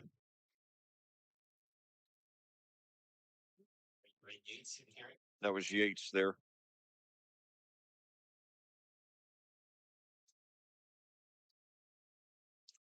Some 1 yard, so 2nd and 9. 31 to go. Whiteland, obviously, they milk the cow. They milk the clock. They milk the clock as well as any team I've ever commentated in my 14 years. So we got to get the ball back as soon as we can. Got to force them into a 3rd and long here. And now, he gets a gain of about 3 or 4. So it's going to be about 3rd and 6. That was Nolan there.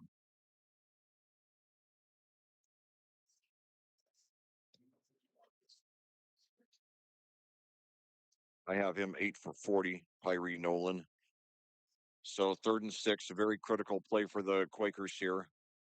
And it would be interesting to see what the Warriors would do on 4th down.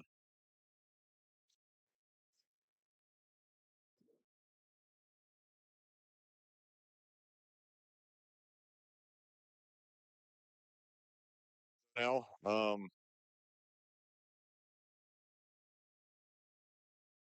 and up there to Palmer, and we stopped him. We stopped him. All right, so it's going to be 4th down here, and about 5.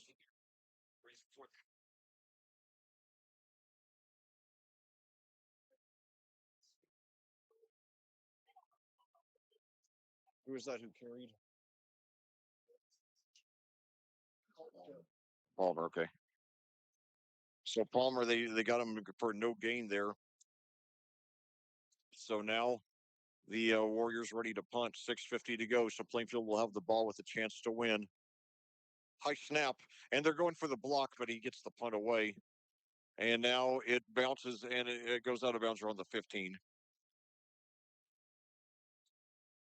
So the Quakers trailing by 3, 6:38 to go, about 84 yards to go. All 3 timeouts. Let's do it, boys. They should be down at least 3 possessions as it is. They got the ball with a chance to win.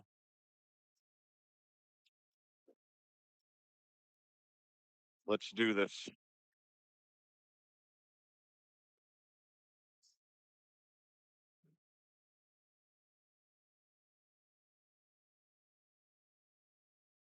The receivers to each side now. Starnes the running back. And Starnes takes it. He's got some room around the left side. And he gets up for a few. He might or might not break the record tonight. We give him 4 yards there from the 17 to the 21. By my count, he needs 11 more. I could be slightly off on that. 2nd and 6 for the Quakers. 6:13 to go. And now we got a flag here. Let's see what it is. Encroachment. So it's going to be 2nd and 6 from 2nd and 6 to 2nd and 1. All right. I'll take that.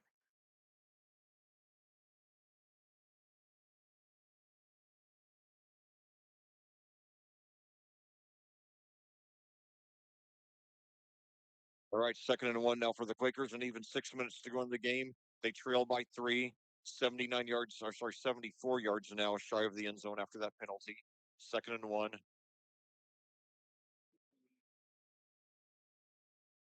3 receivers now to the left. Starnes, the running back, takes snap. Starnes gets it. No, he fakes it, and now he's got the 1st down and a little more.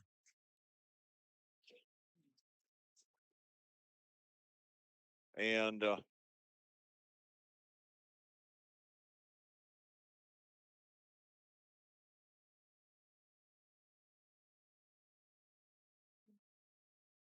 So I believe that was Vanderbush there on that short rush. They give him 3 yards there. So 1st and 10 at the 29. And now Sabank gets rid of it, and it's intercepted. He should not have thrown it. He should not have thrown it. He was desperate. It was a sloppy pass. Wow. So now the Quakers in deep trouble. I don't know what Sabank was thinking there. He flung it, sloppily.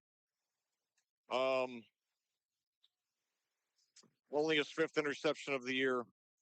But yeah, that's a ball that should not have been thrown. He should have just thrown it out of bounds. I'm not sure if he saw some. Well, I'm not sure what he saw there, but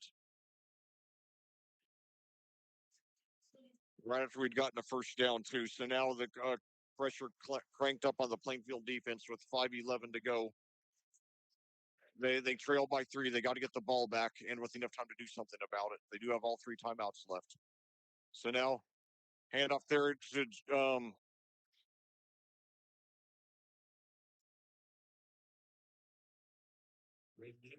so Yates now picks up about 3 there.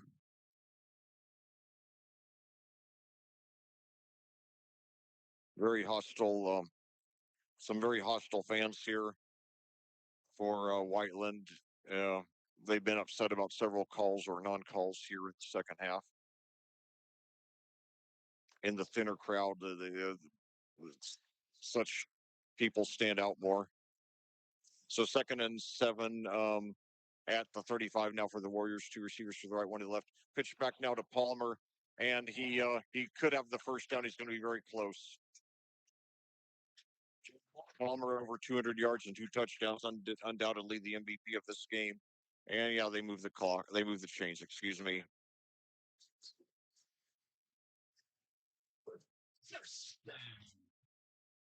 7 yards there, which is exactly what he needed. So 1st and 10 now for the Warriors at the Plainfield 28, 4:11 to go. And it'll be interesting to see if Plainfield does take its timeout soon. Even if Whiteland gets a field goal, we would still be in it. A touchdown, and we're just about out of it. And now a rush up the middle. He's got a first down again.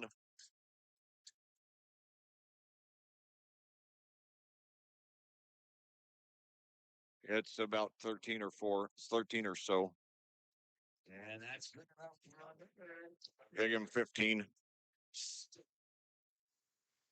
Well, you know, maybe we're a year away from being an elite program. I think we're on our way there. Um, Obviously, our rushing defense is not state championship level yet. I think it'll get there.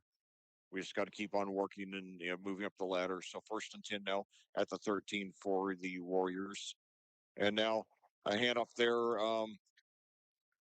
and he's up for about another 5. 3:09 to go. Picks up 4 there.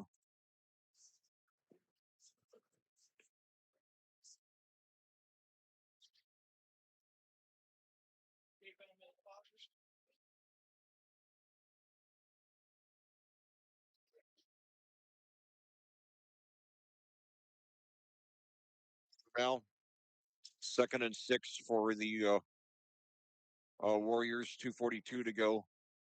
They have it at the Plainfield 9. 2 receivers to the left, 2 running backs. And now pitch back to Palmer. They're right on top of him. He gets up for 2 or 3.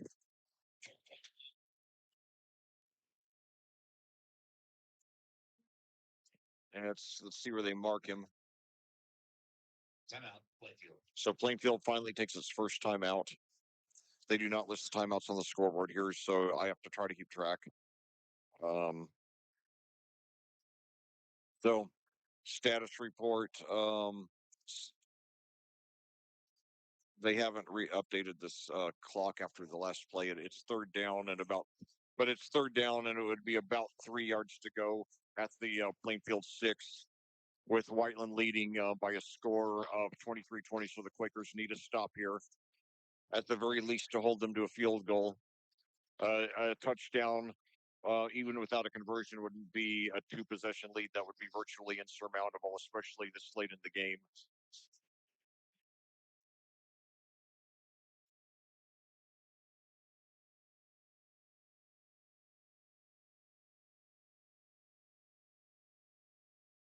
Great moments for Plainfield, but also some bad moments. Um, Still have a lot to work on. Um,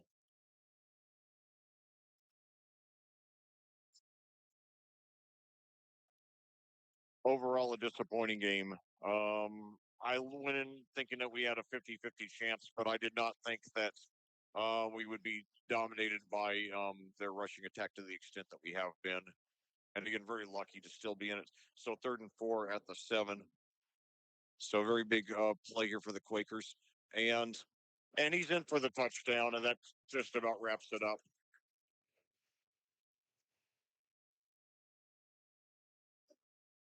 No, did they say he didn't cross the plane? He dove. Maybe they said his knee touched down, but that actually might. And now Plainfield takes another timeout, so it'll be 1st and goal at the 1. But assuming that the Warriors score on the drive, which is probable, then that would play into their favor because that means there would be even less time for Plainfield to come back. So now, if we stuck, right now it looks like a 98% chance they're going to score a touchdown on this drive. But a couple of years ago, we lost a fumble at the 1 when we were about to score against them. Maybe they'll do the same to us. Or the best thing would be if like what's happened to us a couple of times. Like I remember back at Franklin in 2022, Troy Larison lost a fumble at the Franklin 1, and it was returned by Franklin for a touchdown. And then one of the Tracy kids did that to us uh, for Decatur Central in the 2019 playoffs, and that completely changed the game. It was about to be 7-7. It was 14-0.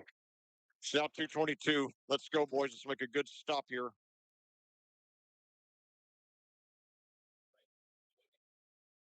And a quarterback sneak, and yeah, Upchurch has it. His first quarterback sneak. He failed to get the first down on 4th and 1, but he comes through there.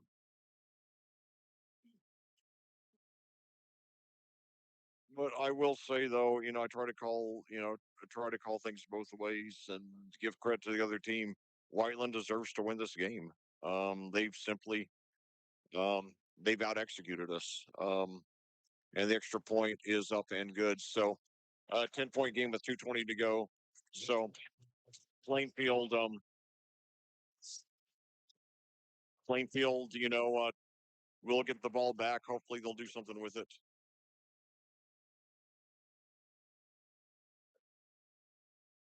But yeah, I mean that's the thing. We just need obviously, the good thing about games like this is what you need to work. You know what you need to work on. We need to work on our rushing defense.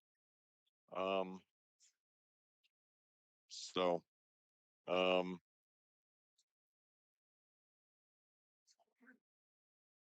our offense, both rushing and passing, are both good.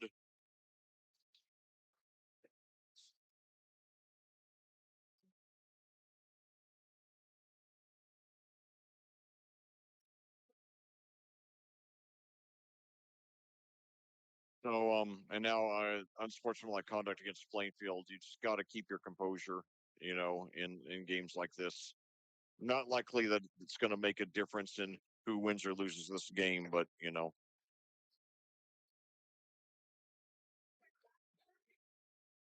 we should beat Martinsville to close out the regular season next week and finish at 7-2. But our offense, our offense is on the verge of being great. It's very good, both rushing and passing. Need a little more, polish. I think having most of these guys back next year will be a huge help for us. especially the amount of the amount of experience that a lot of these guys have playing multiple years together in the starting lineup. That's extremely valuable. Um, but yeah, it's the rushing defense. You know, that's the biggest thing that sunk us against Decatur Central, and same with tonight. And then there are a lot of other little stuff to polish. But yeah, that's the rushing defense. That's the main thing. So now they're actually kicking off from the 30 after the two unsportsmanlike conduct penalties. I didn't know they could have that they could assist two on the same play.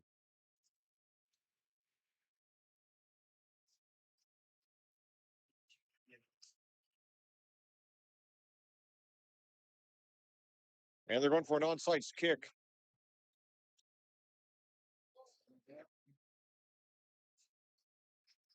And it didn't go, but it didn't go the 10 yards. So the Quakers, so without any time running off the clock, will take over with 2:20 to go.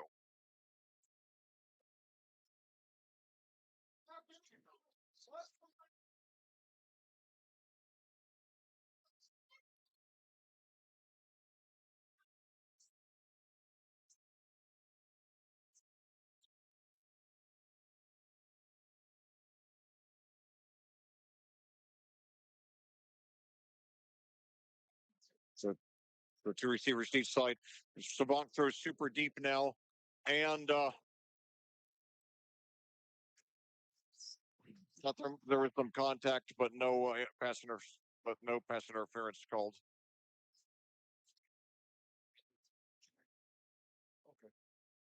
Liam was just telling me that according to Google, the McDonald's here in Whiteland is open 24 hours. That's good news.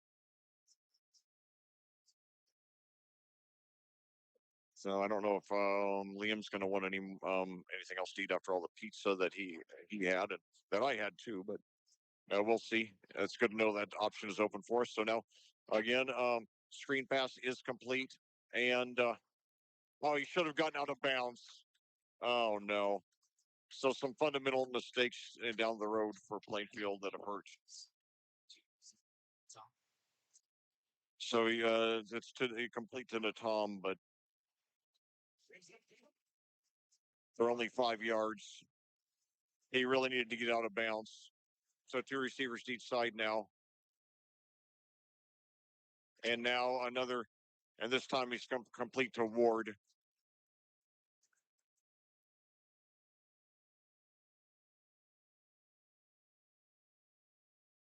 So let's see where they.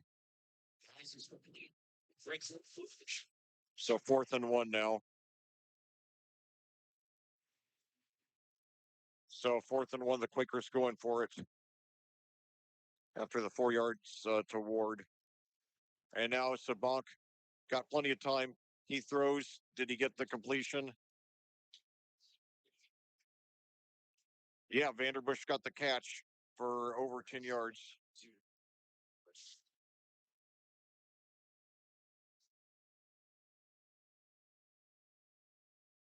So now throws deep down the left side. Did he get it? No, incomplete.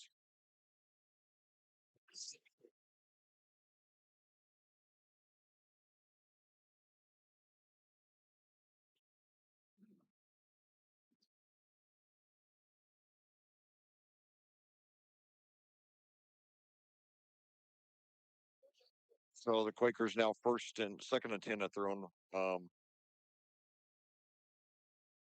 47. 56 seconds to go, trailing by 10. Trying to finish the game on a positive note. So now Sabank, and now he's nearly and now he thinks now he throws deep, and oh, it's intercepted. It was just a badly thrown ball, and now that will be at 42 seconds to go.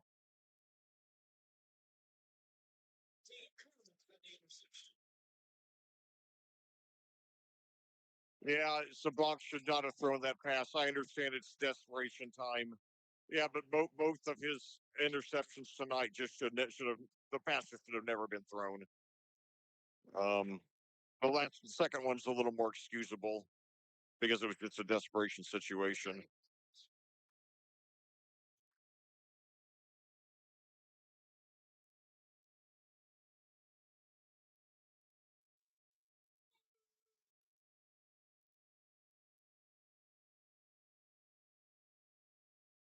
Oh,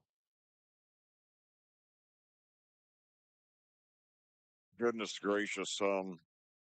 Yeah, I'm surprised this much hostility because of an unsportsmanlike conduct against Whiteland when, the game is practically over when they're going to win.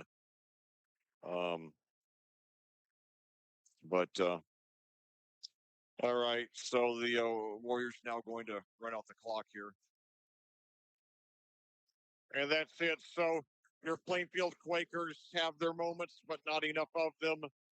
And they are most of all they have no answers to Whiteland's rushing attack, and they fell short 30-20.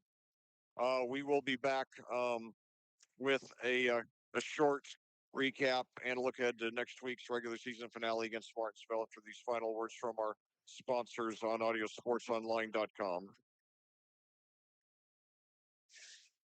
This broadcast of Plainfield Quakers football on audiosportsonline.com is brought to you by the generous donations of our sponsors. We would like to thank them and we hope you will support them. They are Frigid Frog, New Wave Solutions, Ganell Financial, Crone Family Construction, Adrenaline Fundraising, Crest Point Real Estate Coach P, Chris Pearson, Selwith Jones from the Stewart Home Group, Remax Centerstone, Julia Burbridge, Flora Brothers Painting, I-70 Wrecker Service and Garage, Units Moving and Portable Storage, Haynes Roofing and Remodeling LLC, Headquarters Barber Shop, Ed Jones, Chris Hoskins, Ellison Associates, and BGW Construction and Legacy Motorsports. Thank you, sponsors. Your support for the student athletes of Plainfield High School is greatly appreciated. Well, back here at Whiteland for a final time tonight, where your Plainfield Quakers have lost for only the second time this season. They had no answers for Whiteland's outstanding rushing attack and were thoroughly dominated in that aspect of the game. Um, and despite some successes in moving the ball, they still fall 30-20, um, in part because of some unforced errors. Plainfield got the opening kickoff, and on their first play from scrimmage, lost a fumble. That resulted in a quick Whiteland score with 9:44 to go in the first quarter. Jordan Palmer rushed 7 yards for a touchdown. Noah Pope was good on the extra point, making it 7-0. Plainfield, to its credit, stayed poised and on their ensuing drive. In 5 minutes and 8 seconds, drove downfield and scored on a 3-yard touchdown rush by Luke Starnes, his 12th rushing touchdown and 13th overall of the season. The play was set up by a 10-yard rush by Starnes, and Ethan Edwards was good on the extra point, making it 7-7. With 11:56 to go in the second quarter, um, Wyatt Upchurch threw 25 yards to a wide open Peyton Williams for a touchdown, a play that seemed to completely catch the Quakers off guard. And it should be noted that Upchurch threw only 3 passes in the game, with that being his only completion. Um, the extra point failed, making it 13-7.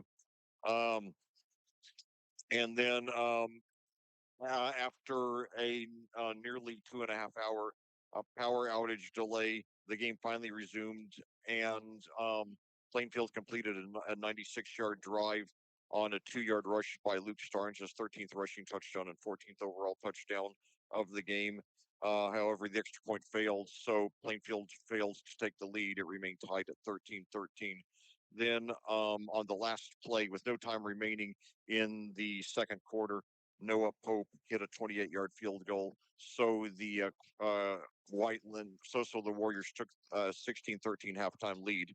Then in the third quarter, with 5:23 remaining, Jordan Palmer scored his second touchdown of the. Jordan Palmer scored his second touchdown of the game, this time from 9 yards, and Pope was good on the extra point. So the Warriors had a 2-possession lead for the first time, 23-13.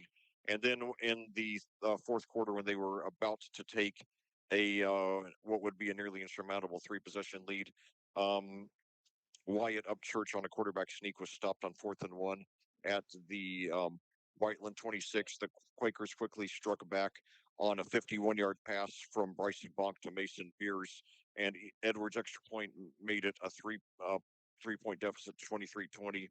Um, however, then when Plainfield got the ball back after a Whiteland punt, Bryce Sabonk threw an interception, and then the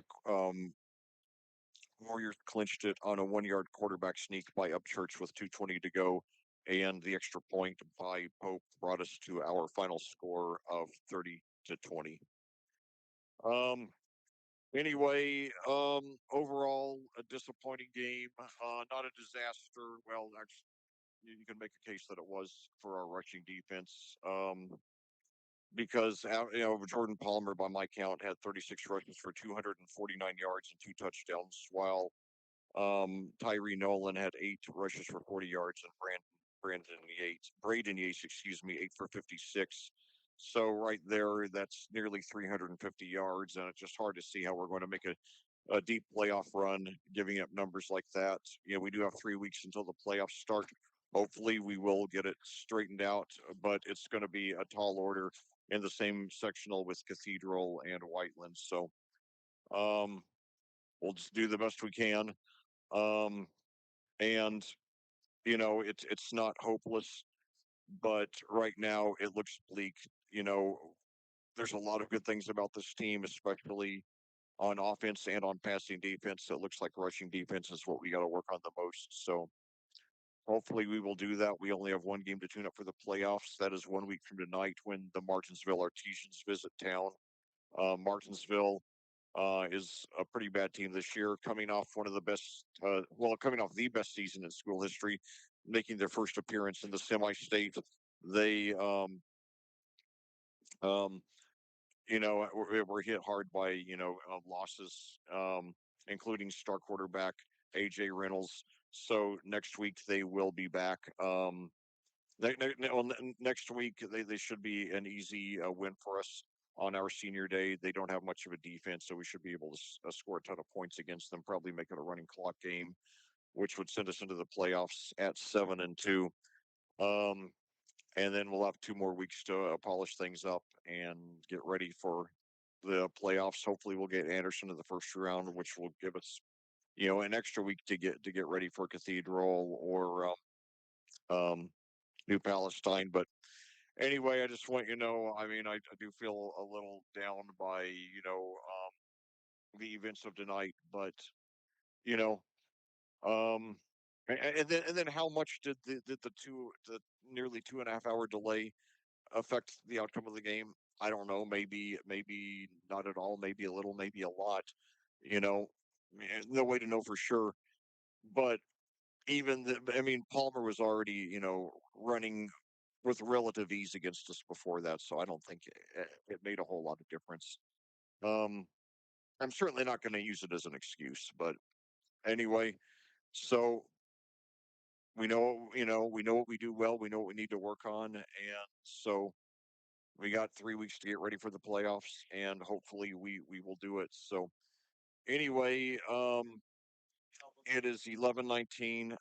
I want to get home. I'm probably not going to get home before midnight, but I got a lot to do this weekend. So I am going to sign off now. But thank you for joining me, and to those of you who made it through to the end, thank you. Um,